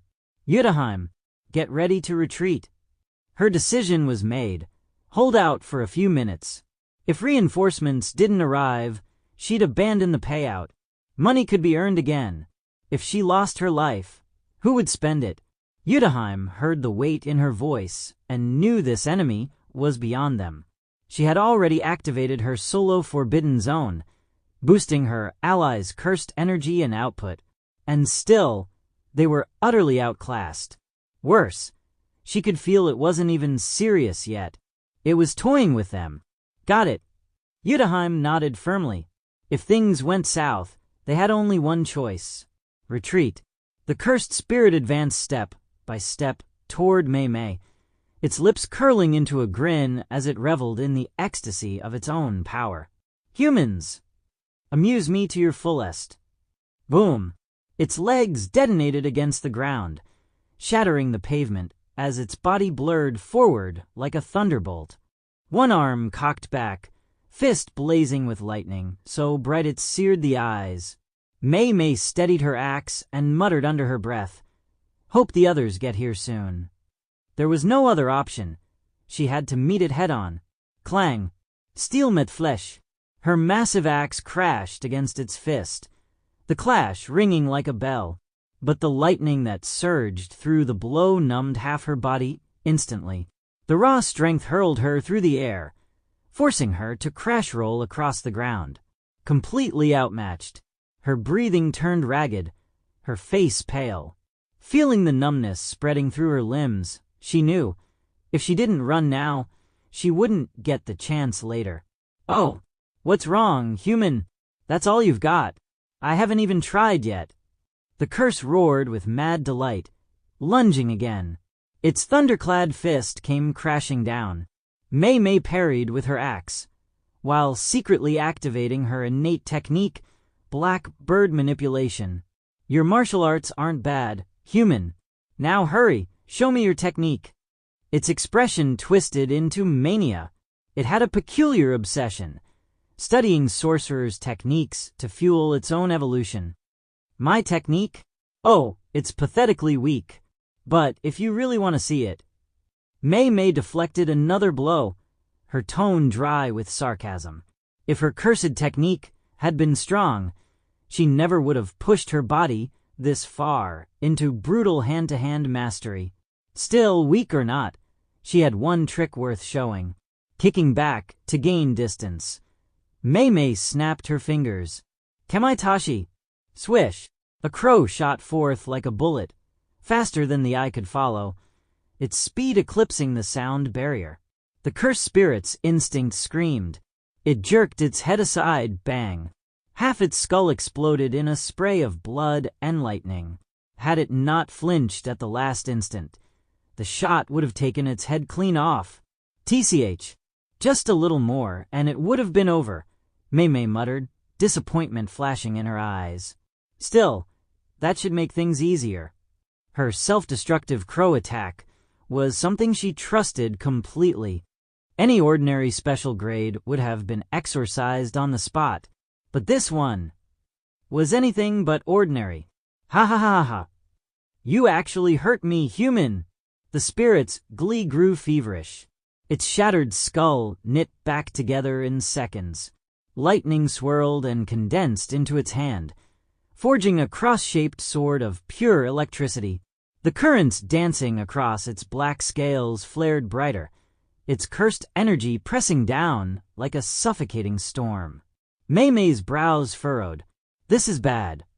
Cursed spirits already healed quickly by nature, but a special grade like this, there was no hope of wearing it down. Even if every first-grade sorcerer here fought together, it would make no difference. This one demanded a special grade to handle. "Yudaheim, fall back!"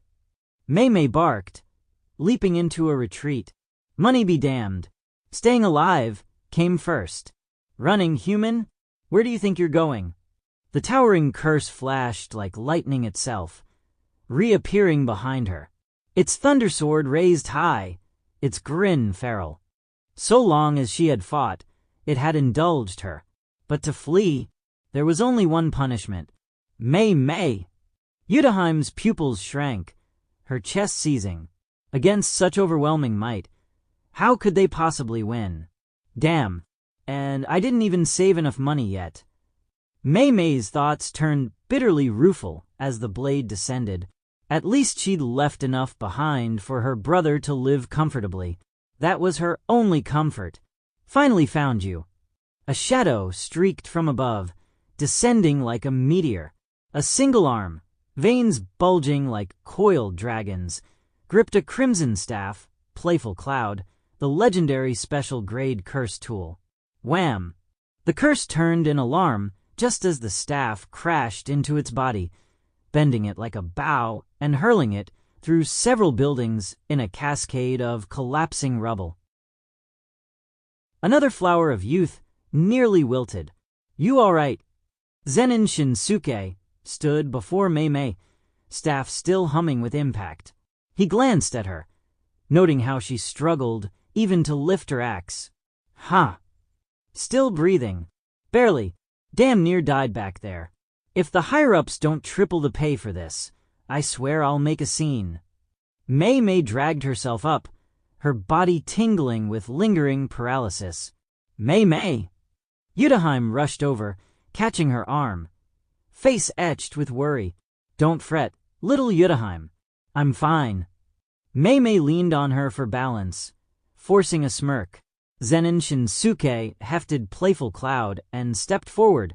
You two get clear. This one's mine. Zen'in Shinsuke smirked as the cursed spirit rose from the rubble. Finally, a special grade, and not just any ordinary one. Be careful, this one isn't simple. Mei-Mei quickly warned. So that's why. No cursed energy. No wonder I didn't sense it. The cursed spirit stepped out of the ruins, the mangled flesh on its head knitting back together. Having its skull smashed twice in a row left it simmering with rage. A human with no cursed energy? Better think carefully about how you want to die. It gripped the lightning sword tightly and swung. A thunderous arc of lightning ripped from the blade, cleaving toward Shinsuke. Boom! With a casual sweep of Playful Cloud, Shinsuke shattered the bolt apart. Another cursed spirit that looks down on people. He slid Playful Cloud together into a single staff and blurred forward, closing the gap in an instant. If he hesitated, someone else might claim this prey. He wasn't about to let a meal walk away. Humph. So your only trick is speed. Lightning flared violently across the cursed spirit's body as it clashed with Shinsuke. Their figures flickered like afterimages, colliding again and again, shaking the earth, soaring into the sky, then crashing back down. Gulp. Mei-Mei senpai. Should we help him? Iori Yudahime swallowed hard, her eyes wide at the sight of Shinsuke holding his own against such a formidable special grade. So this aloof old man was this strong. How? Your technique is useless against him. Mei-Mei shot her a look. He had no cursed energy. Yudahime's support techniques were meaningless. And Mei-Mei herself was injured, unable to contribute. As for the grade 2 and lower sorcerers nearby, it was a miracle if they didn't just get in the way. Right. Yudahime realized, belatedly, that Shinsuke didn't have cursed energy. By the way, wasn't Kusakabe-sensei supposed to be paired with him? Where is he? Ha! Ha! Ha! I'm here at last. Just as Yudahime voiced her doubt, Kusakabe arrived, gasping for breath. After a frantic sprint and reckless driving, he had barely made it. Seeing Shinsuke already locked in battle with the special grade, he couldn't help but grumble. Did Shinsuke-sensei fly here or something? How are you two holding up, Yudahime, Mei-Mei? Are you safe? Kusakabe asked quickly. If Shinsuke-sensei had been even 1 second later, you wouldn't be seeing us right now, Yudahime said, giving him the quick rundown of what had happened. This cursed spirit's really that strong, Kusakabe muttered, glancing at Shinsuke, attacking with a manic grin plastered on his face, and the special grade spirit struggling to keep up. His thoughts grew heavy. Wait a second. Isn't Shinsuke-sensei just fighting because he wants to kill the cursed spirit? What proof? What reputation? This doesn't look like he's trying to prove himself at all. Human, you are strong, but still, you are no match for me. The cursed spirit roared, its wounds knitting together as it advanced. Lightning crackled between its scales. It brandished its blade, and the clouds above churned, summoning dragon-like arcs of lightning that crackled like divine punishment, crashing downward toward Shinsuke. Shinsuke darted and dodged. With his body strength, he could probably tank the strikes without immediate mortal damage, but that was unnecessary. He was thinking instead how to land a single decisive blow. This cursed spirit was no lesser than the 4 disaster curses. Born with talent on par with the true man and wielding lightning, its potential was terrifying. If left unchecked, one day it could reach the level of Sukuna. Very few cursed spirits ever pursued strength so relentlessly. This is troublesome. Shinsuke felt a twinge of impatience. Normally, he might toy with such an opponent, but not now. Geto Suguru or Gojo Satoru could arrive any moment. At that point, the spoils would be harder to claim. He glanced down at Playful Cloud in his hand. Maybe he should have snagged a few more cursed tools from Toji earlier. Playful Cloud was strong, but in face of high defenses, speed, and rapid regeneration, what he really needed was the Soul Liberation Blade to decisively kill this kind of opponent. Ha ha ha ha! Human, feel my power now! The cursed spirit jeered, its voice wild. You, with no cursed energy, you are nothing but a tool in my evolution. You cannot even help me. You don't even know any cursed technique. You might as well prepare to die. With that, it declared, Domain expansion. Wazitsushin Raidenden. Using nearby buildings as structural anchors, it manifested a domain that enveloped Shinsuke. Endless thunder raged within the realm. A gigantic gate of lightning, like the door to the heavens, opened above, lightning dragons roaring to life at its command. Setting up the domain barrier using the buildings isn't the worst idea, Shinsuke observed, calm in his stance. He wasn't panicked. If he wished, he could exit the floor structure and leave the domain. Although the domain was powerful, its guaranteed hit effect did nothing against him. If not for the fact the cursed spirit used the buildings as the shell, its domain wouldn't be able to contain him. I know you are special, so before you even think about escaping, I'll kill you. Inside the domain, lightning surged. Any move by the cursed spirit would draw it into the storm unless it could withstand immense lightning damage and throw off Shinsuke's assault. The spirit seemed confident, believing it had the upper hand. Shinsuke's lips curled into a cruel smile. You're not too dumb, but don't pretend you're smart. He could just wait the domain out, let its effects fade, force the cursed spirit into its technique's cooldown, then pick apart its weakened form. No curse technique? Then maybe this is your end. He approached at blistering speed, leaving streaks of crackling energy in his wake. What? The cursed spirit's eyes flickered in alarm. It did not expect him to absorb or stand against its thunder. Clenching Playful Cloud, Shinsuke said with vicious satisfaction, I forgot to mention, my body resists techniques rather well. Boom! He swung Playful Cloud, hurling the cursed spirit through the air. Lightning rushed after, but most was blocked by the staff. Only a sliver of electricity grazed Shinsuke. The strength granted by heaven and the binding bonds made his body almost immune. Though his clothes were torn to shreds, the pain was superficial. You're probably the first one I've seen get hit inside your own domain. Shinsuke launched another strike, overwhelming the cursed spirit. Its speed lagged. It was reduced to evasion and retreat. Its regeneration started to lag behind the injuries. Crack! Crack! Outside the barrier, Kizukabe had drawn a long blade, hacking at the domain's edges. The domain was strong, but its outer shell was weaker. "Hang in there, Shinsuke-sensei. I'm coming to pull you out." Bang! With a final slash, Kyuzukabe shattered the domain's barrier. Shinsuke-sensei. Holy! The moment the barrier broke, a massive 3-meter figure was hurled straight at him. Kyuzukabe barely managed to sidestep before it smashed into the street. Boom! The cursed spirit's body crashed into another building, sending cracks spiderwebbing through its structure until the whole floor tilted, on the verge of collapse. From the rubble, Zen'in Shinsuke emerged shirtless, playful cloud resting casually on his shoulder. "Ah, Kyuzukabe-sensei, thanks for breaking the domain." Had the barrier not been destroyed from the outside, he might have already finished off the cursed spirit, but Kyuzukabe meant well, so Shinsuke let it slide. Gulp. "Shinsuke-sensei, need my help?" Kyuzukabe asked, his eye twitching. The scene before him suggested quite the opposite. "No need. Leave it to me. Just wait." Clatter. From within the ruins, the cursed spirit rose once more.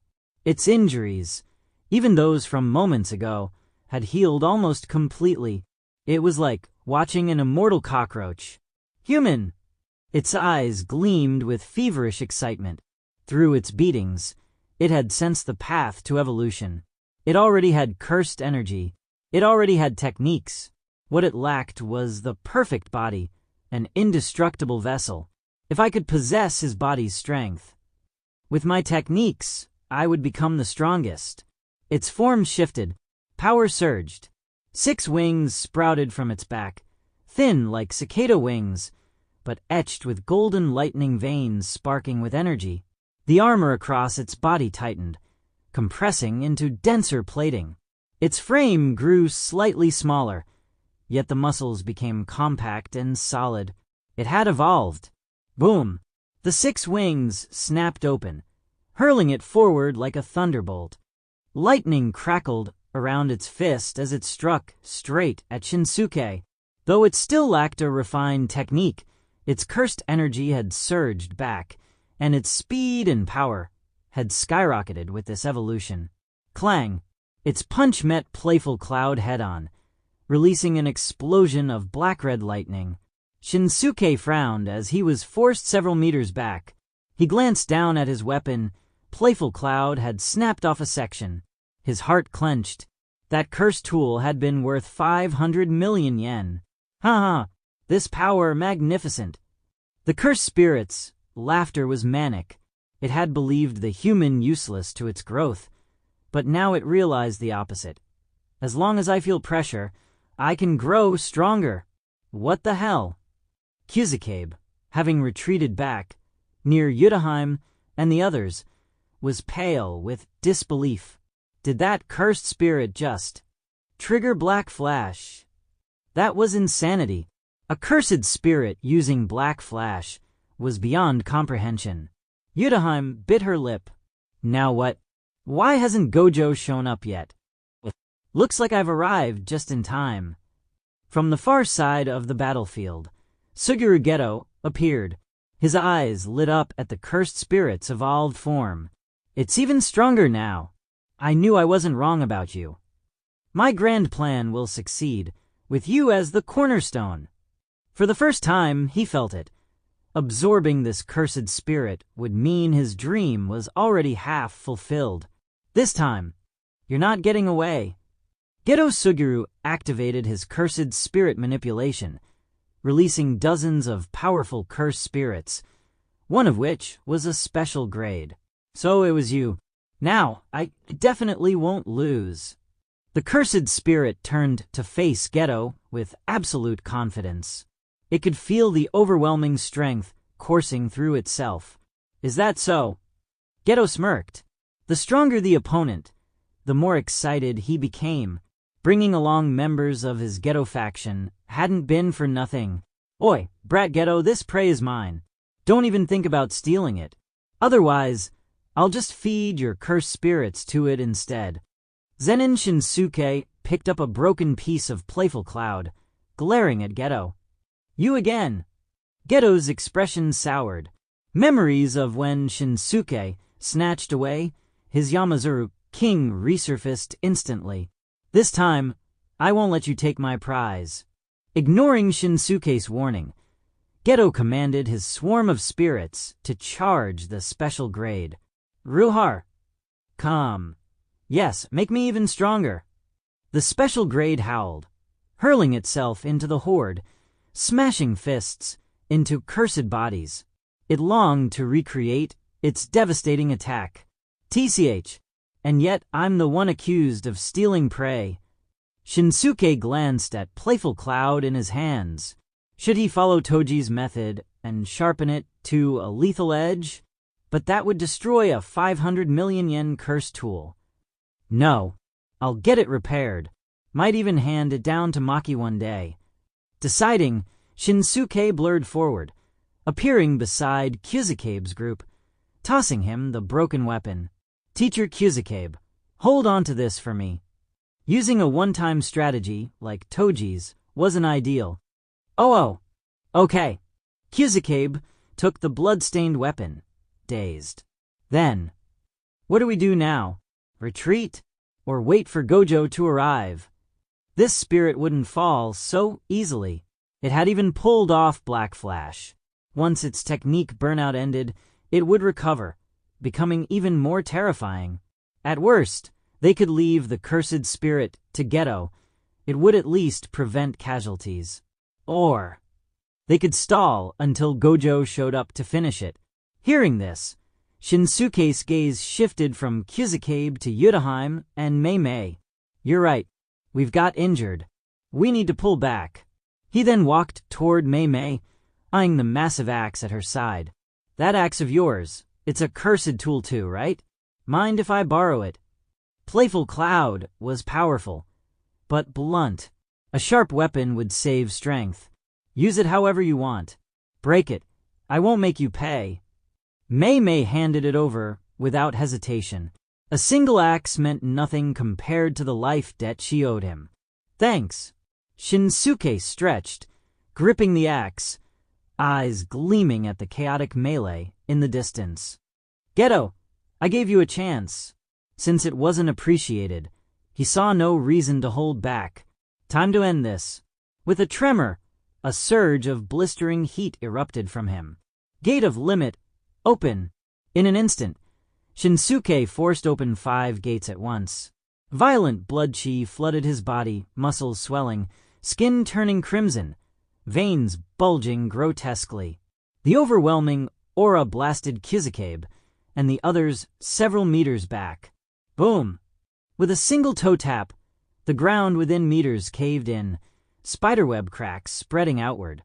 In the next heartbeat, Shinsuke was already among the cursed spirits. The axe swung. His figure split into afterimages, weaving between the horde.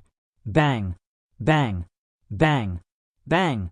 In just seconds, every cursed spirit, including the special grade, was reduced to chunks of flesh, bursting apart into clouds of blood mist.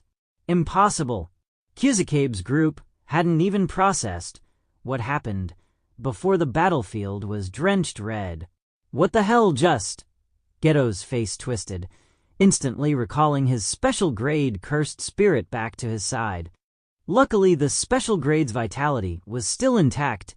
Even though half its body had been blown apart, it could still be salvaged. The dozens of lesser cursed spirits, however, were completely finished. Damn you, human! You didn't use your full strength just now. Only one cursed spirit remained, roaring in fury. By relying on its just restored technique, it had barely escaped the massacre. It hurriedly reattached its severed arm and reformed 2 lightning swords from its technique. I will not be defeated. Wrapped in lightning, the cursed spirit tried to evolve again. Slash. In the next instant, Zen'in Shinsuke, his whole body radiating raw chi and blood power, blurred past. His giant axe tore the air, leaving a streak of blood across the spirit's torso. No way. The spirit, about to be split in two, unleashed a brutal burst of cursed energy that pulled its halves back together. If it could heal in time, it still had a chance. It could still grow stronger. But Zen'in Shinsuke gave it no time. You've got a powerful recovery? Fine. Let's see whether you recover faster or I cut faster. All anyone could see was an afterimage smashing into the spirit again and again. Arms, limbs, torso, blood flew. Real flesh tore apart. The scene grew unbearably brutal. For a moment, it was hard to tell who the villain actually was. With a wet, final slap, the spirit's regeneration could no longer keep up. Its body was gone, reduced to a puddle of shredded meat. In its last moment of awareness, its consciousness sank deep, and it saw Zen'in Shinsuke. You were strong. A shame you met me.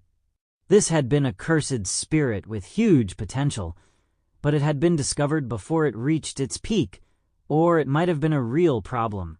After reviewing its short life, the spirit's last sliver of consciousness faded away. Spirits, like it, never truly die. As long as humanity retains a primal fear of natural disaster, they can be reborn. It would return someday, but would it still be the same? Would it still hunger to grow stronger? Damn you! Next time I'll make sure you don't win. Geto Suguru glared at the ruined special grade with a grave look. What the hell was going on with this one? Why did his plans keep getting foiled by that man? Plan failed again. Geto had no choice but to withdraw and postpone his scheme. He'd hoped to add one powerful special grade to his forces. Instead, he'd lost dozens. Zen'in Shinsuke didn't care about Geto's thoughts. A fierce heat surged from the scripture into his bones, finally pouring into the Jing Gate acupoint. Of joy, 3%, 15%, the Joy Gate's unlock progress jumped from 3% to 15%, the fastest advancement he'd ever seen. A powerful special grade, plus several first-rate cursed spirits, among Geto's dozens, had caused the sudden spike. Shinsuke exhaled, visibly satisfied. Cursed spirits are useful things. You've got to kill them. The axe isn't bad, but I think I dulled it. I'll return a sharper one next time. Zen'in Shinsuke walked back to Mei Mei and the others, handing over the battered axe. They froze for a moment, before Mei Mei waved dismissively. Forget it. It's just an axe. She loved money, sure, but not everything could be measured by its value. Much appreciated then. Shinsuke wasn't polite about it. Truth was, he didn't have the money to buy her a new curse tool anyway. So can we head back now? Iori Yutaheim asked nervously. She couldn't deny it. Zen'in Shinsuke scared her. More than fear, though, it was shock. Yes, his way of exorcising curses was brutal, but to wipe out so many so easily. It proved he wasn't even in the same league as them. We should be done, yeah. Mission's complete. Though if we want to extend the stay a few days on the schools tab, I wouldn't complain. For once, Shinsuke was in a good mood. He even cracked a joke. Haha. Might not be appropriate, though. Kyuzukabe, still suppressing his awe, forced a laugh. Truth was, he barely lifted a finger this whole mission. Free vacation days?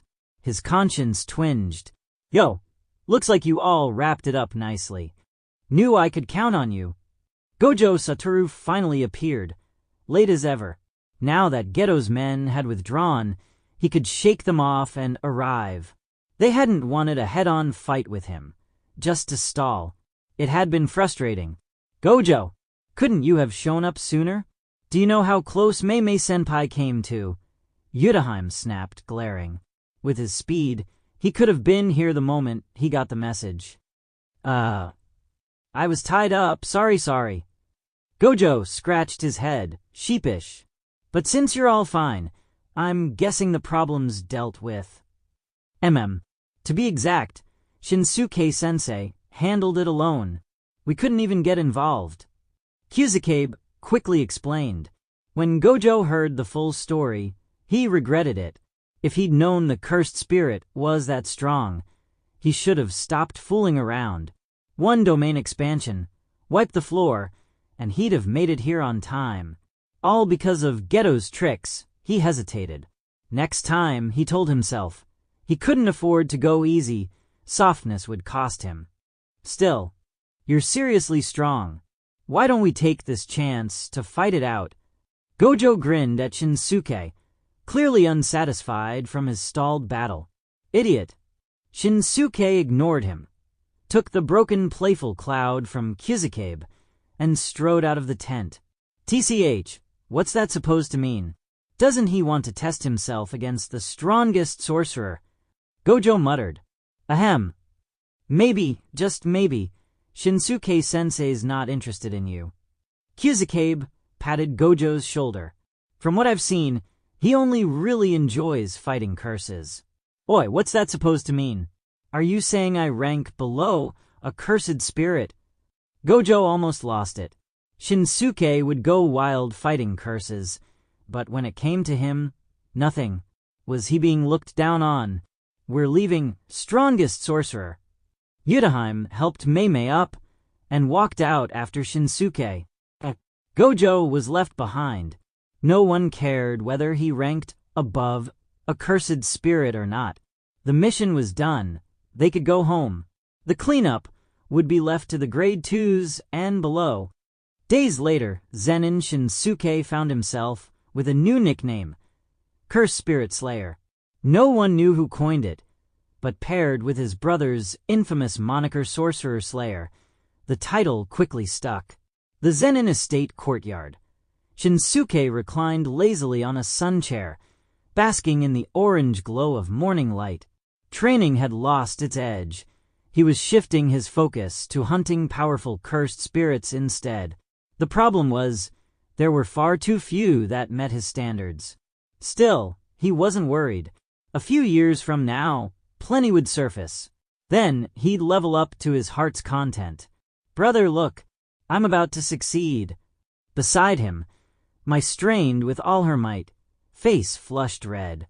She pressed her palms together, forcing out threads of cursed energy until they condensed into a tiny stone. Brother, I really did it. Her face lit up with joy as she turned to show Shinsuke the pebble of cursed energy, but the moment she spun around, her body went limp. Vision blackened. She collapsed forward. Smack. Fortunately, Zen'in Shinsuke reached out and caught her before she could faceplant into the ground. The pebble of cursed energy slipped from her palm, scattering back into raw cursed power before vanishing completely. Tisk, tisk. He laid Mai gently onto the chair, then glanced over at Maki, who was still sweating bullets under the tree. His tone was half mocking, half sighing. You two sisters. Honestly, one's weaker than the other. No surprise there. It was the curse of the twins. Sharing one person's talent between two bodies made climbing towards strength nearly impossible. Unless the two of them worked together perfectly, the odds were basically zero. As things stood, they were dragging each other down. Mai lacked cursed energy. Maki, on the other hand, had just a little too much of it. The result? Mai's construction technique couldn't reach its full potential, while Maki's heavenly restriction was weakened, dulling her physical augmentation. To fix the defect, one twin would have to die. Still, if Maki's faint traces of cursed energy could somehow be transferred into Mai, maybe the curse of the twins could be broken. What Shinsuke didn't know was whether Maki could ever cultivate blood force. After all, blood force and cursed energy were polar opposites. Only one could exist in a body at a time. He could only wait until Maki's physical strength reached the threshold, then give it a try. Her cursed energy was so faint, there was a real chance it might work. What happened to me? Before long, Mai stirred awake, realizing she had somehow stolen her brother's chair. Her face was full of confusion. Wasn't she just training her technique? That's normal for the first time. With more practice, it'll get easier. Shinsuke gave a simple explanation. Oh, I see. Looks like I still have a lot of work to do. Easily convinced, Mai assumed her fainting was just part of the process. It never crossed her mind that something was wrong, because her brother would never lie to her. Seeing this, Shinsuke reached out and ruffled her hair. The truth was, it didn't matter how hard she tried. With such a defect, even relentless effort might not lead to strength. If the flaw couldn't be fixed, working herself to death would only make her miserable. Better to stay comfortable. If he hadn't been handed his cheat, he'd probably still be slacking off somewhere, living off someone else's efforts. When hard work had no visible path to results, he'd always choose another road, the easier one. Mai squinted her eyes, tilting her head slightly upward, savoring the gentle hand patting her head. This warmth. It was something she could never feel from her father. Just then, a middle-aged man strode into the courtyard without the slightest regard for manners. His gaze swept over Maki and Mai, and a flash of ridicule crossed his eyes. Trash attracts trash. How amusing. What are you doing here? Zen'in Shinsuke's tone was flat, his expression cold as his eyes locked on the man. This is your attitude toward an elder? Zen'in Jinichi looked down on him, trying to play the senior card, hoping to morally pressure him into submission. Elder? You. Shinsuke sneered. Though they were half-brothers by blood, Jinichi had never once treated him or Toji like family. The only interaction they'd ever had was when Jinichi joined the others in mocking the two of them as children. If you can't protect your own brothers, fine. But to actually step on them together with outsiders? That kind of brother. Shinsuke wouldn't accept even if gifted. Humph. I didn't come here to argue. I came to inform you, starting today, you'll be a member of the Zen'in clan's Kajiryu squad. Perform well, and I might even arrange a vice-captain position for you. Jinichi spoke as if delivering a decree, his voice heavy with the air of command. Although you have no cursed energy, your strength is tolerable. I even went out of my way to plead with the clan head, so you'd have this chance. You should be grateful to the Zen'in family. In his mind, joining the Kajiryu squad was a glorious honor. The Kajiryu squad? Not even the Hei unit. Huh? Same old Zen'in arrogance. Shinsuke chuckled. The Kajiryu were little more than a band of trained guards without techniques, glorified foot soldiers. The Hei were different. An elite unit composed entirely of at least Grade 1 sorcerers. If they'd offered him a seat in the Hei, maybe he'd think the clan regretted past actions. But offering him a vice-captaincy in the Kajiryu, knowing his strength, this gesture was almost insulting. Get lost. You're an eyesore. You. Don't forget, this house you're living in still belongs to the Zen'in clan. Jinichi hadn't expected such blatant rejection. The clan had never compromised for someone without cursed energy. This was the first time in history. Yet this bastard still wouldn't appreciate it. And what of it? Come take it back if you can. Shinsuke didn't even glance at him. He'd earned this place with his own hands. Why should he give it back? Frankly, the Zen'in should be grateful he hadn't taken the whole clan estate. Utterly unreasonable. Jinichi's face flushed red with rage as he stormed out. In his heart, he fumed. Even when offered goodwill, this talentless fool refuses. Trash without cursed energy and brainless on top of it. Brother, is he okay? Mai tilted her head, puzzled as she watched Jinichi leave with a red face. Why did his face suddenly turn so red? Was he shy? He's brain damaged. Forget him. Next time you see someone like that, stay far away. Stupidity is contagious. Got it, brother. I don't want to turn into an idiot. Her quick nod made Shinsuke smile in satisfaction. With such an obedient little sister, of course he'd protect her. Then, glancing at Maki, who hadn't even paused her training through the whole exchange, Shinsuke suddenly remembered something. "Maki, come here." Huff. Maki wiped the sweat from her brow, jogging over with a serious expression. "Master, what is it? Master again? Sis, you forgot. You're not even officially taken in as brother's disciple yet." I piped up helpfully from the side. Maki shrugged, unfazed. "Sooner or later makes no difference." Ahem. Enough with pointless talk.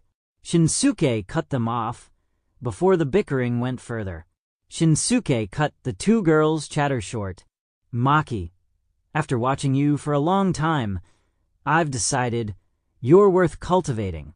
Starting today, you'll learn weapon mastery from me." He couldn't yet teach her chi and blood force. Her body wasn't ready for that. But before reaching that threshold, mastering weapons was essential. Really? Maki's eyes widened, disbelief flashing across her face. Finally, something real, something powerful she could learn. Of course it's real. If you want to be my disciple, mastering every kind of weapon is non-negotiable. That's amazing.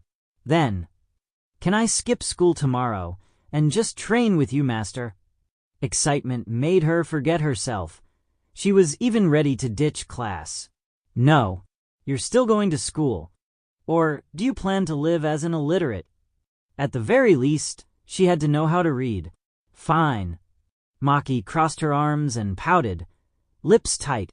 She really didn't see the point of school. Just a bunch of brats wasting time. Training was much better. Mai, meanwhile, breathed a sigh of relief. If her sister skipped school, she'd definitely want to skip too. Meanwhile, back at the Zen'in main estate, Junichi, still fuming from his encounter, angrily reported Shinsuke's insolence to the elders. Just a talentless fool without cursed energy, who gave him the right to act so arrogant. Probably killed a few curses with cursed tools, and now thinks he's a sorcerer, sneered Zen'in Oji. So what if his body was a bit tougher? Any decent sorcerer could surpass that with ease. Oji's contempt wasn't reserved just for Shinsuke. He felt the same toward his own daughters. To him, Maki and Mai were the ultimate failures, stains on his lineage. If not for those two disgraces, he was certain the clan head's seat wouldn't have fallen to Naobito. He knew his daughters were close to Shinsuke, but he couldn't care less. In fact, he secretly hoped Shinsuke would take them away for good. That way, at least one shameful blemish would be erased from his record. Calling brother Shinsuke a fool. "You trash think you're qualified?" Zen'in Naoya finally spoke up, voice dripping with scorn. "What did you just say?" Junichi and Oji both turned toward him, frowning. "Am I wrong? If you've got the guts, say it to Shinsuke's face. Call him trash. See if you walk away in one piece." Naoya's cold sneer cut the air. He had no intention of giving either of them any face. Weaklings calling others worthless? That was the real joke. He could understand mocking Maki and Mai. After all, they were hopeless. But Shinsuke? The man had already made the Zen'in clan pay dearly for underestimating him. Yet, these idiots still hadn't learned their lesson. If anything, they were the true trash of the family. You. Enough. Naobito, glass of sake in hand, finally cut in, his voice heavy. Less pointless squabbling. If you have time to flap your tongues, use it to get stronger. Humph. Junichi and Oji grumbled, but let it drop. Whatever else could be said of them, their loyalty to the clan was genuine. "Uncle, I'll be heading home now." Fushiguro Megumi stopped at the gate, giving a polite farewell to Zen'in Shinsuke. Because of certain agreements, Megumi would come to the Zen'in estate every weekend to study the 10 Shadows technique. The markings of that hereditary technique were etched into his very being, meaning that, For the first time in decades, the Zen'in clan finally had the potential to produce another special grade sorcerer. When the clan first learned that Toji's son had inherited the 10 shadows, they were both furious and elated. Furious that their sacred technique had awakened in someone outside the family. Elated that, since he still carried Zen'in blood, there was a chance of bringing him back into the fold. But that joy quickly soured.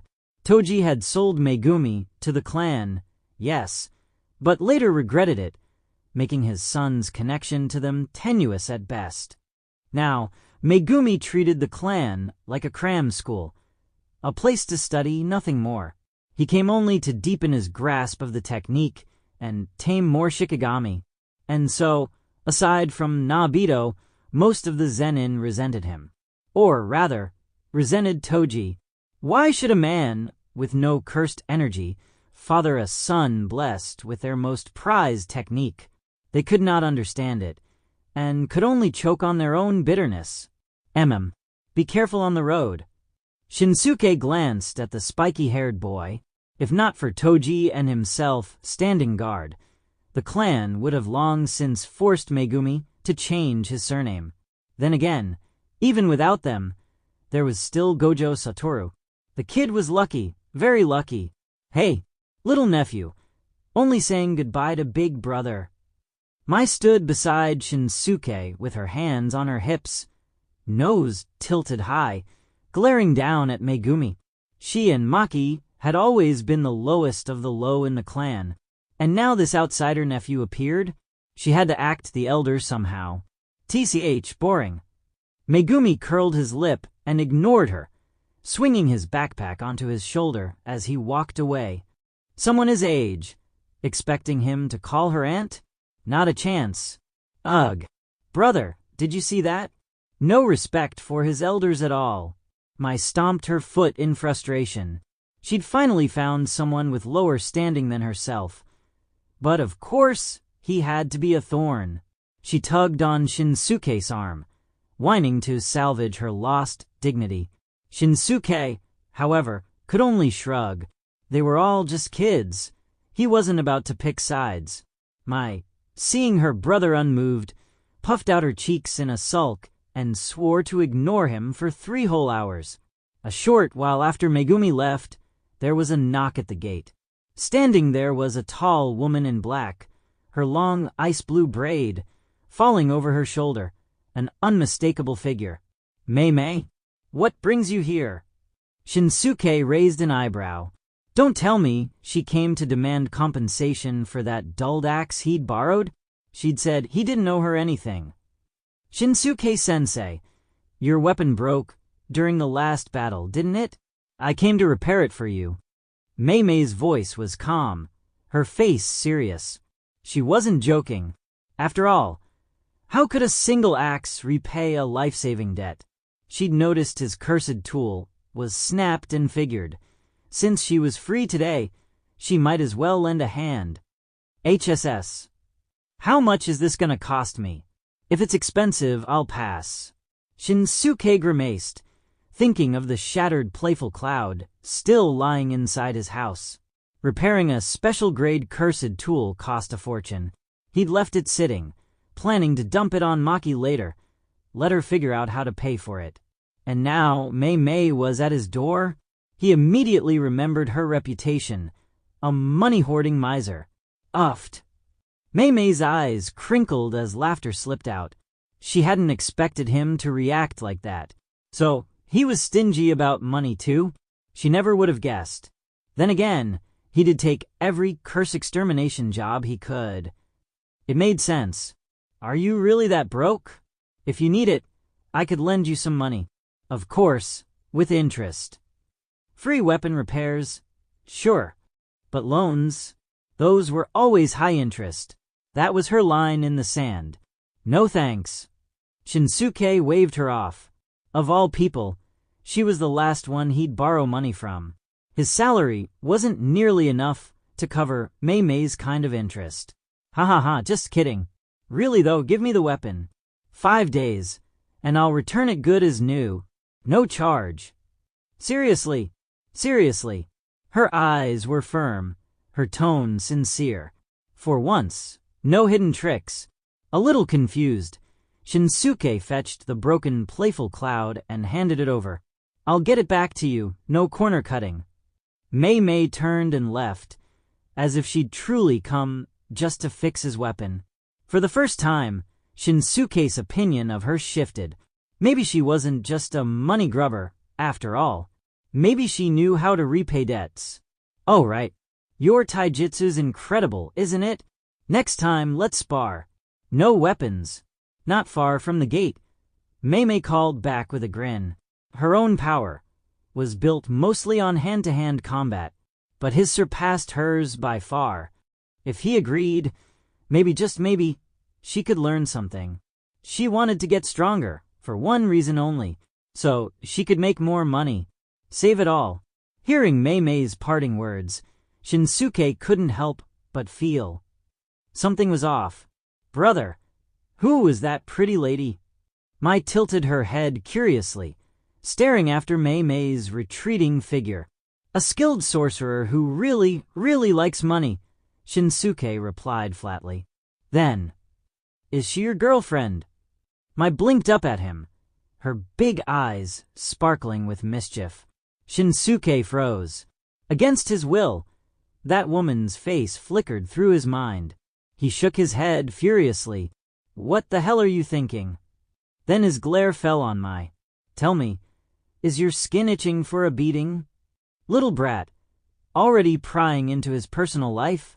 Did she want to overthrow the heavens? I was just asking. Mai puffed out her cheeks, lips trembling with mock grievance. No more asking. Be good. Go train with Maki. Look at you. So weak you couldn't beat anyone. If you keep this up, the only thing you'll be able to do in the future is cry alone when you get bullied. For a moment, Shinsuke wondered if he needed to reshape the image he held in his little sister's heart. No, I don't want to train. I don't need to since I've got you and sis. Nobody dares to bully me. Mai threw herself at his leg, clinging tightly and whining. Over the years, she'd completely mastered the art of acting spoiled. She knew exactly who her biggest shield was. As long as she stuck close to her brother, not even the Zen'in clan would dare touch her. You really are. Shinsuke sighed, shaking his head helplessly. This girl had truly achieved enlightenment, understanding that 90% of life's problems could be solved with well-placed whining. The remaining 10% were simply the things he absolutely refused to budge on. Inside the Zen'in clan head's chamber, clang. Nobito Zen'in slammed his sake bottle hard against the table, glaring at the two brothers before him. Have Fushiguro Megumi change his surname. Whatever you want in return, anything the Zen'in clan can provide, it's yours. In Megumi, he saw the clan's future, the boy who carried the potential of 10 shadows, the technique powerful enough to once fight the Gojo ancestor, who bore both limitless and 6 eyes to a standstill. If Megumi returned to the Zen'in, if he grew into his power, the balance Gojo Satoru had shattered could be restored, and the Zen'in name would blaze in glory once again. Shinsuke and Toji exchanged a glance. Both broke into easy, mocking smiles. Old man, so you do know how to beg? Tell me. Shinsuke tilted his head, amused. Did you even ask the rest of the clan before pulling this stunt? I am the head of the Zen'in clan. Since when do I need their permission? Nobito's voice thundered. This concerns the future of the clan. Their opinions don't matter. Of course he knew the others resented these two brothers, and resented Megumi even more. But so what? This was 10 shadows. A hereditary art strong enough to stand atop the Jujutsu world. Toji leaned back, voice calm. When I sold Megumi to the Zen'in back then, it was because I couldn't raise him. But things are different now. I've realized I should at least try to shoulder a father's responsibility.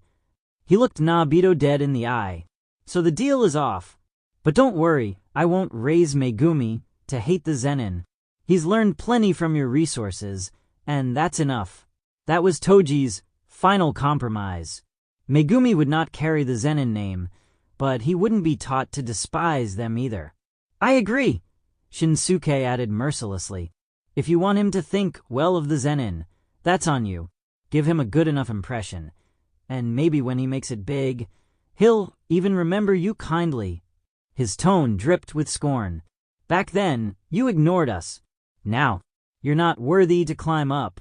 Even Toji hadn't expected the day would come when the Zen'in clan head would bow to them like this. It might be only Nobito's personal plea, but still, if the clan had bent the knee, the clan had already lost. Lost completely. Nobito said nothing more. He lifted his sake bottle and downed it in silence. He knew these two would never forgive. Especially Toji. Shinsuke? He had never cared what the clan thought of him anyway. To him, the Zen'in were just sheep to be sheared. Shinsuke, would you like to be clan head? The words broke the silence. Nobito was ready to make a decision that defied the clan's ancestors. Shinsuke blinked. You've got the guts for it, Nobito pressed. But sadly, there aren't many like you in this clan. Still, if you want it, the position is yours. Keep it for yourself, Shinsuke replied instantly, lips curling in disdain. Make me clan head, and Toji and Megumi get shackled to the Zen'in forever. I'm not that stupid. I won't trade their freedom just to get rich off your coffers. So be it, Nobito muttered, sighing. At least, the clan finally has a 10 Shadows user again. Better than before. He poured himself another drink. The Zen'in will give Megumi everything he needs. No strings attached. I ask for only one thing. If one of his descendants awakens 10 Shadows in the future, they must carry the Zen'in name. It was the best he could hope for. If Megumi truly rose to become clan head, then surely his bloodline would continue to awaken 10 Shadows. And eventually, the technique would return to the Zen'in family where it belonged. That, Shinsuke said, standing, depends on how deep a bond you build with him. Neither he nor Toji could make that choice for Megumi. And besides, who knew if the Zen'in clan would even survive long enough to see that day? Toji rose with him. They pushed open the door. Outside, several clan members quickly averted their eyes, pretending they hadn't been eavesdropping. Shinsuke ignored them, walking toward the courtyard. Toji followed, a sly grin tugging at his lips. Seeing the clan so desperate for his son, yet unable to have him, felt better than burning the whole place down. Tell me, Toji chuckled, were you actually tempted just now? What tempted? Don't start spouting nonsense. Shinsuke shot back, annoyed. Shinsuke flatly denied it. Clan head of the Zen'in? So what more money? A warehouse full of cursed tools. A cursed tool vault wasn't worth much in his eyes. At best, maybe the price of a few playful cloud staffs. Like hell he'd be tempted. Though, he added casually, if Megumi does end up becoming clan head someday, make sure he hands me the key to that cursed tool vault. A place that important shouldn't be left to anyone else. Toji's mouth twitched. Didn't feel tempted. Huh? Then why are you already planning out how to skim the family vault years down the line? Luckily, most of the Zen'in's real treasures were already sitting in his own stash. Back at Shinsuke's residence, the courtyard was lively. Maki was drilling with her staff. Megumi was practicing his shikigami, and Mai was happily chatting with none other than Mei, who had somehow dropped by. Big brother's back, Mai chirped, waving. Everyone turned their eyes toward the two brothers entering. Mei, when did you get here? You could have said something first, Shinsuke remarked. Then he noticed the flawless playful cloud staff at her side. His eyes lit up. Already fixed. That fast. Here, try it. Mei tossed the restored, playful cloud to him. He caught it, gave it a casual swing, and nodded with satisfaction. Feels just like before. Thanks. No need to thank me, she replied smoothly. You broke playful cloud? Toji asked after a brief look, already piecing together what must have happened. Why not? Thing was brittle as paper. Breaking it was normal. Anyway, don't you have a ton of cursed tools? Lend me another, yeah. Shinsuke's eyes gleamed as he shamelessly eyed Toji's private arsenal. One playful cloud wasn't nearly enough. Not a chance. Megumi, we're going home. Toji didn't hesitate. The longer they stayed, the more likely his thick-skinned brother would actually rob him. Kie. Stingy. Shinsuke scowled, genuinely affronted. Was their brotherhood really worth less than a single cursed tool? Watching this little drama, Mei chuckled softly. You and your brother seem to get along well. With her information network, she had no trouble recognizing Toji. And really, standing side by side, the resemblance between the two men was undeniable. It's all right. You and your little brother seem close too, don't you? Shinsuke shot back. Mei's lips curved. So you do know more than you let on. Glancing at the sky, Shinsuke spoke again. It's about dinner time. Why not stay and eat with us? Mei shook her head, lightly. No need. Instead, how about a spar? Just the two of us. This visit wasn't only to return playful cloud. She wanted to see if her taijutsu could be pushed further. Her body was already honed to its limit. But in terms of technique, there was still room to improve. So, that's your angle? Fine. Shinsuke smirked. For playful cloud's sake, giving her a few pointers wasn't a big deal. At least she genuinely wanted to grow stronger. Unlike Gojo Satoru, that lunatic who only wanted a good fight for fun. At the center of the wide courtyard, the two faced each other. How do you want to do this? Shinsuke asked calmly. Just give me pressure. Make me feel it. Mei tied her hair back tight, rolling her wrists and loosening her shoulders. Pressure? That I'm good at. A faint smile tugged at Shinsuke's lips. Applying pressure was practically his specialty. All right. I'm coming. She lunged, closing the gap in an instant, driving an upward hook toward his chin. Shinsuke tilted back, just slightly. The fist swept past his face, sharp wind brushing his cheek. Good power, he thought, but the speed's lacking. Before Mei could withdraw and reset, a broad hand pressed against her ribs. Bang! The strike felt like being slammed by a speeding truck. She was blasted off her feet. She flipped mid-air, rolled with the momentum, and slid back several steps before steadying herself. Her ribs throbbed with pain. So this is what he means by pressure. Looks like I've still got a lot of room to grow. She surged forward again, legs coiling like springs, her form blurring into a shadow as she re-engaged.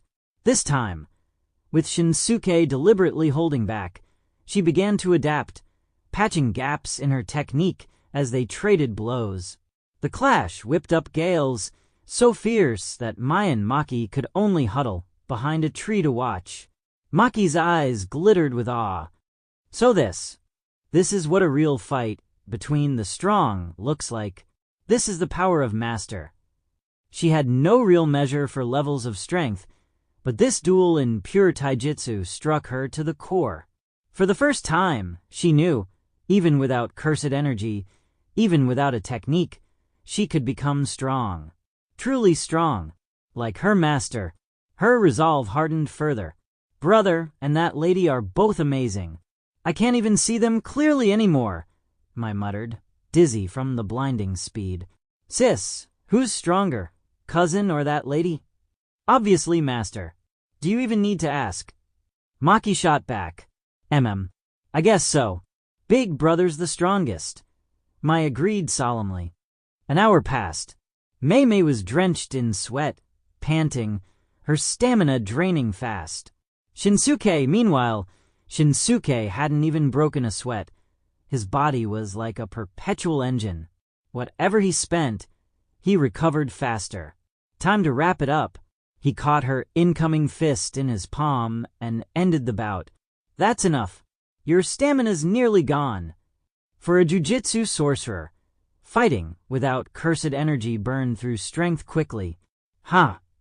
Mei retracted her hand, drawing on her energy to restore herself.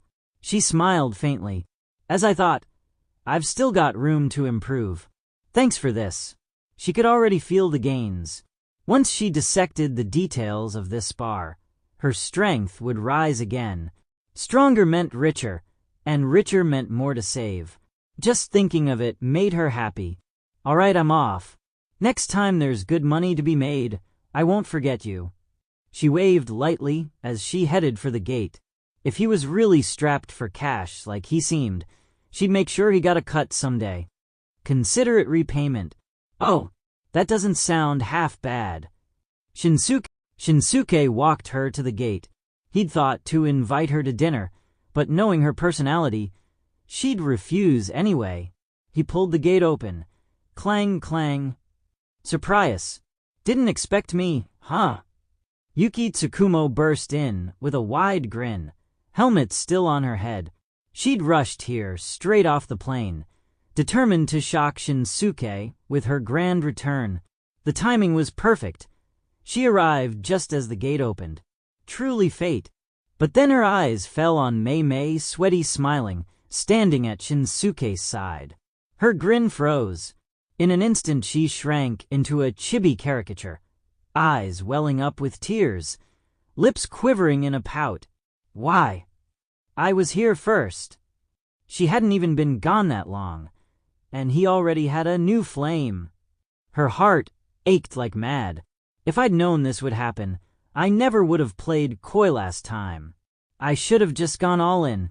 Hearing that, both Shinsuke and Mei froze for a moment, exchanging a glance. You must be special grade sorcerer Tsukumo Yuki, right? You're mistaken. I was only sparring with him in taijutsu, Mei explained with a calm smile. Sure, the guy was handsome, with a body like steel, but he wasn't her type. Or rather, she never even thought in that direction. As far as she was concerned, life was about money. Money, and her little brother. Really? Yuki dabbed at her big, teary eyes, turning to Shinsuke for confirmation.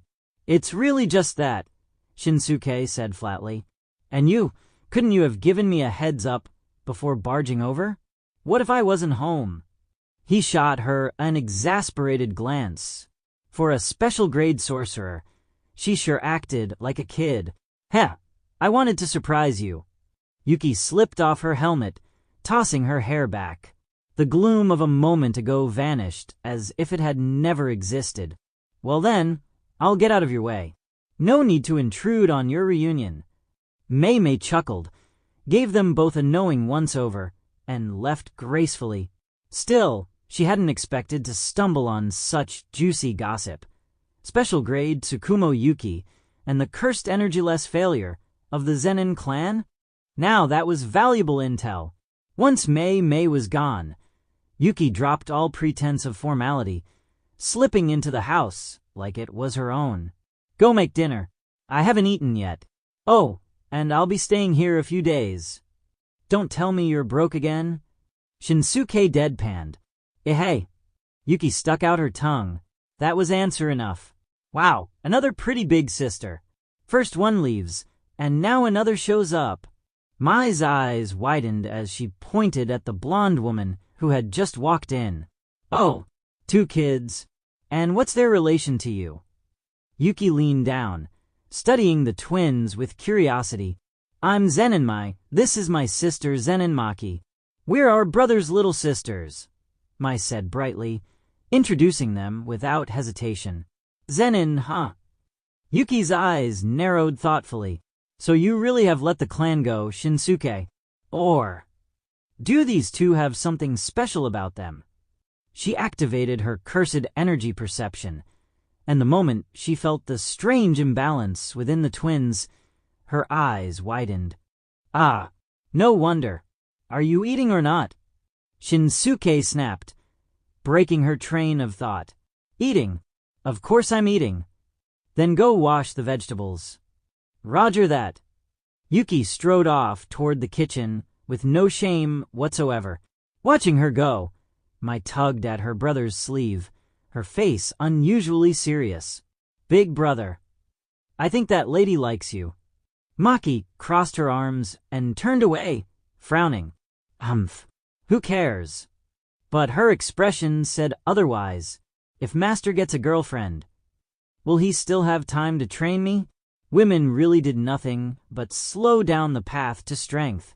After dinner, once Maki and Mai had gone home, the house grew quiet, leaving only Zen'in Shinsuke and Tsukumo Yuki. Shinsuke leaned back on the sofa, flicked on the TV, and asked casually, "So, what brings you back this time?" Normally, Yuki never returned without a good reason. After all, it was overseas where she hunted for answers. Why were sorcerers so rare outside of Japan, and why did curses manifest there so much less? The ratio was staggering. Domestically, sorcerers made up 99% of the population, while overseas only 1%. The ratio of curses mirrored it. If she could solve that puzzle, maybe she could tackle the very root of curses themselves. But instead of an explanation, Yuki kicked off her shoes, sprawled sideways across the sofa, and shot him a teasing look. Obviously, I came back to see if you'd gone rotten without me, and maybe catch up a little. What? That's not allowed. Shinsuke's expression didn't twitch. Don't say things like that. We're adults. You're pushing 30. You don't need to sound like a teenager. Yuki puffed her cheeks, glaring at him with wounded pride. Can't you just play along once in a while? He didn't bother answering. Childish antics weren't his thing. Fine. Honestly, I just wanted to see you and check if Jujutsu High has changed at all. She sat up, folding her legs under her, propping her chin on one hand as she studied him. What do you want to know? I'm teaching there now. Think of this as me giving you a report. Never thought I'd see you working for them, she muttered, lips curling. The idea clearly annoyed her. That institution was rotten in her eyes, more concerned with preserving its balance of power than saving the world. Each of us takes what we need, Shinsuke replied flatly. Funny you say that. You know, if you'd taken him under your wing, Geto Suguru might not have fallen so far. Her voice sharpened. Instead, he's out there burning himself up, swearing to kill every non-sorcerer alive. That's what your precious system gave him. Shinsuke's expression stayed calm. That was his choice. Even without me, he would have walked that path eventually. Maybe even something worse. All I did was make him choose sooner. She had been surprised, yes, but not shocked. The easiest way to save the world was also the most brutal, and Geto had chosen it. Without power above special grade, it was a doomed road. Unless he recruited Gojo. Or her. Neither option seemed likely. Shinsuke smirked faintly. If we're playing the blame game, you're not innocent either. Yuki shot him a sharp glare. He chuckled. Truth is, no one's innocent. Not Gojo. Not you. Not me. The fault isn't with one person. It's with the world itself. He switched off the TV and stood. Get some rest. It's late. With that, he left for his room. Fortunately, the house he'd seized was big enough to spare a guest room. Watching him disappear, Yuki chewed her lip. Maybe. This is my chance. After today, she couldn't ignore it anymore. If she didn't act now, maybe someone else would steal him away. 20 minutes later, the house had gone quiet. Yuki showered, slipped into a light nightgown, and crept out of her room barefoot. She tiptoed to Shinsuke's door, only to find it locked. Her face twisted in outrage. What's that supposed to mean? He's actually guarding against me. For the record, Shinsuke was completely innocent. He always locked his door on weekends, because without fail, Mai or Maki would barge into his room at dawn. But Yuki didn't know that. All she saw was rejection. "Oh, you're going to keep me out?" she muttered, eyes narrowing. "Not tonight." A thread of cursed energy slipped into the lock. Click. The door swung open without resistance. Pathetic. Did he really think a lock could stop a special grade sorcerer? She eased the door open, slipped inside, and closed it behind her, a triumphant grin spreading across her face. Flawless. "What do you think you're doing?" The lights snapped on. Shinsuke was sitting upright on the bed, staring at her with cool, unimpressed eyes. "Ah!" Yuki nearly jumped out of her skin, clutching her chest as it heaved dramatically. "You scared me." Shinsuke's expression darkened. "This is my room. Why are you asking me why I'm here?" "Fine." She huffed, cheeks burning. "Cards on the table. I'm here on purpose. I thought I was obvious enough already, but do I really have to spell it out?" Caught red-handed, Tsukumo Yuki dropped all pretense. Hands on her hips, chin high, she looked every bit the shameless rogue. Tonight, no excuse, no obstacle was going to stop her. She'd been eyeing this man far too long. She wasn't leaving without sinking her teeth into this prize. "You." Zen'in Shinsuke's gaze turned complicated. Until now, he'd always assumed Yuki was just teasing him, playing her usual games. He never thought she actually meant it. Never thought she'd be serious enough to corner him like this. And now, she wasn't even bothering to hide it. "We're not suitable." "Not suitable?" She puffed out her cheeks. "You haven't even tried. How do you know we're not suitable?" She arched her back, pressing forward as if to prove her point. "Am I not beautiful?" "You are." "My figure not good enough?" "It's good." "My strength too weak?" "You're strong." "Then it's the money, isn't it? You look down on me because I'm broke." Yuki blurted, panic flashing in her eyes. "Fine. I'll work harder, earn more. I'll let you live off me for the rest of your life if that's what it takes." "That's not it." Shinsuke rubbed the back of his neck, sighing. He wasn't concerned about money. Ever since he'd quit gambling, he hadn't cared about wealth, so long as he had enough to get by. "Then why?" Yuki demanded, stamping her foot. "Where exactly am I not good enough?" After a long pause, Shinsuke averted his eyes, scratching at his hair like a man embarrassed to admit something ridiculous. "It's just, we know each other too well. I'd feel awkward making a move."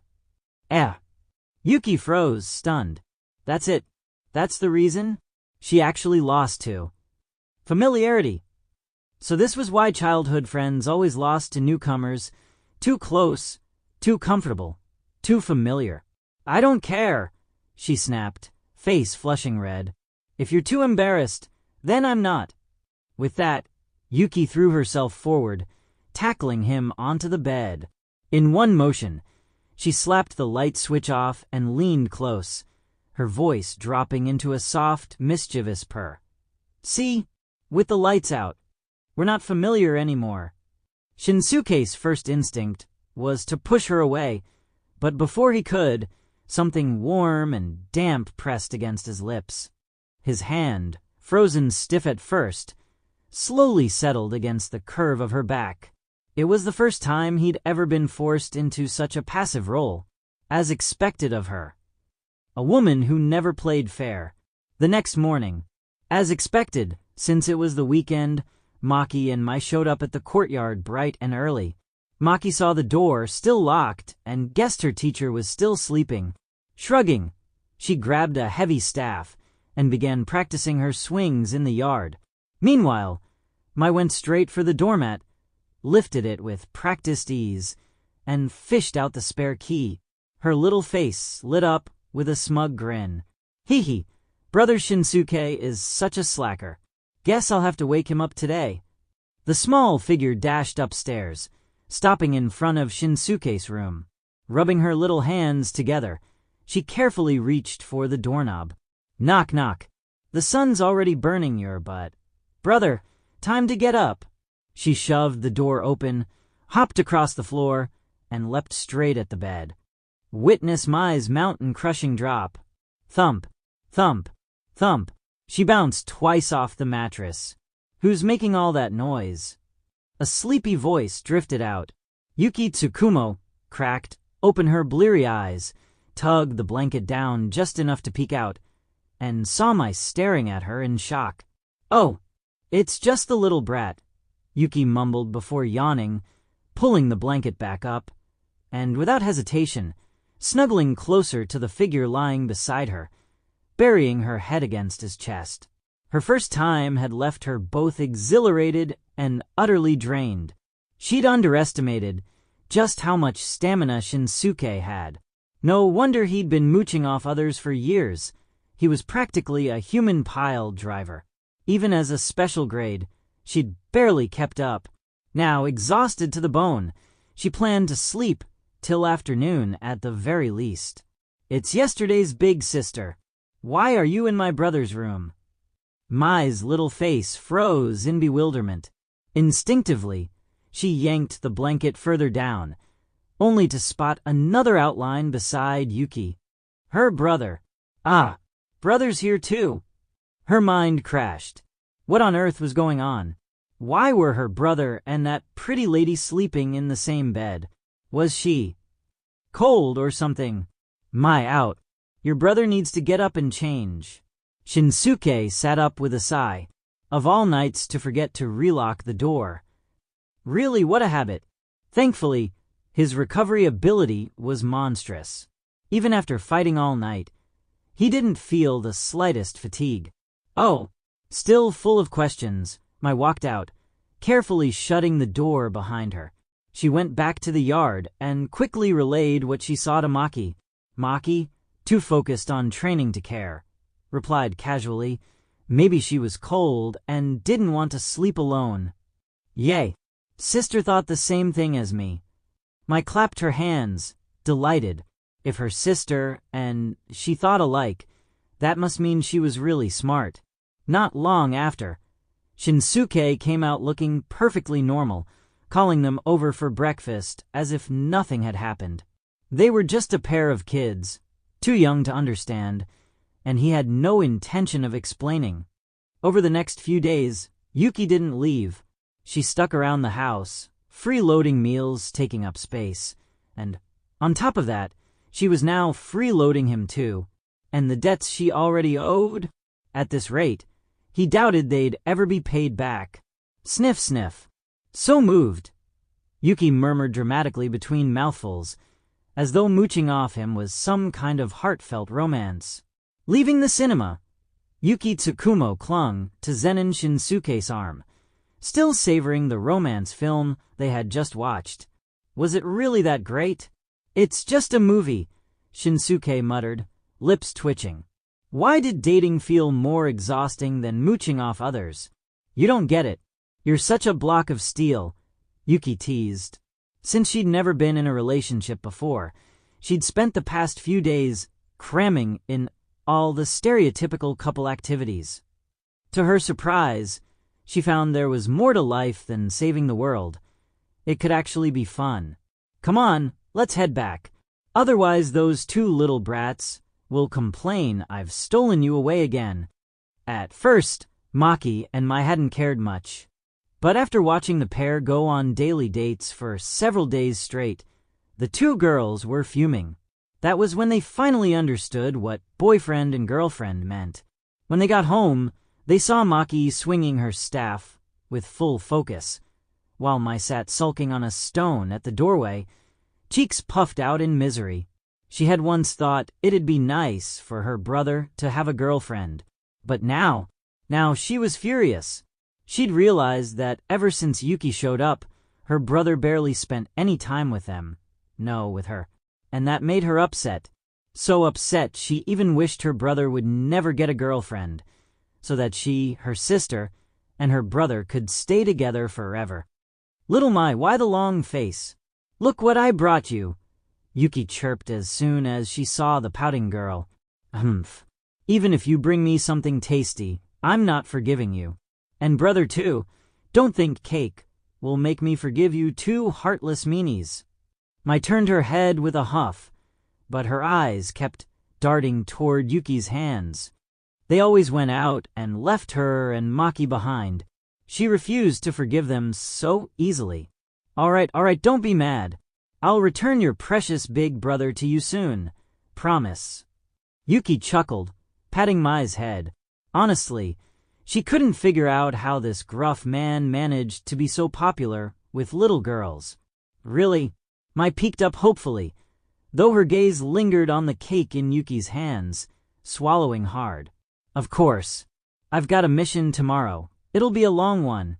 While I'm gone, your brother will have plenty of time to play with you too. She handed the cake over, bought with Shinsuke's money of course. Go on, share it with your sister. Gulp. Fine. Just this once I'll forgive you. Mai took the cake, eyeing the strawberries on top, as her mood instantly softened. For the sake of cake, she could begrudgingly forgive these two traitors. Hugging the box, she skipped over to where Maki was still training. When are you leaving? Shinsuke asked. Tomorrow. I've stayed long enough. If I hang around you any longer, I might really go soft.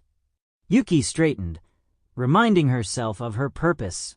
Romance was sweet, yes, but she wasn't here to play house. She was the woman who would unravel the origin of curses. Wanna come with me? Help me search for the root of all curses. Her eyes glimmered with a trace of expectation. Shinsuke didn't hesitate. Pass. I'm not looking to play hero. Saving the world was something for protagonists. He wasn't interested in grand ideals. He just wanted to keep getting stronger, to do what interested him, and maybe prevent a few regrets along the way. Like this woman. He wasn't about to watch her walk down the same doomed path. Fine, Yuki said, a touch of disappointment slipping through before her cheer returned. You're right. It doesn't suit you anyway. With his personality, he was more fit to laze around at home. From a certain perspective, he'd make a surprisingly good house husband. She smiled at the thought. She could handle the outside world, and he could handle the home. What's so funny? He asked. I'm happy, she replied simply. With Yuki Tsukumo gone again, to continue her quest to uncover the origin of curses, Zen'in Shinsuke's life returned to a rare calm. His days fell into a steady rhythm, training Maki, teasing Mai, and occasionally checking in on Toji and his family. But the jujutsu world wasn't as peaceful. With the balance broken, curse-related incidents surged. Each year, Shinsuke exorcised around a dozen grade 1 curses, sometimes even running into quasi-special grades. His strength continued to grow steadily. As for true special grades, aside from the lightning-wielding one he had fought years ago, he hadn't crossed paths with another. Why? Simply because they were nowhere to be found. 5 years slipped by in the blink of an eye. The peaceful days finally rippled with change. Master, I can already exorcise grade 3 curses on my own. Maki stood before him, hair tied in a ponytail, glasses framing eyes full of resolve, a long spear steady in her hands. She had a feeling within a year she'd be able to take down grade 2 curses solo and earn the official rank of a grade 2 sorcerer. Then she would truly be worthy to call him her teacher and learn higher techniques. Looking at the young woman before him, Shinsuke couldn't help but sigh inwardly.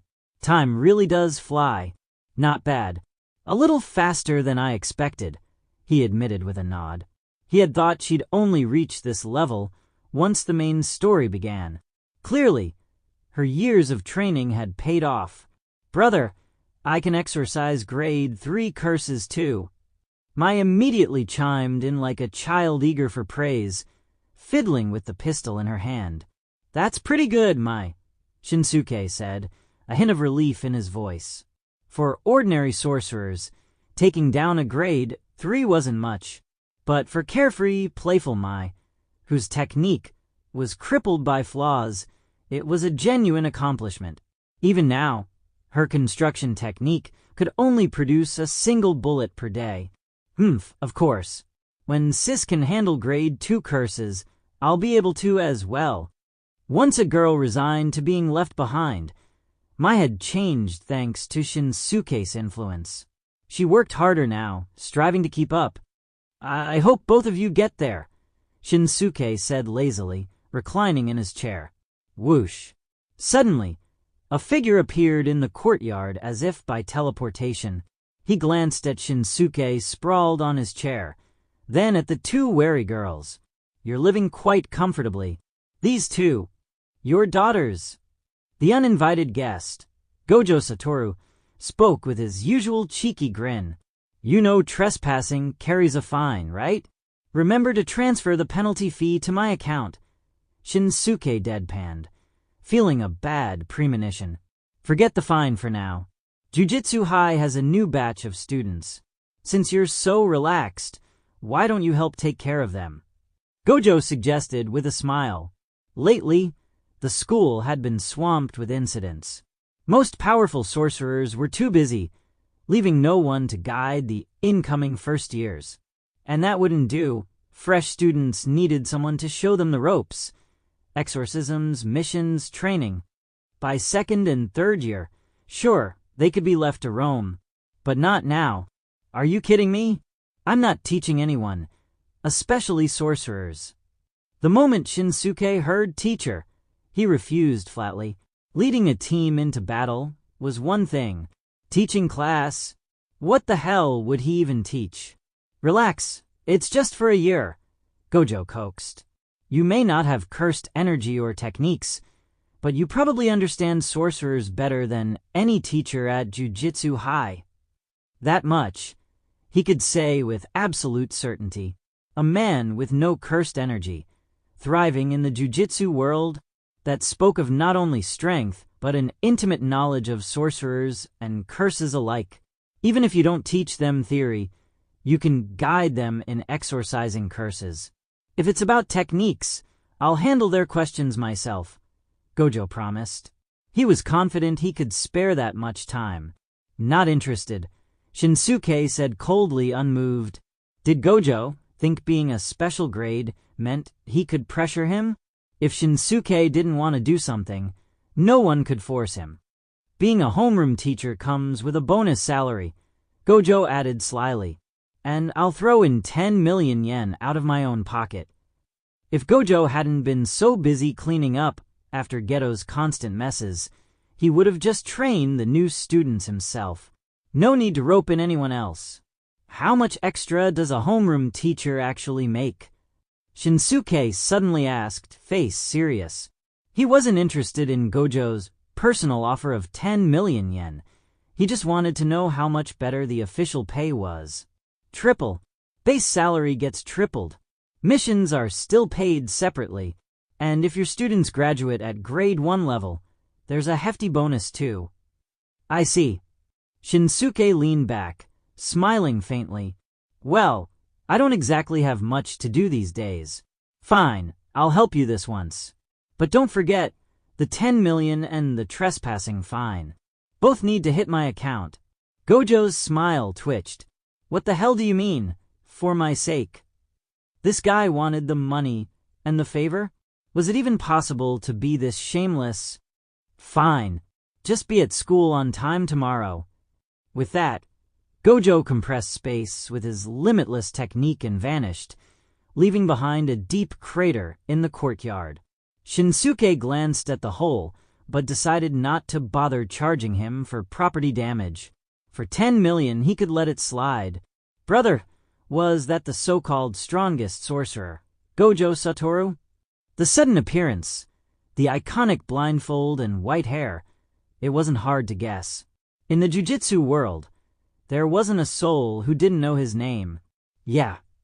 Shinsuke answered casually, but the satisfied smile tugging at his lips betrayed him when his phone buzzed with a bank transfer notification.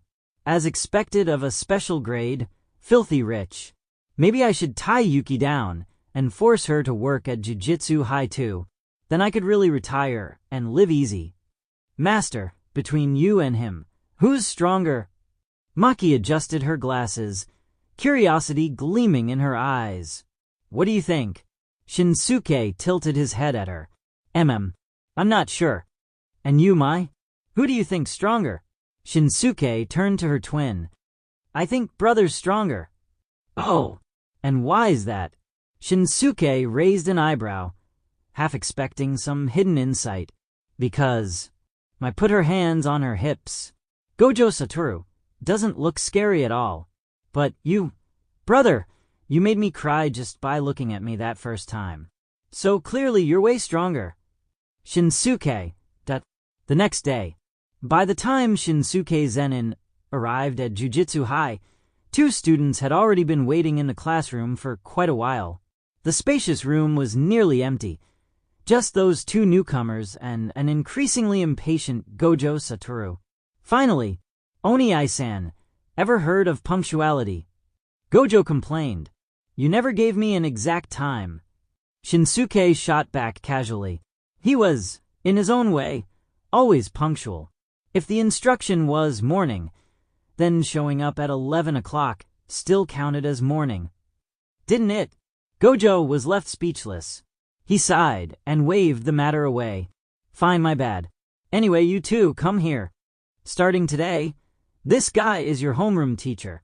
Any problems, take them to him. Of course, if you've got questions about jujitsu techniques, you can come to me or other instructors. He herded the 2 bewildered students toward Shinsuke, then straightened up. Get acquainted. I've got things to handle. With that, Gojo vanished, leaving the students in the care of a man who looked far too relaxed for the role. Shinsuke ignored Gojo's exit and studied the pair in front of him, one male and one effeminate boy. Introduce yourselves. The more mature-looking young man stepped up first. Kinji Hikari, male. I like doing things with passion. Then the other chimed in, looking like a delicate girl with lip piercings. Hoshikura, female.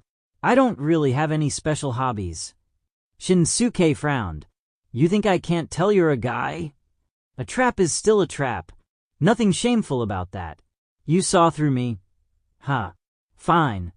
Kurara stuck his tongue out playfully. He'd hoped to slip by unnoticed. I'm Zen'in Shinsuke.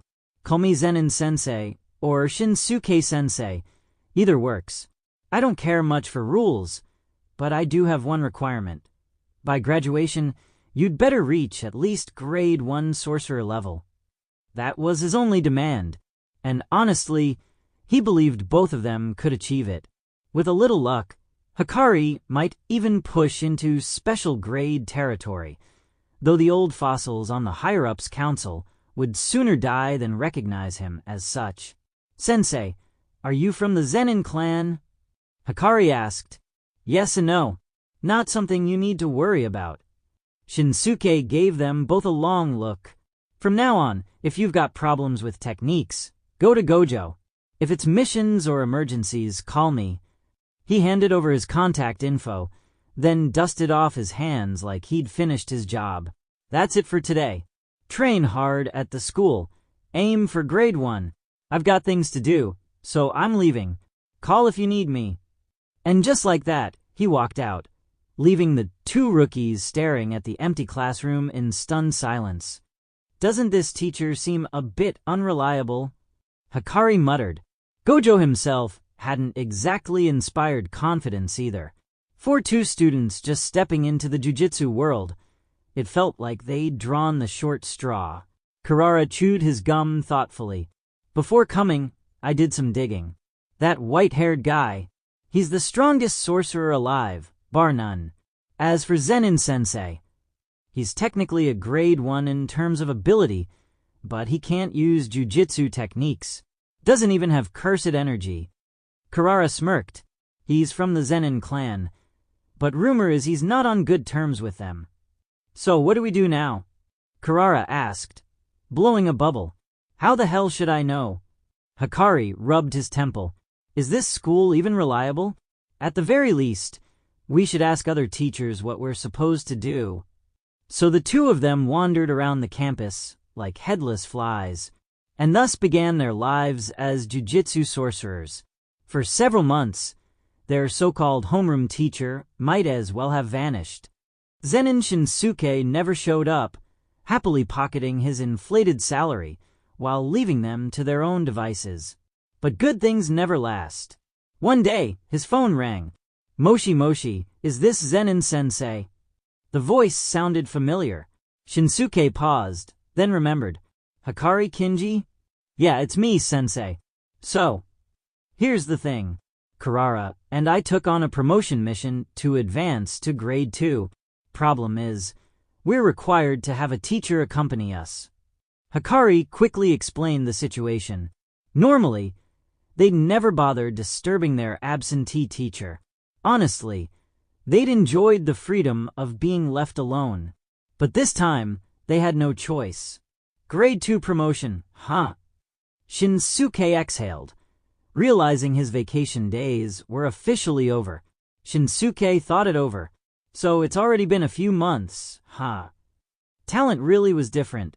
In just a handful of months, these two were already qualified to attempt the Grade 2 Sorcerer promotion exam. All right, I got it. For a Grade 2 exam, the requirement was simple. Exorcise at least a Grade 2 curse. But with prodigies, things were rarely so simple. If they ran into an accident, say, a Grade 1 showing up, well, Shinsuke could take care of that himself. He strapped a plain long sword, a serviceable curse tool, at his side and headed for Jujutsu High. Time to accompany his so-called students on their test. When he arrived, Kinji Hikari and Hoshi Kurara weren't alone. Standing with them was an irritated young girl with hands on her hips. Eminai Riko. "Oi, old man, you call yourself their teacher? Do you even realize I've been the one teaching them these past few months?" Her tone dripped with outrage. Gojo had been too busy dealing with Suguru Geto's growing mess, so Riko had been roped into cover, teaching Hikari and Kurara the basics of cursed energy and techniques. For free. The paycheck, of course, still went into Shinsuke's pocket. She did the work. He took the money. "Ah, that explains it," Shinsuke muttered. No wonder the two hadn't come looking for him. Eminai had been filling in. "Want me to transfer you a month's salary?" he offered after scratching his head. Any more than that, though, and he wasn't budging. "Forget it," Riko waved dismissively. "I only squeezed out a bit of time each week anyway. I'll just crash at your place for dinner a few more times." She wasn't actually after money. She just wanted to vent at this deadbeat sensei. "Fine by me. You're always welcome." "Good. Then I'll leave these two brats to you. Don't screw up their promotion test." "Got it." Shinsuke smiled faintly. Riko made a hand gesture and added, "They're talented. Maybe try putting a little effort into being a teacher." "Huh?" Shinsuke's grin widened. He had his own philosophy. Talents are best when left alone. They'll carve out their own paths. He turned to Hikari and Kura. "Let's go, little geniuses. Time for your first real mission." Both students twitched at the title. Yep, our homeroom teacher is definitely unreliable.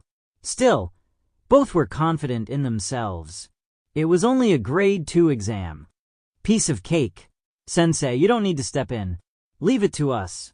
On the way, Kinji Hikari leaned back, with his hands behind his head, relaxed and cocky, as if the grade 2 promotion exam were nothing more than a formality. Beside him, Kurara Hoshi looked equally unconcerned. After months of training, they had fought plenty of curses already. With their strength and coordination, a grade 2 exam shouldn't even need a teacher's supervision. "You're pretty confident," Zen'in Shinsuke remarked, watching their carefree attitudes. He didn't comment further, only added lightly, "My rule when accompanying students on missions is simple. So long as you're still breathing, I won't interfere." "Even better." Hikari grinned wider. He was still in the honeymoon phase of curse hunting, full of passion, and when Hikari got passionate, he threw himself into it 100%. According to the intel, this time it's a grade 2 curse, Kurara added. About a few dozen kilometers from here. Once we exorcise it, we'll be done. The three traveled by car, arriving an hour later at the base of a mountain just outside the city. A foul stench seeped from a large drainage tunnel. Parked at the entrance was a garbage truck, and a sanitation worker in full gear, and a face mask was clearing out refuse. You sure this is the place? Don't tell me that's a damn sewer entrance. Hikari wrinkled his nose as black sludge trickled out. Exactly. It is the sewer. Kurara pulled out 3 masks and handed them one each. Unless something's off, the curse is hiding inside. Swish. Ah! Before Kurara finished speaking, a white silk thread lashed out from the darkness, coiling around the sanitation worker and yanking him screaming into the depths. The three exchanged looks. That confirmed it. This was the spot. Come on. If we don't move, he's dead. Hikari darted in without hesitation, Kurara right on his heels. Shinsuke lingered at the entrance, expression sour. A sewer-dwelling curse. Just the thought made his stomach turn. Boom. Moments later, violent cursed energy rippled out of the tunnel. The fight had already begun. Sensing it, Shinsuke confirmed it was indeed only a grade 2 curse. That decided it.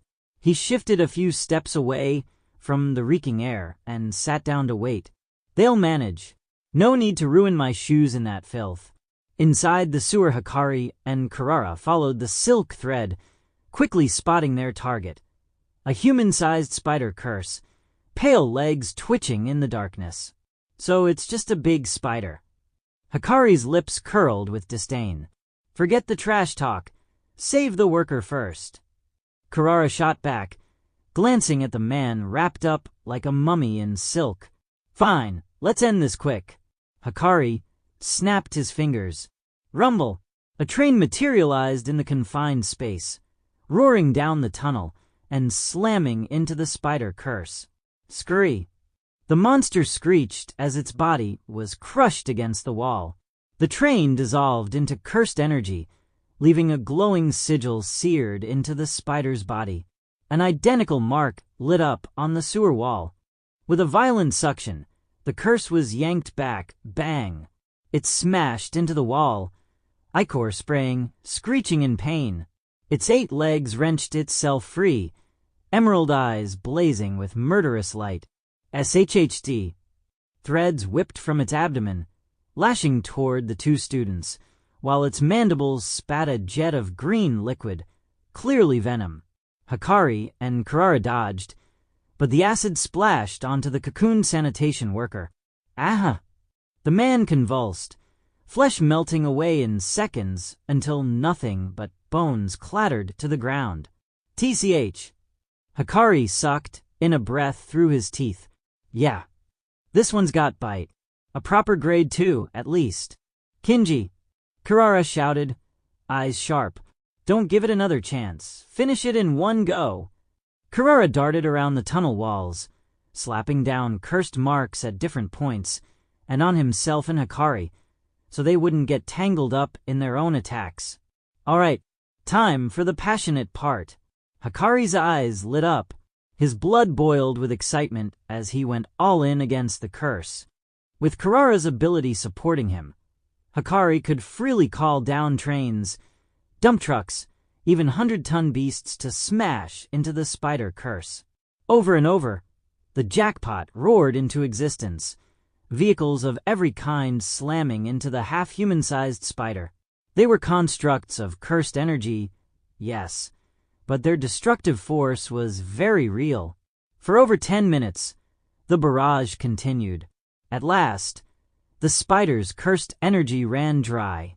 Its body crumpled under the relentless assault, collapsing into sludge before dissolving completely into nothingness. Done and dusted. Hikari raised his arms, tilting his head back with eyes closed, basking in the rush of victory, winning through sheer gambling thrill. Yeah. Pity we couldn't save the guy, Kurara muttered, wiping sweat as he glanced at the sanitation workers' remains. Nothing but a heap of bleached bones. Let's go. Nothing we could have done. In battle, protecting bystanders wasn't something they could manage. Not yet. They were still grade 3 sorcerers, after all. This mission would only bump them up to grade 2, barely scratching the surface of real power. Still, with their techniques, it was only a matter of time. By graduation, they'd surely reach grade 1. If nothing else, semi-grade 1 was a given. Both relaxed now that the job was done, ready to head out. Swish! A thick strand of web, like a white bullet, shot from deeper in the sewer, piercing straight through both their abdomens. Guh! Blood sprayed from their mouths. Their eyes went wide with shock. In the next instant, the silk yanked them into the darkness like helpless prey.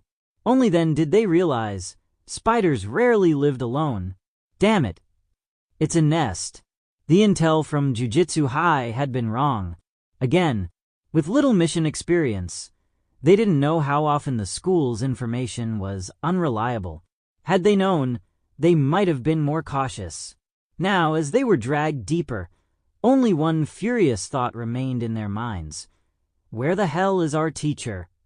Outside the sewer, Zen'in Shinsuke found himself facing someone both unexpected and, in a way, inevitable.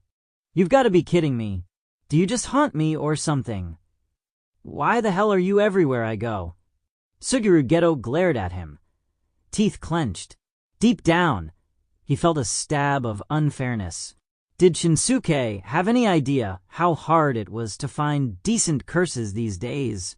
Ever since defecting from Jujutsu High, every time Geto set his eyes on a promising curse, this guy showed up out of nowhere. And every damn time, Shinsuke butchered the curse right in front of him. Not a scrap left for Geto to absorb. Guess we're fated, huh, Geto? Shinsuke gave a lopsided smile, though truthfully, he was a little surprised. Since when did Geto bother with grade 2 curses? No, wrong. The realization hit him immediately. Suguru Geto wouldn't waste time on a mere grade 2, which meant the real monsters were deeper inside. We'll catch up later. Right now I need to check if my students are still alive. And with that, Shinsuke vanished, slipping into the darkness below. Only now, distracted by Geto's sudden appearance, did he notice it. Hikari and Kurara's cursed energy signatures had gone silent. You bastard! Geto's face twisted with anger. He charged after him, determined. This time, he'd snatch the prey before Shinsuke could cut it down. Boom! Hikari Kinji and Kurara Hoshiro were yanked into the depths of the sewer, into a wide chamber where massive iron pipes lined the walls. The stench in the air was unbearable.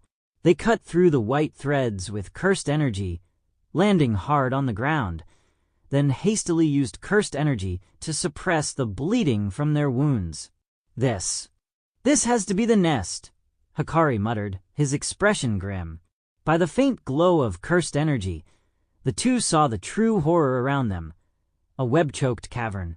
White threads stretched in every direction, completely overtaking the sewer. From the ceiling, cocooned victims hung upside down, like silkworm pupae, shapes all too human. And then, green eyes glowed in the darkness. 1 pair, 2 pairs, dozens. The cursed spirits had them surrounded. 1, 2, 3. Kurara's voice trembled. 7 grade 2s. And 1 grade 1. Cold sweat poured down his face. 1 grade 2 would have been fine. But 7, plus a grade 1, that was far beyond their mission parameters. You scared, Kurara? To Hikari's surprise, he felt no fear. No, as his back pressed against the wall and his chances of escape dwindled, a wild exhilaration surged in his veins. What do you think? Kurara shot him a glare. Who wouldn't be afraid in this situation? He wasn't some masochist. Hikari smirked. When you're backed against the wall, that's when you go all in. Besides, Zen'in Sensei's still outside. If we can just hold out, he'll come. His heart steadied. The worst that could happen was death. So why not gamble for survival? Let's see who's luckier, us or them. Go! Hikari charged first, activating his technique. Kurara, gritting his teeth against the pain in his abdomen, followed up with his own curse technique. Hiss! The swarm struck back. White threads shot forward like spears, 7 or 8 at once, while the massive Grade 1, a towering 2-meter beast, vomited poison to cloud the battlefield and directed the Grade 2s to coordinate. In seconds, the pair were overwhelmed. Gah! Kurara's body was pierced by multiple threads, arms and legs shredded. His marks weren't nearly enough to cover all the curses. A giant web pinned him to the wall, his strength fading, vision going dark. Kurara! Hikari clutched his bleeding arm and tried to rush in, but the swarm's attacks came from every direction. In the next instant, he'd be skewered like a hedgehog.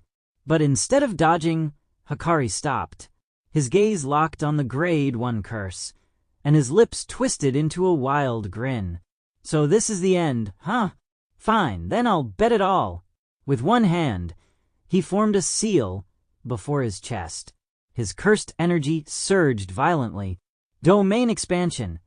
The air warped. A new space unfolded. The curses were dragged inside against their will. Idle death gamble. HSSSSS. Inside the domain, the curses froze, powerless to strike as Hikari's jackpot ritual began. Outside the nest, Zen'in Shinsuke arrived just in time. His eyes swept over the chamber, quickly spotting Kurara cocooned in webbing. He still had a pulse. Good. Still alive. He yanked Kurara free and laid him gently on the ground. Only then did he turn, noticing the fractured barrier forming nearby. His eyes narrowed. This kid. Impressive. A domain expansion, imperfect, unstable, but real. To achieve it this early was proof enough of Hikari's potential. If you succeed once, you can succeed again. Zen'in Sensei. Kurara rasped, forcing his eyes open to see the blurry figure before him. Sensei. Kinji. Is he okay? He's fine. Rest now. Shinsuke reassured him, but his attention sharpened as another figure approached, the last person he wanted to see. Suguru Geto. Even he looked stunned at the crumbling domain. That's a first year. A good time for you to be here, Shinsuke said without hesitation. Help patch him up. Geto blinked. You're asking me to heal him? Do you even know what side I'm on? He was a curse user now, an enemy of Jujutsu High. Why the hell should he tend to one of their brats? Relax. Shinsuke waved it off. You can have the curse when it's done. I won't interfere. You'd really back off? Geto's eyes sharpened. You heard me. That was all he needed. With a flick of his hand, Geto summoned a minor curse and set it to work, closing wounds, staunching blood loss, stabilizing Kurara's condition. Crash! The half-formed domain shattered like glass. Hikari was hurled out, battered and unconscious, right into Shinsuke's arms. He looked down at his student's face, bloodied but alive. Hikari's lips curved into a weak smile. He had lost, but he had also won. His gamble had worked. His first domain had opened successfully. He just hadn't drawn the jackpot this time. In the end, Hikari's luck had been just strong enough to last until his teacher arrived. Roar! A hulking 3-meter spider curse howled in rage. This thing had come dangerously close to being slain by a mere human. If it hadn't devoured the 7 Grade 2s in time, it might have lost. Now swollen with their power, it had evolved, its aura pressing at the level of a quasi-special grade. Zen'in Shinsuke's eyes narrowed. Quasi-special, huh? Tempting. He was just about to make his move when... You promised. No interfering. Suguru Geto cut him off sharply, already summoning two of his strongest familiars. With a guttural roar, a rainbow-scaled dragon erupted forth, maw gaping wide to tear at the spider curse. Its hide shimmered with cursed energy, a beast easily ranked, at least grade 1.